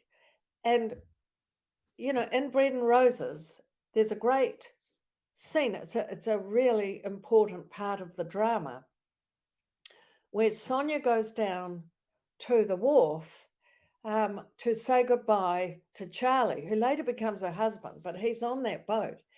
And the thing about that is that Charlie isn't fighting. Charlie is a conscientious objector, and he has agreed to travel as part of the medical corps. So I thought it'd be a wonderful opportunity to make references, you know, careful ones, to the Country Lads footage and give it to the conchies. So have a look at what we did for Bread and Roses. Again, context is everything.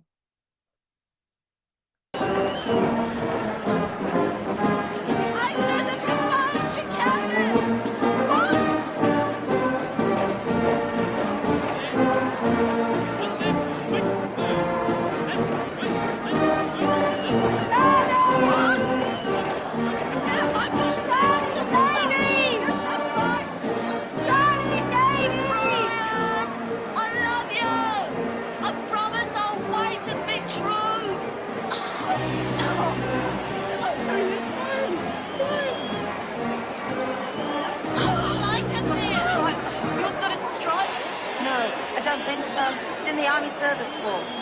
You won't be fighting then? No, thank God. Sonia!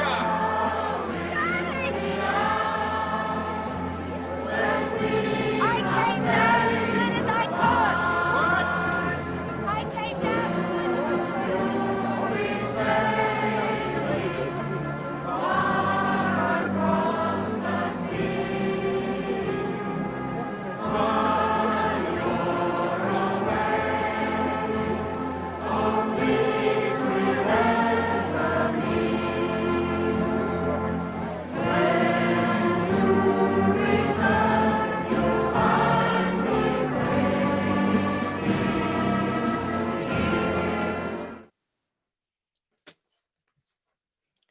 Yeah, so all the references in that are from Country Lads. Of course, we had budgetary restrictions. We're New Zealand filmmakers, after all, and we actually just had a slice.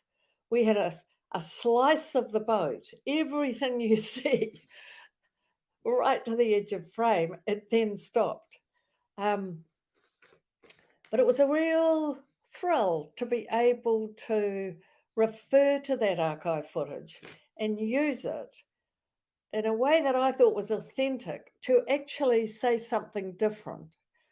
At the same time that we were making Bread and Roses with Judith Fife, who was one of the founders of the Oral History Centre, I started, this all came from the research from Bread and Roses. I started collecting oral histories of women in World War II. And that's not surprising, really, that I was interested in World War II, because my parents, I'd grown up with two parents who had very different versions and reactions to their experiences of World War II than most of the people around us. So it was a bit of a mystery as I was growing up. And so I started collecting stories of women's versions of World War II. And that grew into the film War Stories Our Mothers Never Told Us. And War Stories Our Mothers Never Told Us is based on, it uses 7 interviews from what is now 70 interviews that we did on sound tape of women's experiences of World War II. And most of them are experiences that they had here rather than off overseas. Most of the women we asked said, "Oh, I wasn't in World War II." I go, "But you were alive then." Goes, "Oh yes, I wasn't in the war though." I go, "No, we don't want to know about the war. We want to know about you and your life as a young woman." So I'm going to show you now a clip from War Stories, which is Flo Small, who was a working class girl who knew how to have a good time. Her mother was her co-conspirator. So if Flo was going to a dance, she would leave the house in very sensible shoes, pleasing her father, and stop off at the letterbox and change her shoes to her beautiful red high-heeled ones for dancing. I love these kinds of details in oral histories. But anyway, look, here is Flo's version of going down and being part of those departures.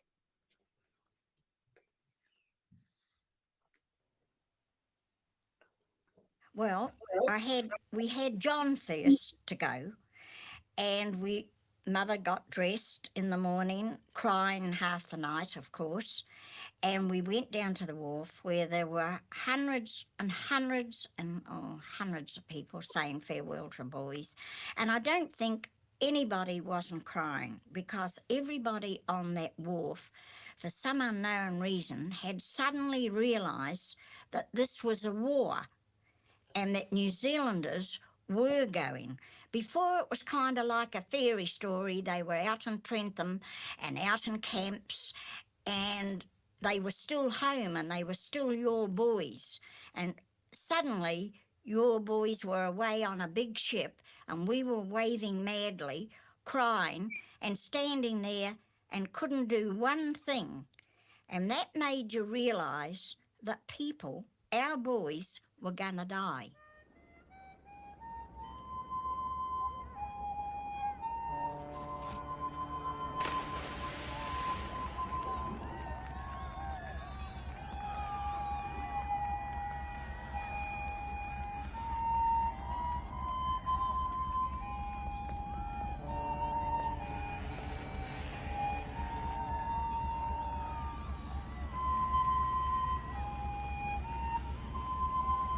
And all those boys on the ship, I remember my mother saying, how many of them will come back? Never thinking that ours wouldn't come back, because every mother there thought her boy was coming back. And it was depressing when we came home and watched the ship go out, and there was nothing you can say. It's a kind of funny, you cry and you go into a bedroom where someone's been and you think of something that perhaps you and your brothers or you and your sons have said, and something funny, and all of a sudden you don't really know what to do. Now, my mother scrubbed a bench, and she scrubbed it about 4 times. I remember Mum with a scrubbing brush and a cake of electric sand soap scrubbing this bench. And I said, Mother, what, you've scrubbed that bench, what are you doing? She said, if I don't scrub it, I'll go mad.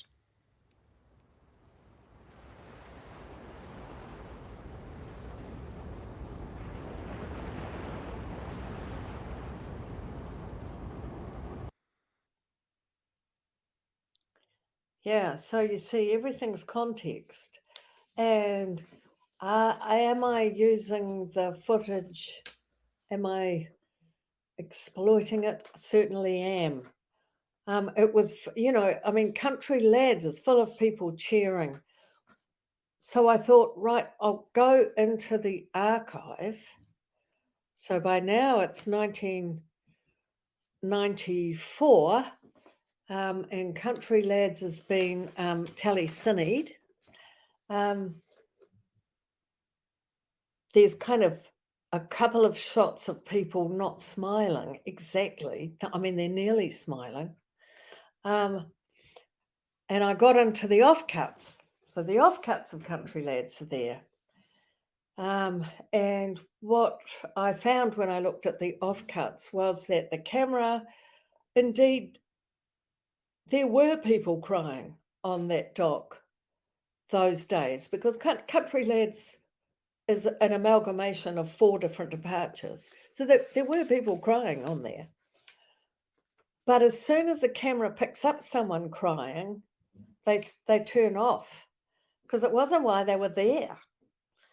So we can think, oh, archival footage is kind of empirical, and it certainly is, but it reflects the time when it was filmed. And I think we honor the footage when we put it into a context that isn't the reason why it was shot, because it makes the footage live.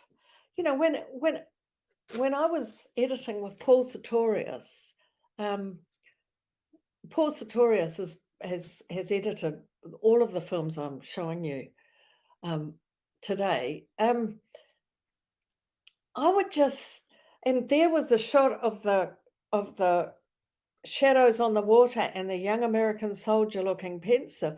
I would just send a grateful thanks to the cinematographers who shot that, because I wasn't getting cold, and I was sitting on my nice warm editing bench, splashing around, having a whale of a time in their footage. A word about the Americans. They did come down here with film crews. The Hollywood boys arrived. And if you look in the archive, the World War II archive, you find very different approaches to how a newsreel is made. They did a lot of setup shooting. And in Flo's story, she fell in love with a young American. So her story includes some American footage. And I'll just show you it now, because it's a bit of a gas.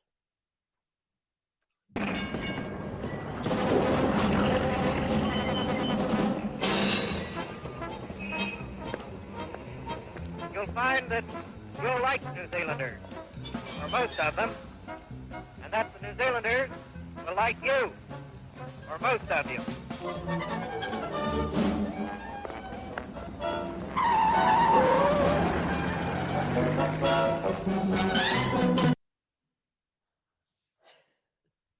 See, so it's all set up. They don't do documentary. They're not quiet, understated propaganda. They're Hollywood boys. The next clip I want to show you is from another film I made about World War II. I have been a bit obsessive over the years in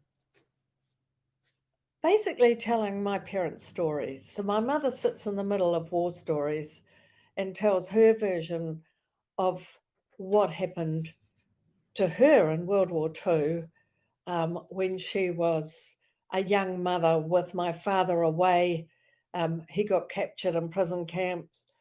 And as he tells the story, accidentally escaped into Switzerland. I made a film called Home by Christmas, which is based very closely on my father's oral history of what he did during World War II.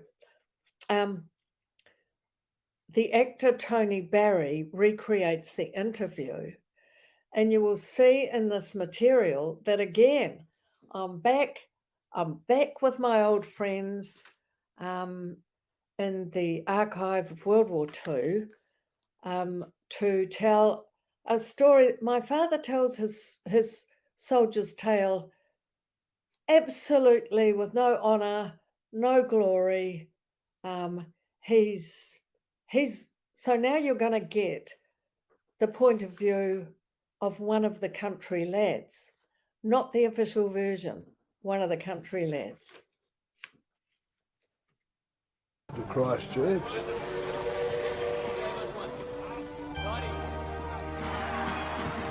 People lining the streets, and women, girls, and had flags and waving and cheering.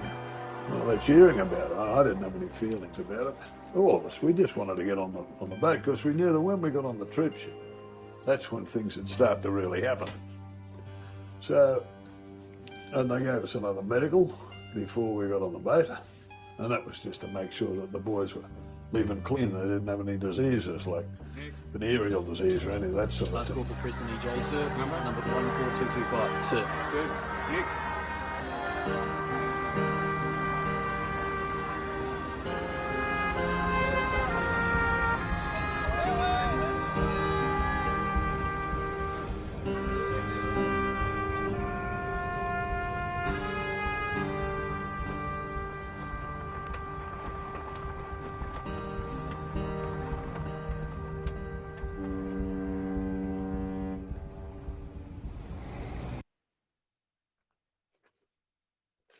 Yes, well, you can imagine my thrill when I found in what is now Ngatonga, I found 8mm film that had been shot by a young officer who I swear must have been standing next to my father when he shot his footage. And this little, you know, it's these tiny little slivers of absolute treasure that can be found in our archives. And the thing about the unofficial version is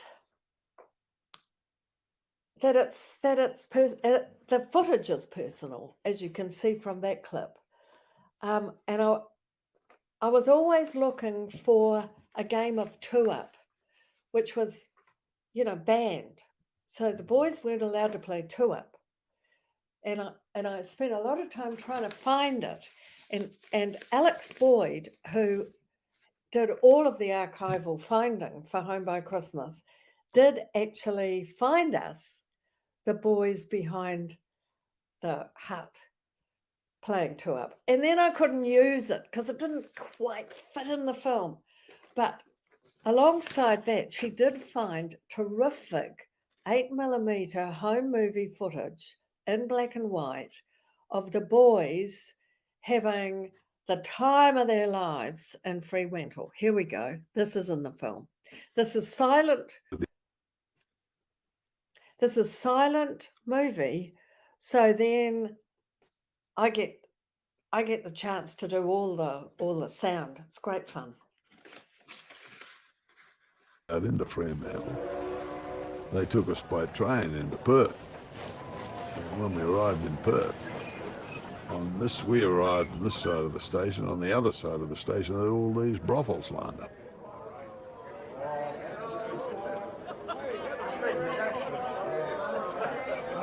With all the girls out there in shorts and just their bras on. Going, come on, boys, come on over.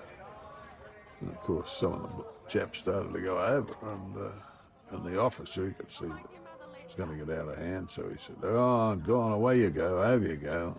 Be back in an hour." And off they went. You didn't go? Ah, I bought a rabbit.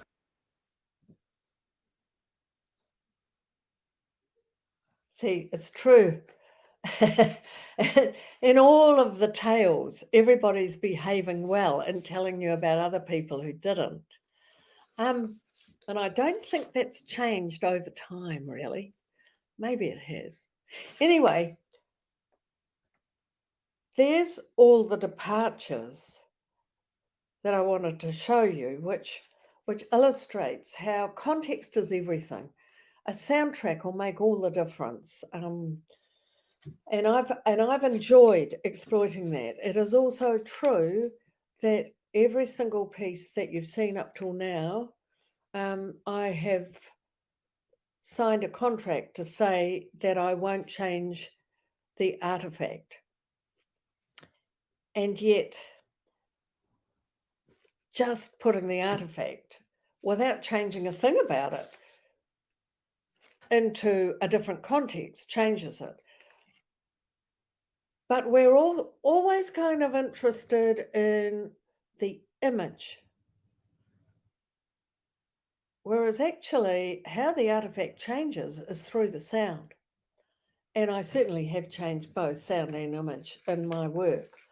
The next thing I want to show you, now I'd like to pose a challenge, I suppose, to everybody gathered, which is, what do we do now? Because that's use of the official version and showing you the difference between the official version and the unofficial version. Now, you know, everything's unofficial version. It's all on people's phones. I mean, the most compelling images from last year would be 9 seconds of a man with his neck being stood on. So we're now in a very different environment, re-archival footage. And when does history start? You know, does history start in 30 years' time?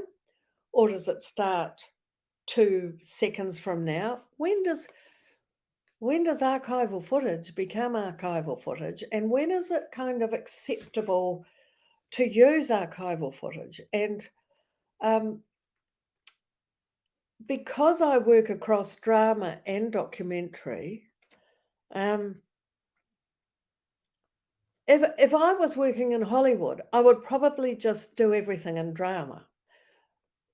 But for me, as a low-budget filmmaker in Aotearoa, using archival footage affords me the opportunity to do 2 things that I think enhance my filmmaking. One is to provide authenticity by incorporating archival footage in the drama,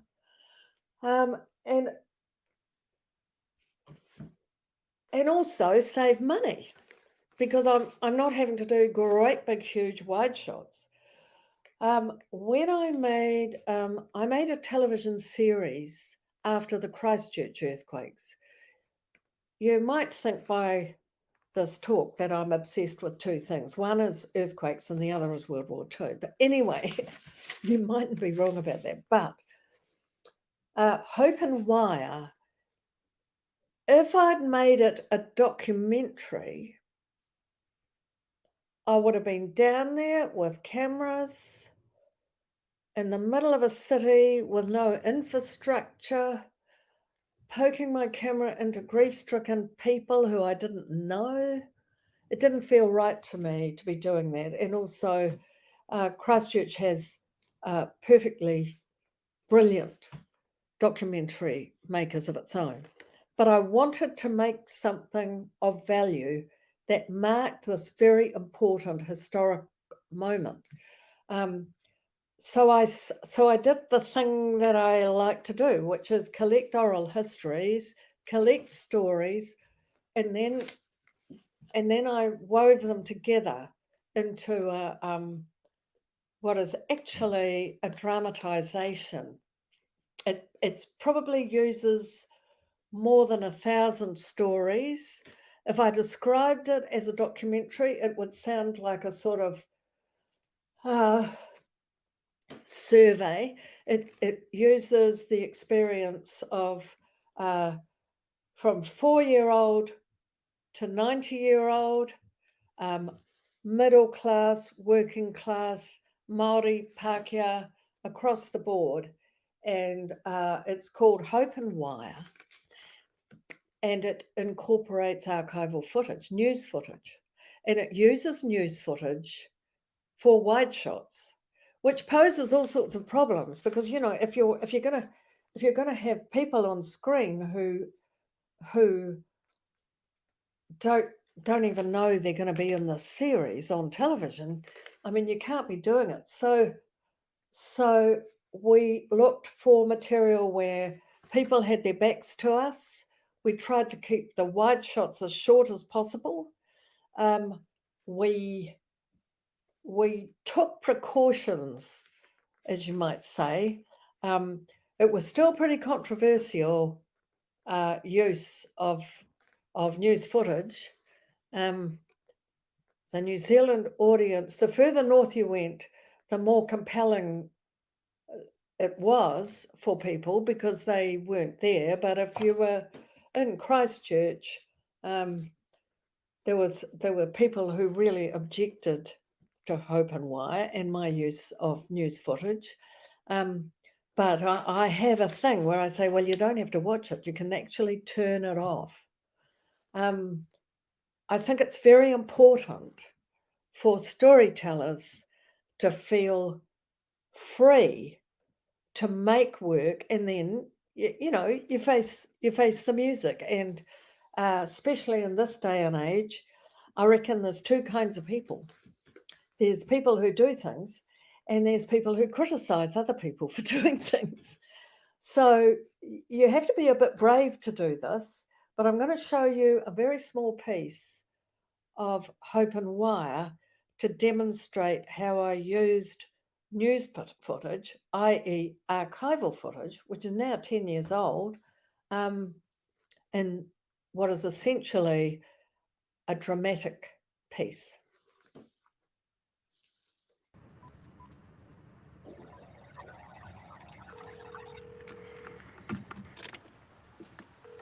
Hi, Mum.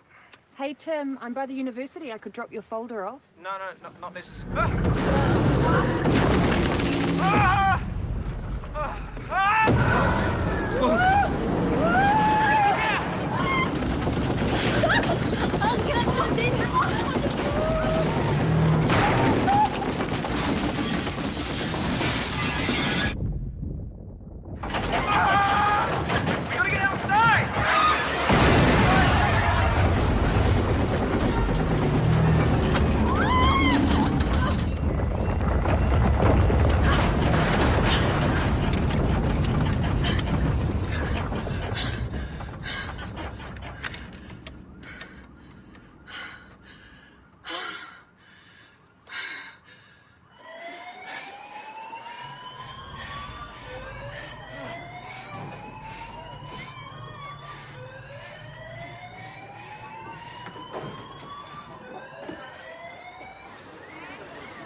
After September, we worked out a plan.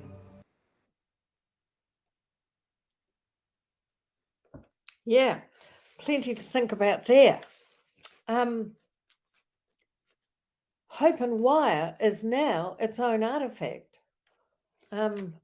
So we make archival footage as we use it, and I just treasure it. I think there's films in this festival, I believe, Alex has said, that use archival footage in all sorts of ways. And I think, as technology changes, I couldn't possibly have thought when I bashed my way into Archives New Zealand to look at that precious film stock going through the Steenbeck, that there would be a moment in my lifetime where I could just dial it up on my phone. So, I think there's just going to be so many ways that we can treasure the old stuff and regenerate it and put it out there and make it sing. You've got to honor the footage, of course, but it's the spirit of the footage. It's the wairua that I think that I have honored in whatever story I'm telling. And I just want to leave you with the last thing I've done using archive. I was approached by the Auckland War Memorial Museum to make a short film to go in the 125th anniversary exhibition of women's suffrage in New Zealand. And they wanted it, they didn't want it black and white old ladies. They wanted to rejuvenate it. They wanted to bring a young voice to what they were doing. And so I was sort of racking my brains at what I was going to do. Of course, they had virtually no budget. And I don't know why I get the jobs with no budget, I have to say, because I know other people get lots. But anyway, I'm sitting in the bath, which is where I do a lot of my creative thought, in the bath. And I hear on the Jessie Mulligan show some short pieces from Ngā Taonga of women who were around during the campaign for women's suffrage. Most of them children, but one of them interviewed when she was 103, who was actually part of the campaign in 1893. And so I thought, what can I do with these voices? Obviously no image, but let's see what we could do with these voices. So I got these really talented actors in and created a kind of gestalt of the stories to bring them up to date, because they're old ladies when they're talking, but they weren't old ladies when they were doing. Here you go. Here's a small piece of hot words and bold retorts. And one of the women is played by my daughter Chelsea.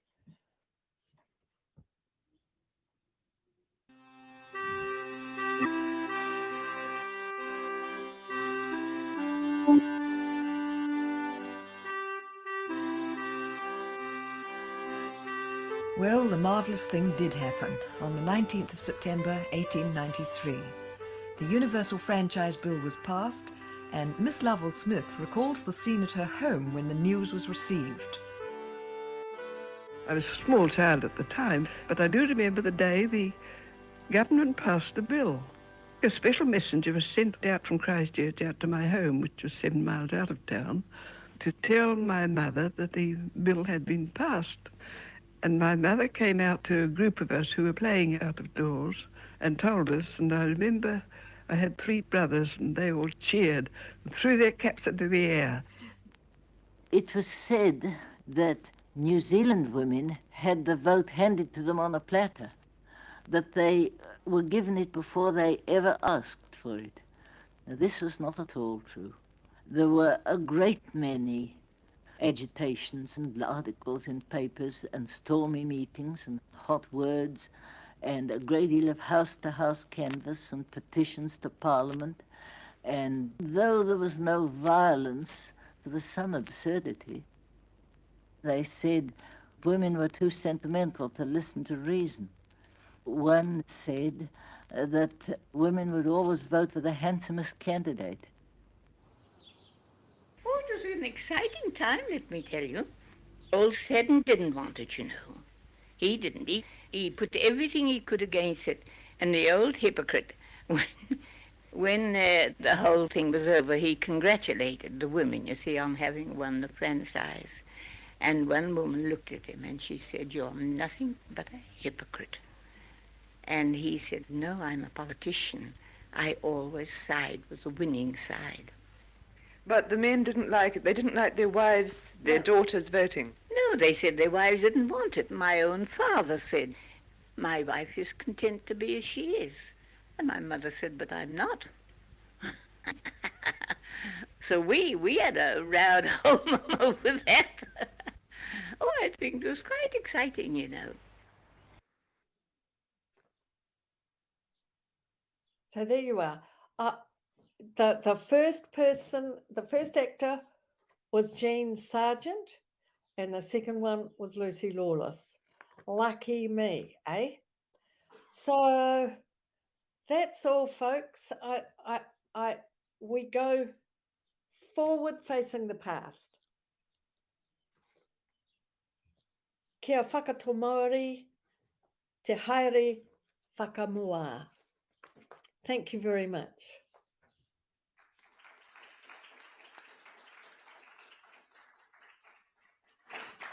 Dame Gayleen, we've got time for a few questions or comments from the audience, if you don't mind. Fine, yep. Absolutely. If anyone would like to ask a question or comment, we've got time for that.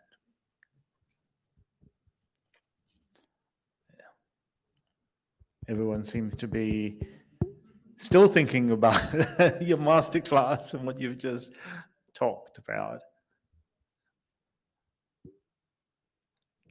Yes, Arran.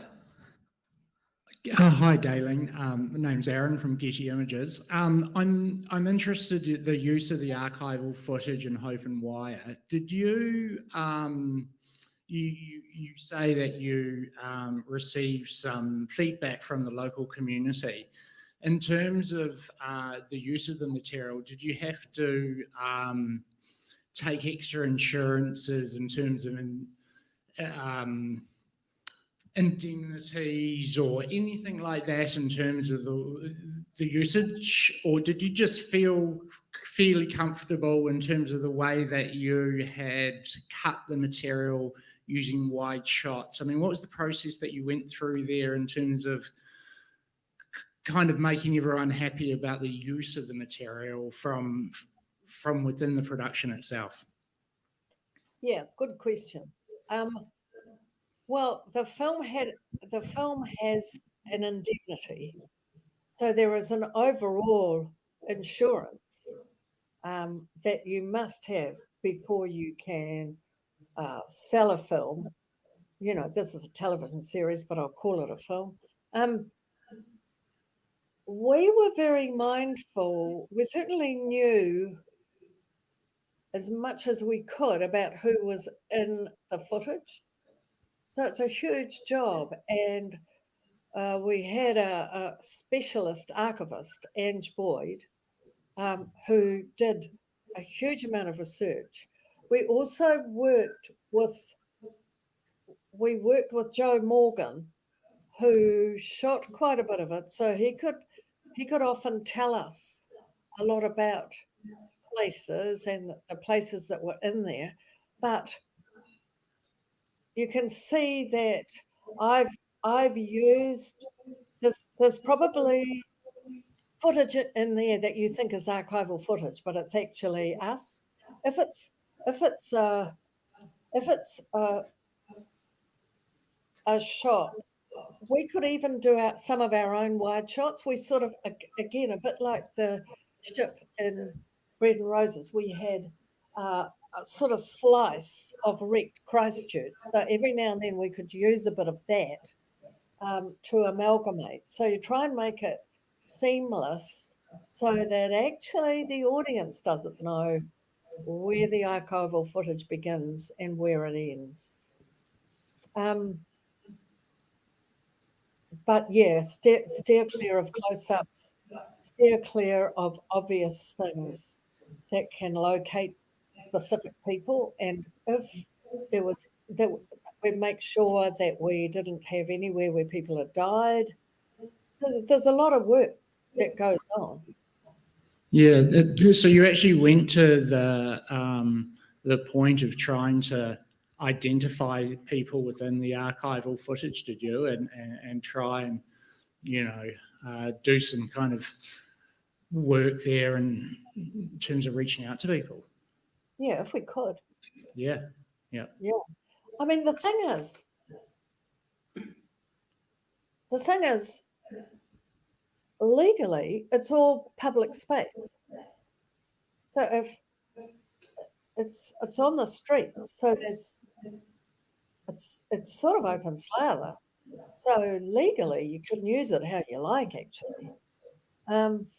but I think as a filmmaker, you've got a responsibility to the community. I mean, when it comes to Hope and Wire, there are so many people in Christchurch who have been in touch about how that television series helped them assimilate what had happened, because everybody's got their own specific version. But this was more of a sort of dramatized picture of a community, and it is all about community. But there's always going to be people who don't want to be reminded. And it's often the negative voices who are the loudest. Yep, unfortunately. Thank you. Yeah. We have time for one more question. There's a virtual question that's come through. Dame Gerline, I'll just read it to you. It's from Lam Horrors. Sorry, I'll turn around this way. Lam Horrors Production. That is a very interesting presentation. How do you decide what is the best way to use the archive? For example, when to combine with reenactment or just use purely the original archive? Well, if we've only got 2 questions, they've both been very good questions. Good point. When I was making War Stories Our Mothers Never Told Us, there was a lot of sort of feeling about that I would, being a filmmaker who had made Bread and Roses, made fully dramatized pieces in that same period, that in War Stories I would do dramatized inserts. And I felt that was completely wrong, because War Stories is a classic documentary.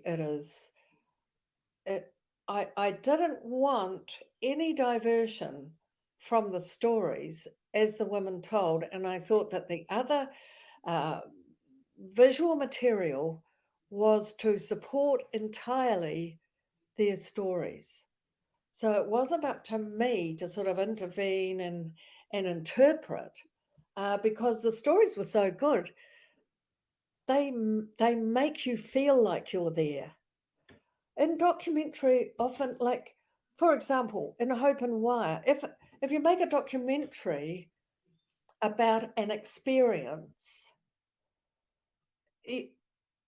you are watching. If you make a drama, the audience is right in there. I wanted War Stories to be a documentary that worked like a drama, and it works like a drama because of the sound work around the interviews and because the stories are so compelling. So I didn't want to intervene with drama. Whereas with Hope and Wire, it was kind of the opposite. I wanted to put the audience in the earthquakes, not watching the earthquakes, but in the earthquakes. And you can really only do that with drama. And then, of course, there was a cry of rage because people didn't want to be in the earthquakes, some people. But I think over time, Hope and Wire will have its own place in the annals of that city. Thank you. We do have one more question. Thank Galen from Evan Williams. When you're adding your own audio, do you set yourself limits on what is or isn't okay before you begin? No limits. I think telling stories with limits is kind of a bridge too far. When you look at the archival footage, and I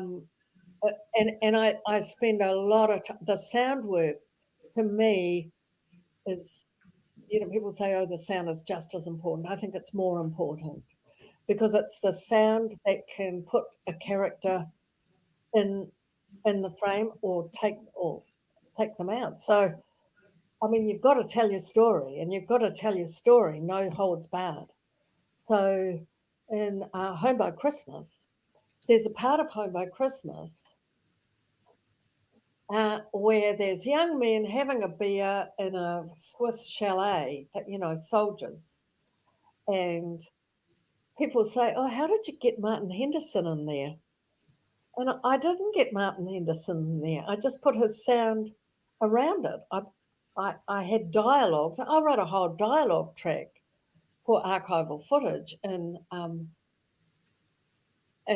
by Christmas, because Home by Christmas is using the archive in a completely different way from War Stories. In War Stories, the archive is there as archive.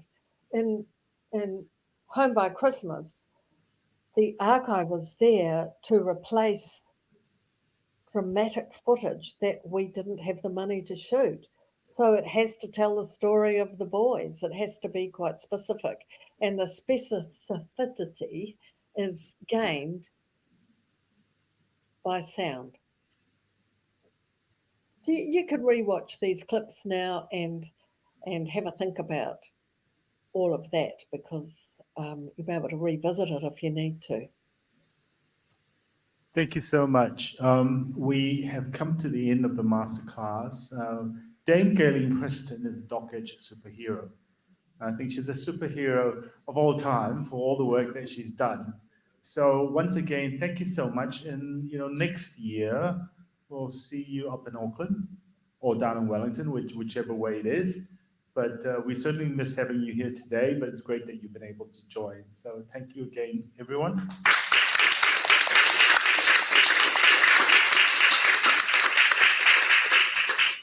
And we've come to the last session. While we set up, can I suggest you want to get a cup of coffee or you want to grab something? We'll get everything all organized. Dale Collette is here. She will be running the session, small but perfectly formed. How do we go about making sure that the next short film that you direct or someone that you are producing will be an Oscar-winning short? And yeah, that easy.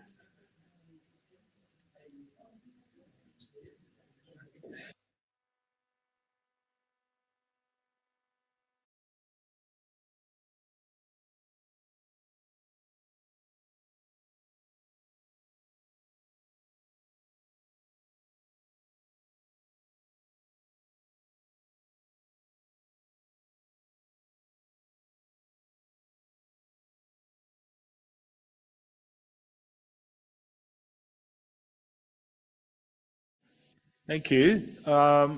We're now at the final session for today. One of the reasons why we wanted to do this session was that one of the things that came out of the documentary Hui that we've had in the last year was the conversation about how it is important to encourage quality, or not that we don't have quality short documentaries, but actually to create documentaries that actually go the Oscar route. And in putting together the session, we asked Dale, as the head of talent development at the New Zealand Film Commission, if he would facilitate this, only because I know that Dale has a soft spot for short documentaries, and we want to make sure that we can continue to grow it. To join the conversation, we have three great panelists, but they're all going to be overseas. So Dale's going to be talking to them, and maybe we can pull up the screen, please. Thank you so much. So let me just very quickly introduce everyone to you. Ruby Yang, she is an Oscar winner with her short film Blood of Yingzhou District, but her films, other than Blood of Yingzhou District, have all been critically acclaimed and have been nominated into various categories in competitions all over the world. Shirley Abraham and Amit Madashia are the directors of the film The Cinema Travelers that was critically acclaimed when it came out as a feature film. But we were so lucky this year to be able to get their short film, The Great Abandonment.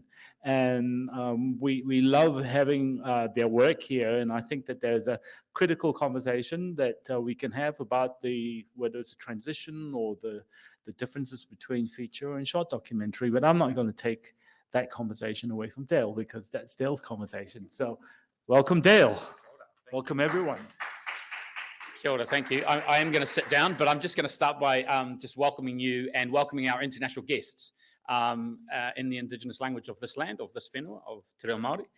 So tēnā koutou katoa, he mihi nui, he mihi mahana, kia koutou katoa. Kia koutou te mana o tēnei whenua, ara ko ngā iwi o ngā iwi o Tāmaki Makota, e mihi ana.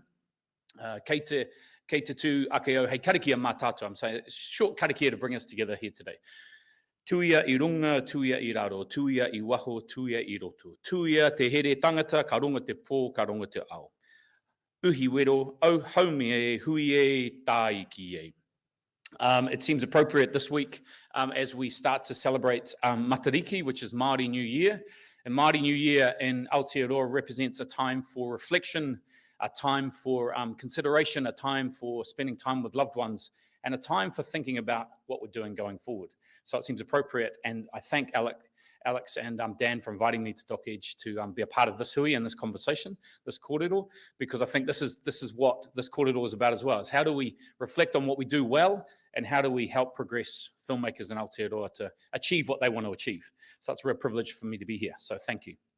Alex has already introduced our esteemed international panel, but I did send them a few questions. And the first one I sent them was, I just said I'd like them to do a little short introduction about who they are, some of the work they've done. But I'm going to throw one thing in there, which is I'd just like you to say the one thing that really drives you as a storyteller or a filmmaker. What's the one thing that really gets you up in the morning and you think, I have to tell stories? So why don't we throw to Shirley first? Hi, good morning. My name is Shirley Abraham, and Amit and I, we work together. We are filmmakers from India. I happen to be in Serbia right now, and it is very early in the morning. The sun has just risen up over the Danube, so it's perfect time to think about why I wake up in the morning, because I literally did wake up at 4 o'clock for this panel. A little bit about the work that Amit and I do. We started films by making this feature-length documentary called The Cinema Travelers that premiered as an official selection at Cannes. And it was our first film. And it did for us what the dream run of a first film should do. It picked an award at the documentary, in the documentary section at Cannes, and then it went all over the world. It won the President's Medal in India, and yeah, essentially it kind of, and we're grateful that it sort of lodged us into this constellation of international filmmakers.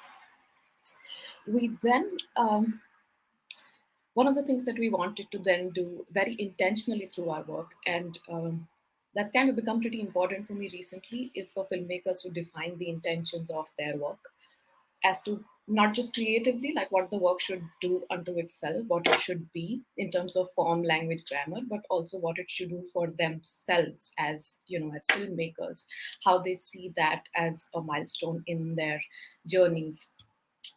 One of the things we wanted to do was to try and respond to the contemporary political moment in India. We were experiencing the rise of Hindu majoritarianism, the rise of the right wing, and it obviously has consequences for a country that claims itself to be the world's largest democracy. And so we've done a trilogy of shorts that are with the New York Times and the Guardian. And they are our response to the contemporary political moment. And we'll speak a little bit more about them. And the Great Abandonment is the third. And thank you, Alex, for showing it at Dock Edge. We'll speak about these films shortly.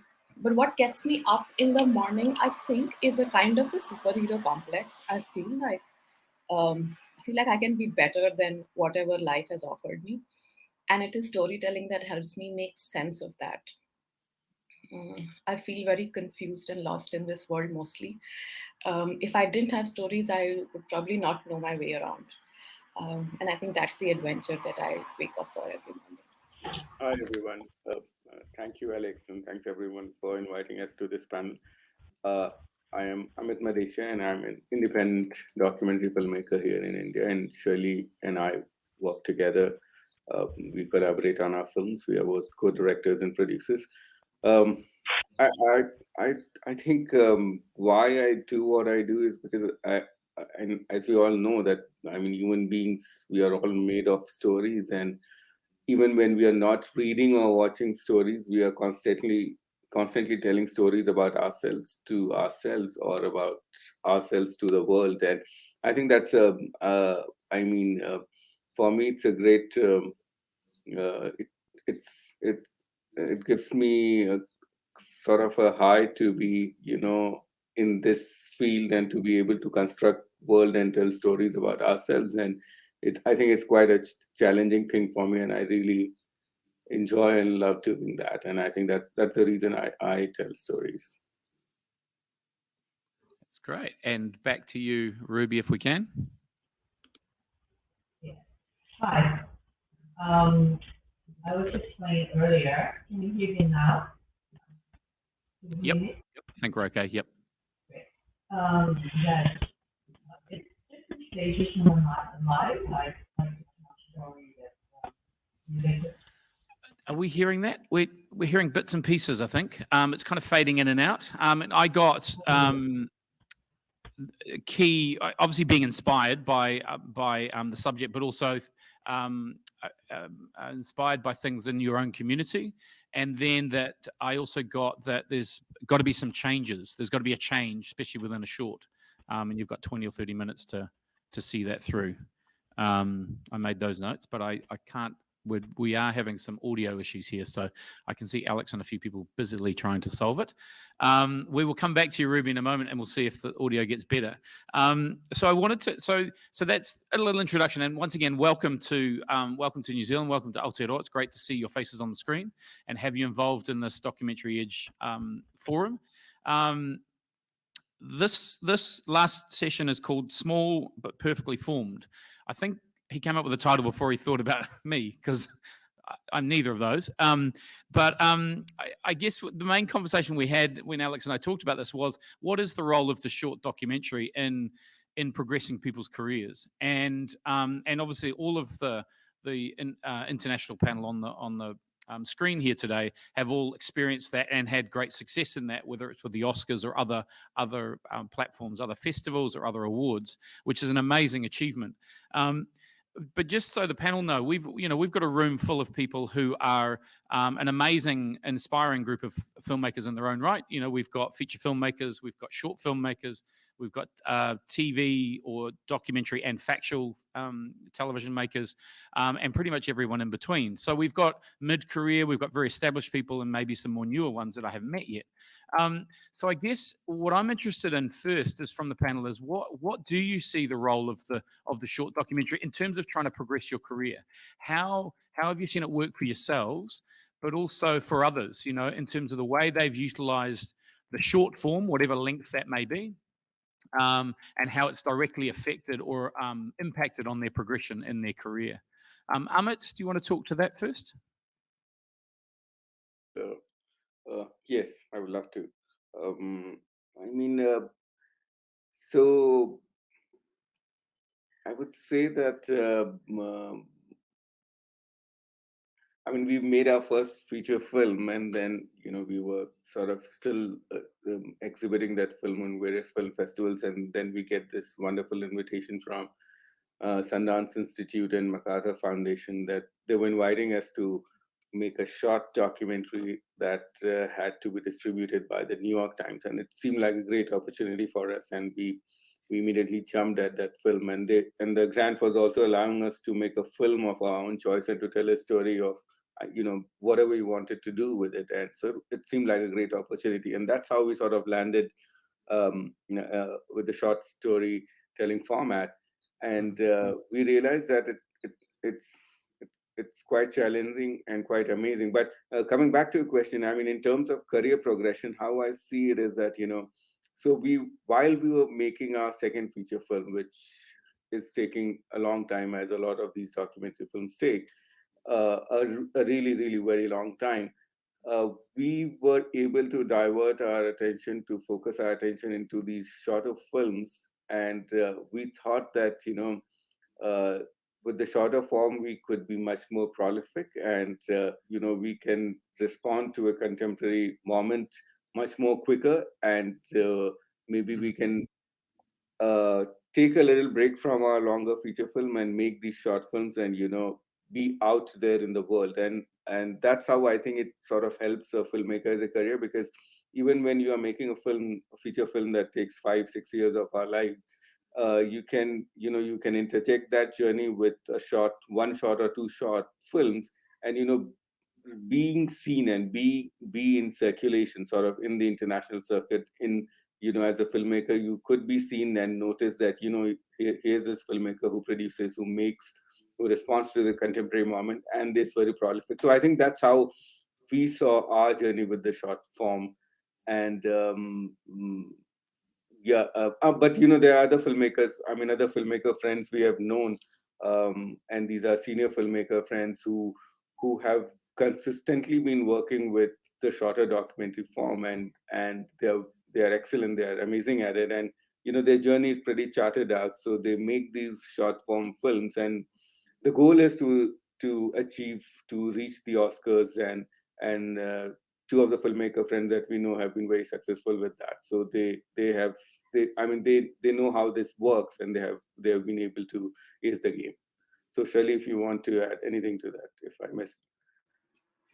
Sure. I agree with what Amit said, and I would just like to emphasize that even while you can be creating shorts while you're, say, working on the feature, making a short involves as much rigor, as much effort, as much concentration, and as much of an agony, actually, to put it out in the world.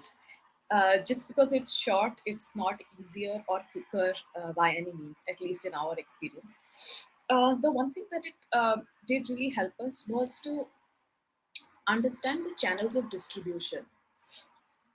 Distribution is really the higher mountain to climb than filmmaking, and we really struggled with we struggled with mainstream distribution while we were working on our feature, which is the Cinema Travelers. Of course, it had a thriving festival life, and it went to theaters and museums, and that tier of distribution worked really well for it. But it does not still have a digital home. So for filmmakers that are looking to understand, one, how to exercise a new creative muscle, there is the short form available. The other is that because there are news platforms, like let's say The Guardian and the New York Times, that are kind of putting their weight behind shorts. And we know that they've increasingly done pretty well also at the Academy. So because they're putting their weight behind shorts, it helps to understand that your work will get distributed. And that's very crucial for filmmakers. So I think there is another possibility there to explore.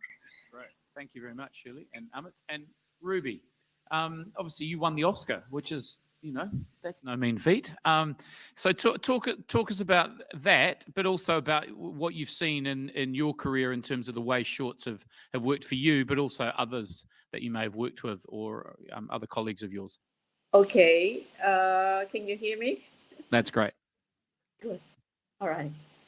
So sorry about the technical issue. Anyway, when I started making film, a short film, which is the Blood of Angel District, I think it's probably less competitive because the market was people prefer to make a feature-length film, and short is a little less prestigious, I think.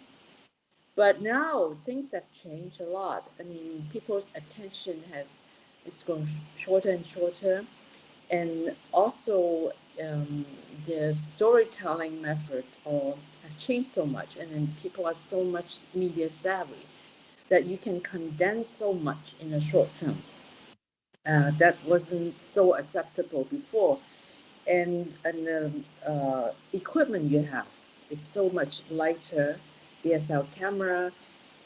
When I made Blood Angel District, it was it was first generation SD camera. Was still lack around with SD HD camera. It's very different, and the Avid was just started, And nowadays you have all these tools that can help you to make short film, and it's easier. So I think the form has evolved a lot, and it's easier, and storytelling wise it's people are a lot more experimental, and you can tell different kind of story. Also, you can film difficult situation easier. I mean, you can go for GoPro, iPhone. You can make a film with that. That's accessibility is a lot easier. But of course, one thing doesn't change is that storytelling. It's still this: what kind of story you want to tell. What is something that making an impact, or it's an issue that really people that can identify with, or is the theme universal enough? People do care about. So those are the things I think. And now I think it's so competitive. I remember last year, because of COVID, there were over 100 short film entering into the Oscar. It's just a lot, and a lot for the jury to go through to see all the films. So if your film is not engaging in the first 5 minutes, people lose attention, and that's very, very cruel. And it's the sad story of nowadays, because we're inundated with so much media, so much film. That's great. So what I'm hearing, opportunities with shorts that in different stages in your career, you can change direction, you can creatively try things out, you can make more work more regularly and be in the market more regularly, which I think is a great perspective. In between your features or your longer form factual or documentary TV series. I'm also hearing that audiences are much more savvy, and the mechanisms, I guess, for making work is so much easier, but then there's so much more work out there. So I guess the next question which I've got is around the cut through. How do you get that, what are you seeing that's working short film wise in terms of, is there certain types of content? You talked, Ruby, before about, you've got to have something to say, and it's got to be compelling, it's got to be thematically engaging, or connect with audience. So what are we seeing? What are you seeing out there around the world that we're going to see over the next few weeks? I hope some of it. And I've seen The Great Abandonment. Well done, Amit and Shirley. It's a cracking film. Made me realize how fortunate we were in Aotearoa during this horrible last 2 years. So thank you for that piece of great storytelling. But what do you find is either working for you when you see it as you go around the world and look at other people's work, or are winning awards, or really making filmmakers stand out? Is there certain types of content or certain types of films cutting through, or is it quite a range? Who would like to go? Go on, Ruby. Well, Blood of Yingtan District was made in 2005, 2006. It was, and the subject matter was quite limiting, I think, at that point. There was not too many films that cover the war, or, people can carry the camera into villages. And so now, fast forward to 2000, just for example, last year, there was so many films. You can go to the war, and people can film with the iPhone to cover the refugee situation. You can follow the whole journey from people who escape the war, and just the great story that I saw last year was in feature the Indian film with Writing with Fire, all that stuff, and so it's so so much you can do with your tools, as long as you get access to your subject, to your protagonist.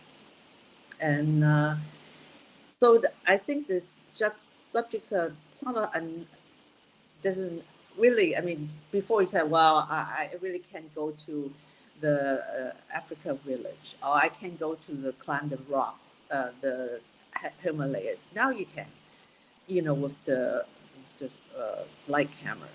So I think it's about what's the theme, what's the key story you want to capture in this 10, 15, or 30 minutes, or up to 39 minutes story. What are you going to tell within that time limit? Great, thanks, Ruby. And actually, I was just making a note. You mentioned the time or the duration. Is there an optimum time for a short documentary, or length, duration, in your mind? I noticed that films are getting shorter and shorter. Before, it was always 39 or up to, you really want to push it up to 40. Now, I can, this last 2 years, I see films that enter 10 minutes, as short as 10. The New York Times job, they enter films up to 15. They tell really good story in duration. So films are getting shorter. Films are getting shorter. Yeah, I like that when I read them.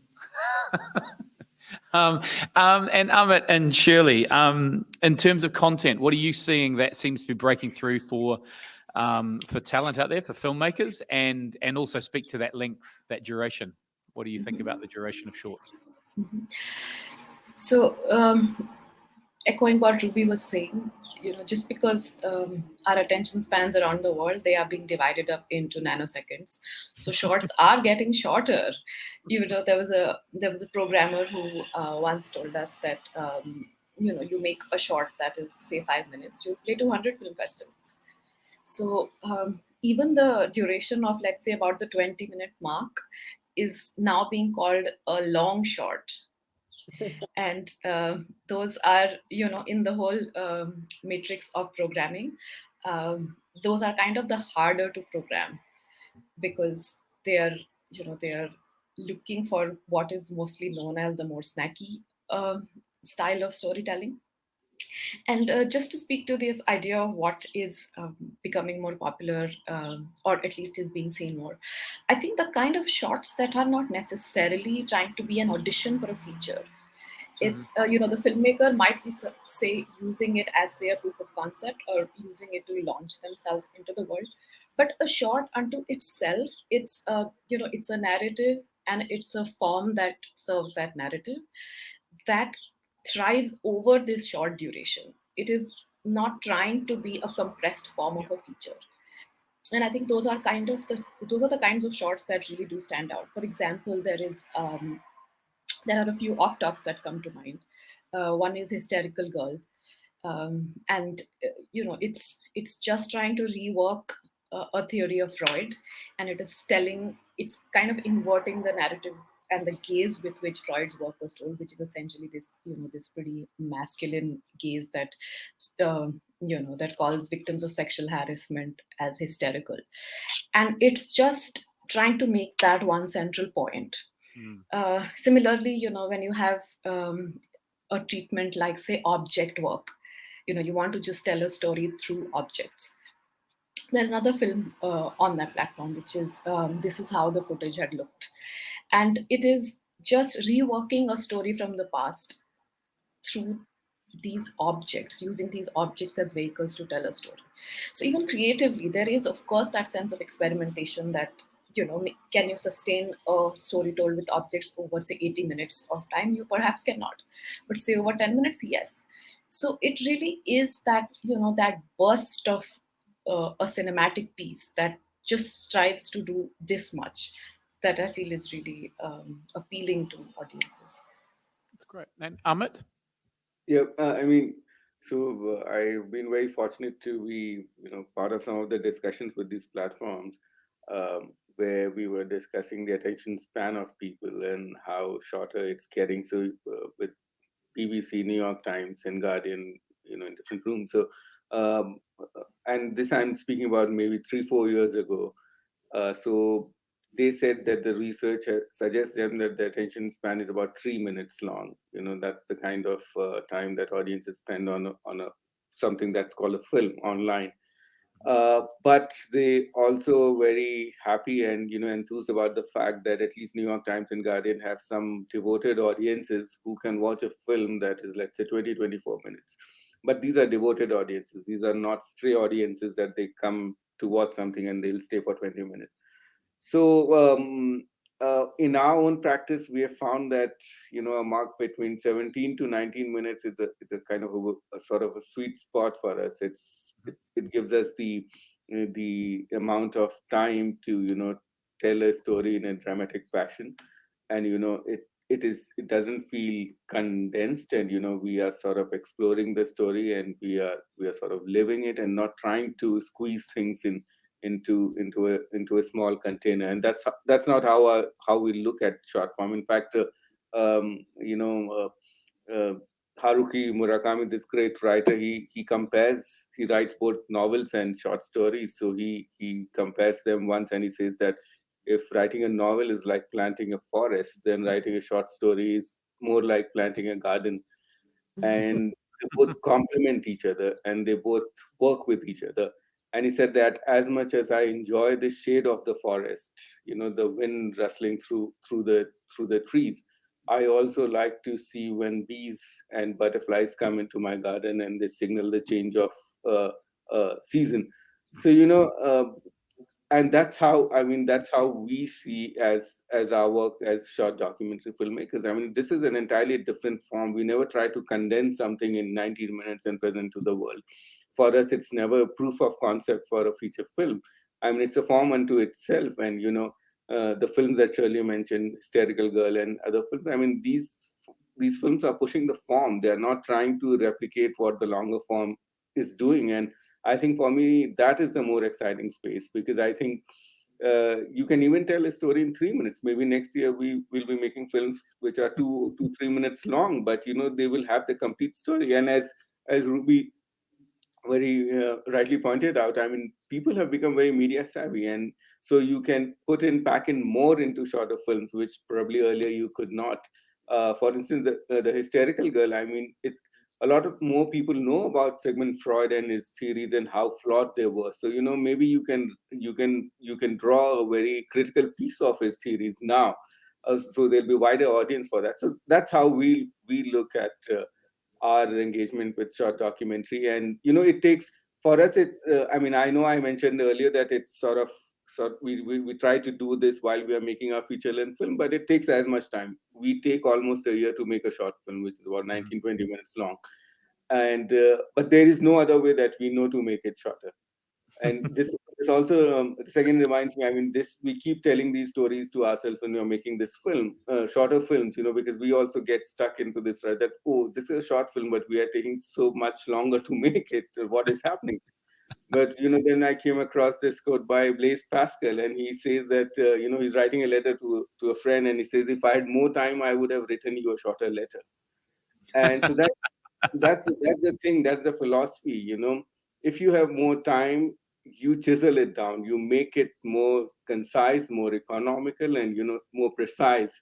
And I'm just reminded, taking off from that, I'm reminded by this conversation which was happening between Joe Binney, the editor, and Orwa Nabia, who's the director of EDFA Film Festival. And so they were having this conversation, and they said that, most of the films that we watch today that come to the festival or come to this editor, he said 80% of those feature films can be shorts. They don't deserve to be long films. And I mean, we think similarly. I think that's the way to look at feature films. I mean, you don't have to write a novel every time about something. I mean, this world that we live in gives us an opportunity, a platform, and the means to tell a story in a very concise and economical fashion. And I think that's how we look at short filmmaking. That's great. Thank you. That's great perspectives. Thank you, all three of you. I've got one more question, and then Alex has sent me, my little assistant over here has sent me, we do have some trailers that we could watch, but I'm also aware that I want to open the floor and get some questions. So we may run out of time to see the trailers. But the final question I've got for this part of the section is, is I'm interested in your perspective, because with drama shorts, it is very much about an opportunity for the director's voice in a narrative drama, a scripted drama, to break through. Because if they're a writer-director if they're a writer-director of a feature, their script of the feature kind of announces them to the world and people read that document and their vision behind that. But actually the short drama becomes the calling card for their visual aesthetic, their voice, their authentic voice and their truth. I wonder, from a short documentary perspective, is that similar? Is there an opportunity within the short documentary space for the director hat, if you put it that way? I know it's a lot more integrated in the doc space, but the visual storyteller to really give a great account of what their style is, what their truth is, what their kind of aesthetic might be. As they're developing their features. Is that something that you've thought of as creatives yourself, or is that something you see in the marketplace? Maybe over to Shirley. Absolutely. I think that in terms of how the short can establish you as an author, it is no different from what a feature documentary can do for you. I think in terms of form, in fact, it probably has a more elasticity of form. You can experiment more with the short form than perhaps with the feature. Or at the very least, you can find out quicker if your experiment is successful or not. Yeah. So I do think that it offers those possibilities completely. And the other quick point I wanted to make was about how competitive it is now, like Ruby was talking about. Look at all of the major players, and they have put their weight behind docs, and it's not shorts. And it's not just the New York Times and the Guardian, it's also, say, Netflix. You also have the New Yorker now getting into shorts. So it's just something that everyone wants to have, an into. Yep, that's great. Ruby, what's your thoughts on the author's voice and the role of the short in showing that to the world? The voice, which is in the style, the camera work, has to be very distinct, because there's so much work out there that's look the same. So once you have something very much your own, then your film stand out. So also it has to be, I think, character driven. What's your protagonist has to be very engaging. Really, you see the first couple of minutes, that the person is real, is honest, he's telling the truth, or he or she's telling the truth, and it's engaging. And the environment, the place you're going to shoot is special, whether it's inside a room or in a landscape. I think that's very important, and that's the director's vision, how that being told, how you translate your visual storytelling onto film. That's important. I think that's very much, even when the director is shooting himself or herself, that's the first thing the camera work is very important. And then with audio, don't forget, audio is very much part of storytelling, and you can use sound effects, you can use music. Music is most common, but you can nowadays use very effective sound effects or the environment sound to create the different layer of storytelling. And so that's also from the director. I think there's all sorts of elements that you can add to enrich the documentary, the film itself. That's great. And Amit, in terms of, how are you saying shorts are helping promote director's voice? Yeah, I think the golden hour of short form documentary is yet to arrive, and I think it will in the next few years, is my hunch, because we are spending a lot of our lives, a lot of our time online in the digital world, and to watch a feature film while your email is on, while your Zoom meeting is scheduled and stuff like that. I mean, it's difficult.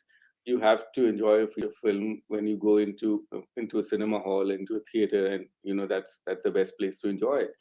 But short form, it sort of can be, because it's now playing on YouTube, on Facebook, and all these social media sites.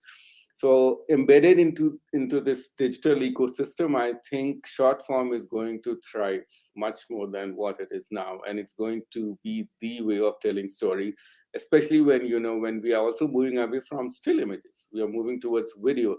When everything is video, when everything is moving images, the storytelling has to be concentrated towards that. And if you look at from that perspective, from that vantage point, then short documentary is the thing of the future. And maybe not really the feature film. If that is the future to come, then I would say that then where is Anton Chekhov of short documentary filmmaking? Where is Edgar Allan Poe? Where is Ernest Hemingway? And there is a possibility of an artistic or author's voice in short documentary, and it's just waiting to be explored and unearthed. That's great. Thank you, Amit. Thank you. I'm aware we're going to run a bit tight of time. So is that the time already? Oh, goodness. So we'll open to the floor. So any questions, or online, I guess we've got people online as well. Any questions for our international guests? Hello. There we go. Thank you so much for all your insight today. My question is, what's your greatest challenge that you've overcome and are incredibly proud of in your filmmaking journey? Over to the floor. Ruby. Well, my film are about underprivileged community or people, and I think the impact of the film that has made on the community, or that make the impact, or the government, even the government, do something about issues. I think that's the proudest moment. But it's not so easy to have that impact. I didn't go out and say, well, I want to change the world.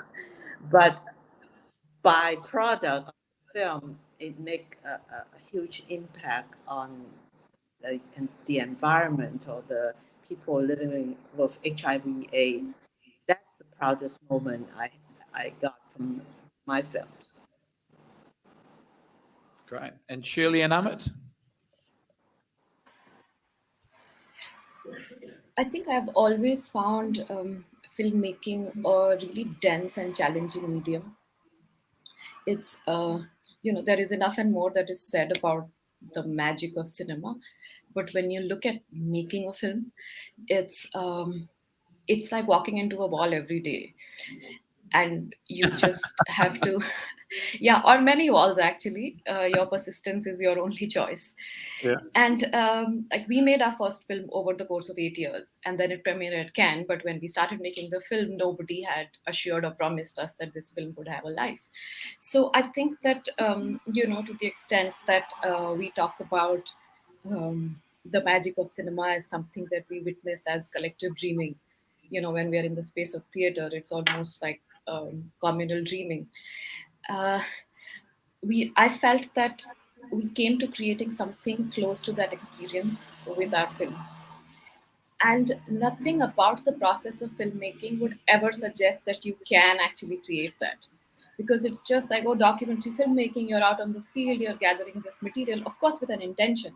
But then it is still these stray pieces of reality that seem to apparently, have no right to exist, as the great editor Jonathan Oppenheim used to say.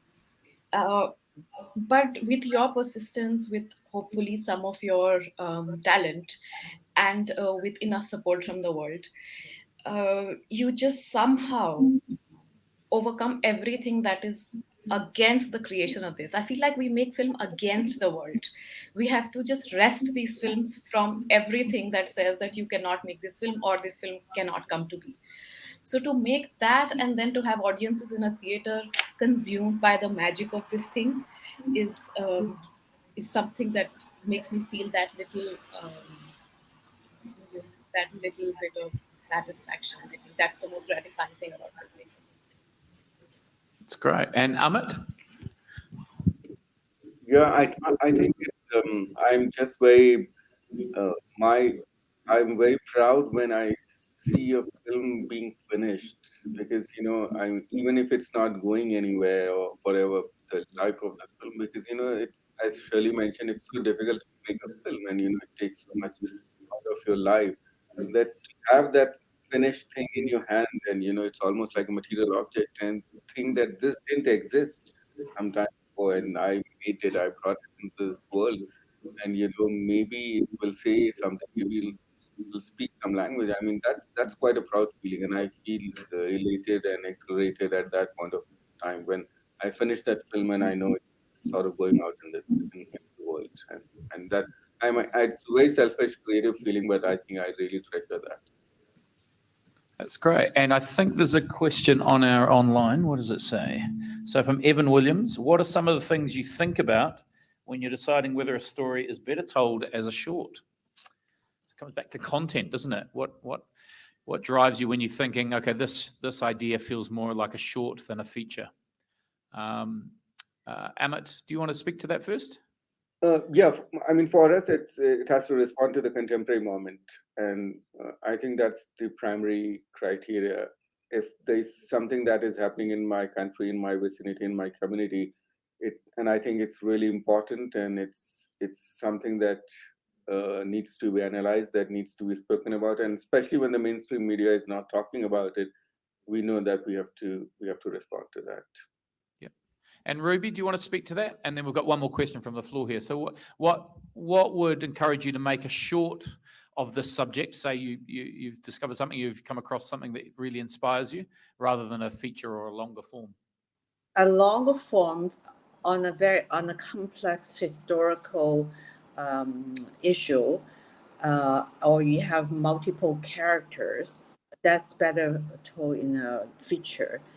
And things that you have a couple of stories going, you want to interweave those stories, then a feature film would be better tools. For short, it tends to be better told as based on 1 to 2 characters, and you have the story art is not so complex and is simpler, and less complicated historical background. That's I think that's it. That's great. Great perspective. We've got a question from the floor here. Hi. Yeah, thank you for your time. My question is around making difficult decisions. So, during the process, everyone faces particular moments in time when, you've got to go between 2 different options. And I'm just quite curious about your thinking process when you hit one of those decisions, and how do you navigate those? And, like you were saying, 8 years of your life, it's a long time. I'm sure at some points you would have been like, maybe we should just go a different direction or try a different story, or, or even in the production process, which way to take the narrative. Yeah.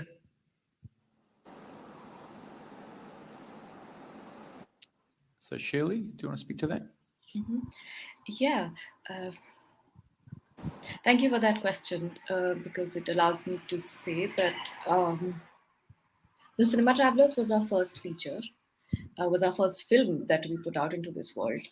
And I think when you're doing your first film, you do not have any assessment of risk. You also do not have any hindsight.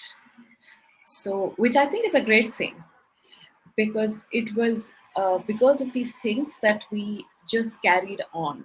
We would just think we would just think that we would do everything it needs to just put this story out into the world.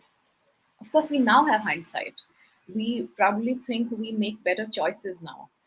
But I feel that there is something that comes with, the the primary instinct of making your first film. It's there is a value to that that cannot be replicated. So we just went through with persistence. We knew nothing else than to make this film. And there were people trying to actively dissuade us from making it because, no, it's not a particularly hard topic to look at. The last 3 holdouts of the film medium and that of traveling cinemas in India. It became a hot topic because it premiered at Cannes. But before that, commissioning editors were actively dissuading us from making it because it just does not fit the index of what a documentary film from India can be like, because they expect some sort of an exposition about, the social, political state of the country, and more often the misery of it. And it was just, trying to resist that expectation of what a documentary film from India is like. So I think that eventually the one thing that we can all keep going back to when we are faced with difficult decisions, and there are many, we have decision fatigue all of the time. So the one thing that we can always keep going back to is our own motivation and our own intention with having chosen a particular story or a form or a narrative that, it just consumes you in a way that it's just greater than your daily needs of things. And given how difficult it is to actually bring a film to life, I feel that if you don't have it, then where is that wellspring? Where is that thing that will not diminish? Where is that thing that will continue to serve you? Is really just inside of yourself. That's my response to it. That's great. Thank you, Shirley. I see there's one question online. I think Toby Mills has got, where do you draw your inspiration from? Now, I'm aware, Alex, it's now 25 past 4. So there'll be this question, and then Julia's got one more, and then we'll have to wrap up. So we'll just get Amit to answer this question. Where do you get your inspiration from? I think from reading, from books, and I think that's a great source of inspiration. And it sort of keep your mind working, your brain engaged, and thinking, and it inspires creative thinking. And also, I think I draw a lot of inspiration from fellow filmmakers and great filmmakers like Werner Herzog. I mean, he has made tons of films in his career, and he's 80 now, and he's still making 2 films a year. I mean, that kind of prolific filmmaking, I mean, that kind of imagination, I wish I had it. And, in times of when I'm really down and out, I look up to him. I watch his films again, I read his interviews, and I think if this guy can do it, maybe I can get even an inch closer to that. So, yeah, from a lot of filmmakers and books. Excellent. Thank you. And Julia? Kia ora. Just to bring it back to money for the end. In New Zealand, we're trying to figure out how we can support our filmmakers to make films around this level that can compete on the international festival circuit. And we haven't quite cracked how we're going to do that yet. And I wonder if some of the reason is a financial barrier. Could you just explain in some circumstances when you've seed funded yourself to get the shorts going, or when you have had budget that's enabled you from an outside source? Thank you. Ruby, do you want to talk to that? Well, I think finding the story is most important. Well, usually one cut a trailer or show a clips to get funding, and show it to. That's what when I started my career, and that was a time very traditional. You apply for grant, you apply for, through foundation. Maybe that model is no longer the case because it's now Netflix, the streamer, that makes, give you money. But showing the 10 minutes or 5 minutes clips where you have the best of your footage, and usually you have to fund it yourself first, and then and people will give you money. It's a very hard process. It's hard. But once you know that you have some great scenes and you show it to the, Netflix or whatever, and then, I think the money will come. Once you have one funding, then the rest will come. And also there's so much pitching forums now. Before, when I started my career, there's no pitching forums. Now you go to pitch your films and you get to know the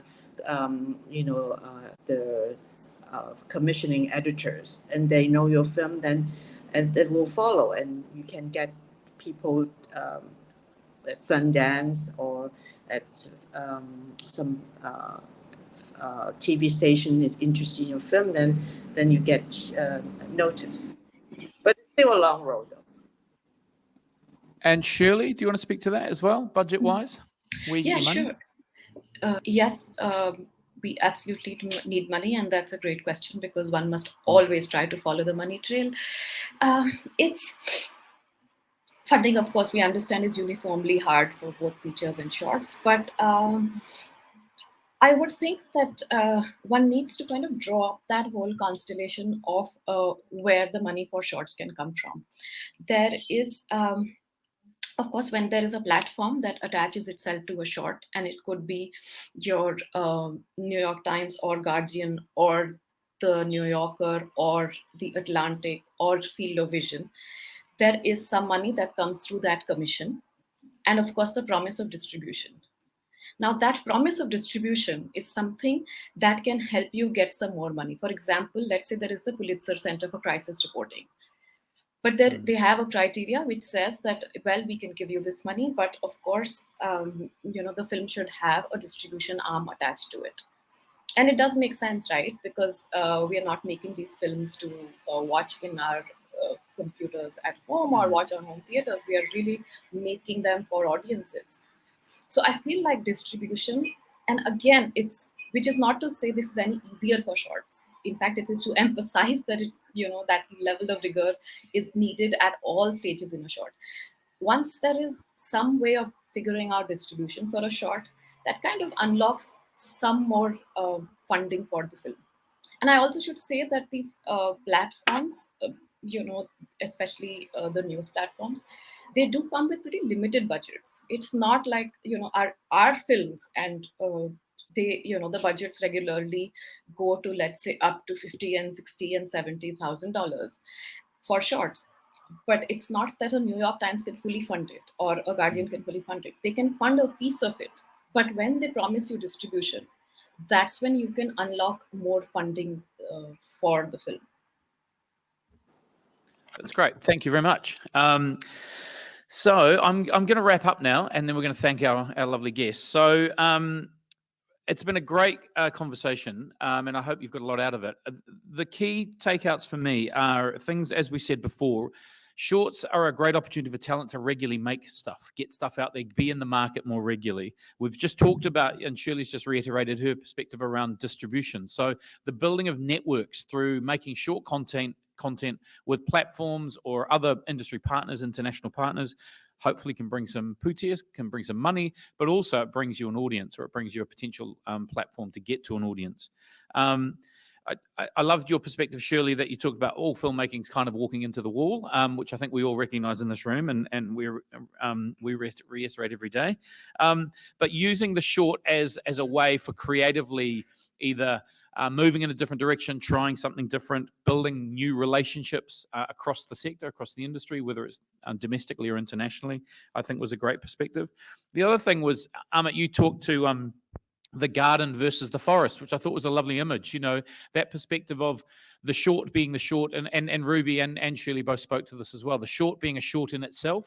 And I think often we sometimes, get caught up in telling bigger stories that actually don't need that short, don't need that feature film space. They actually need a short film space. So thinking about that, looking at that distinct directorial voice or that artistic vision that you've got, and maybe utilizing the short form to do that.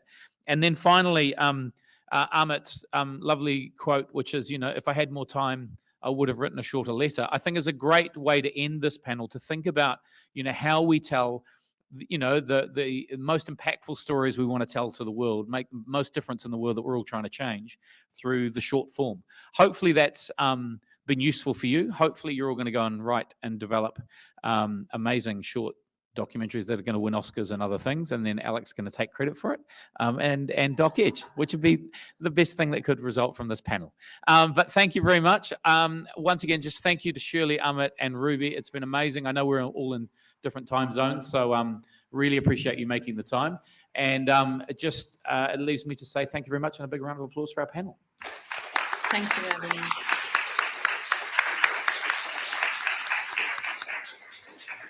I also want to just say thank you, Dale, for a wonderful facilitation of the session.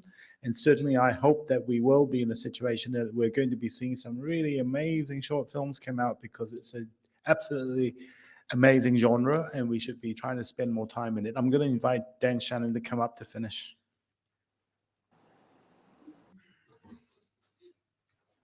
Yes, you can count on me to start the day and finish it. Thank you to all the speakers, presenters, partners, attendees here in person and online virtual. Hello to you too. And we really appreciate your engagement and being part of the forum this year, which is a hybrid edition. I'd like Belle, can you please come over here? I'd like everyone, because they don't see, especially the virtual. I know the people in the room met you. So Belle, she's our new industry engagement coordinator. And Belle, maybe you want to say a couple of words, and thanks also to the volunteers, the team who is helping you. Hi guys. So if you haven't met me already, I've been that person who emailed all of you. So we worked really hard on this. This is like my first baby project. So seeing it come to an end is kind of a little bit sad, but also I'm really grateful for everything. We have a lot of our volunteers. There's a huge group of people who are behind this. Thank you so much for your patience, and thank you for coming. And I hope you enjoy Forum. And that's the end of Industry Forum for this year. Thank you. Thank you, Belle. You and the team have done an amazing job. And last but not least, thank you to our partners, industry partners, the New Zealand Film Commission, New Zealand On Air, EMA, Getty Images, Screen Rights, the University of Auckland, Media Design School, and Department of Post. With that in mind, we are going to rush into the Civic. I hope you too. If you'd like to join the awards, Doc Edge Awards is running between 6 and 7. You're all welcome to join it at the Civic, and then the world premiere of The Other Fellow will follow after that. Thank you.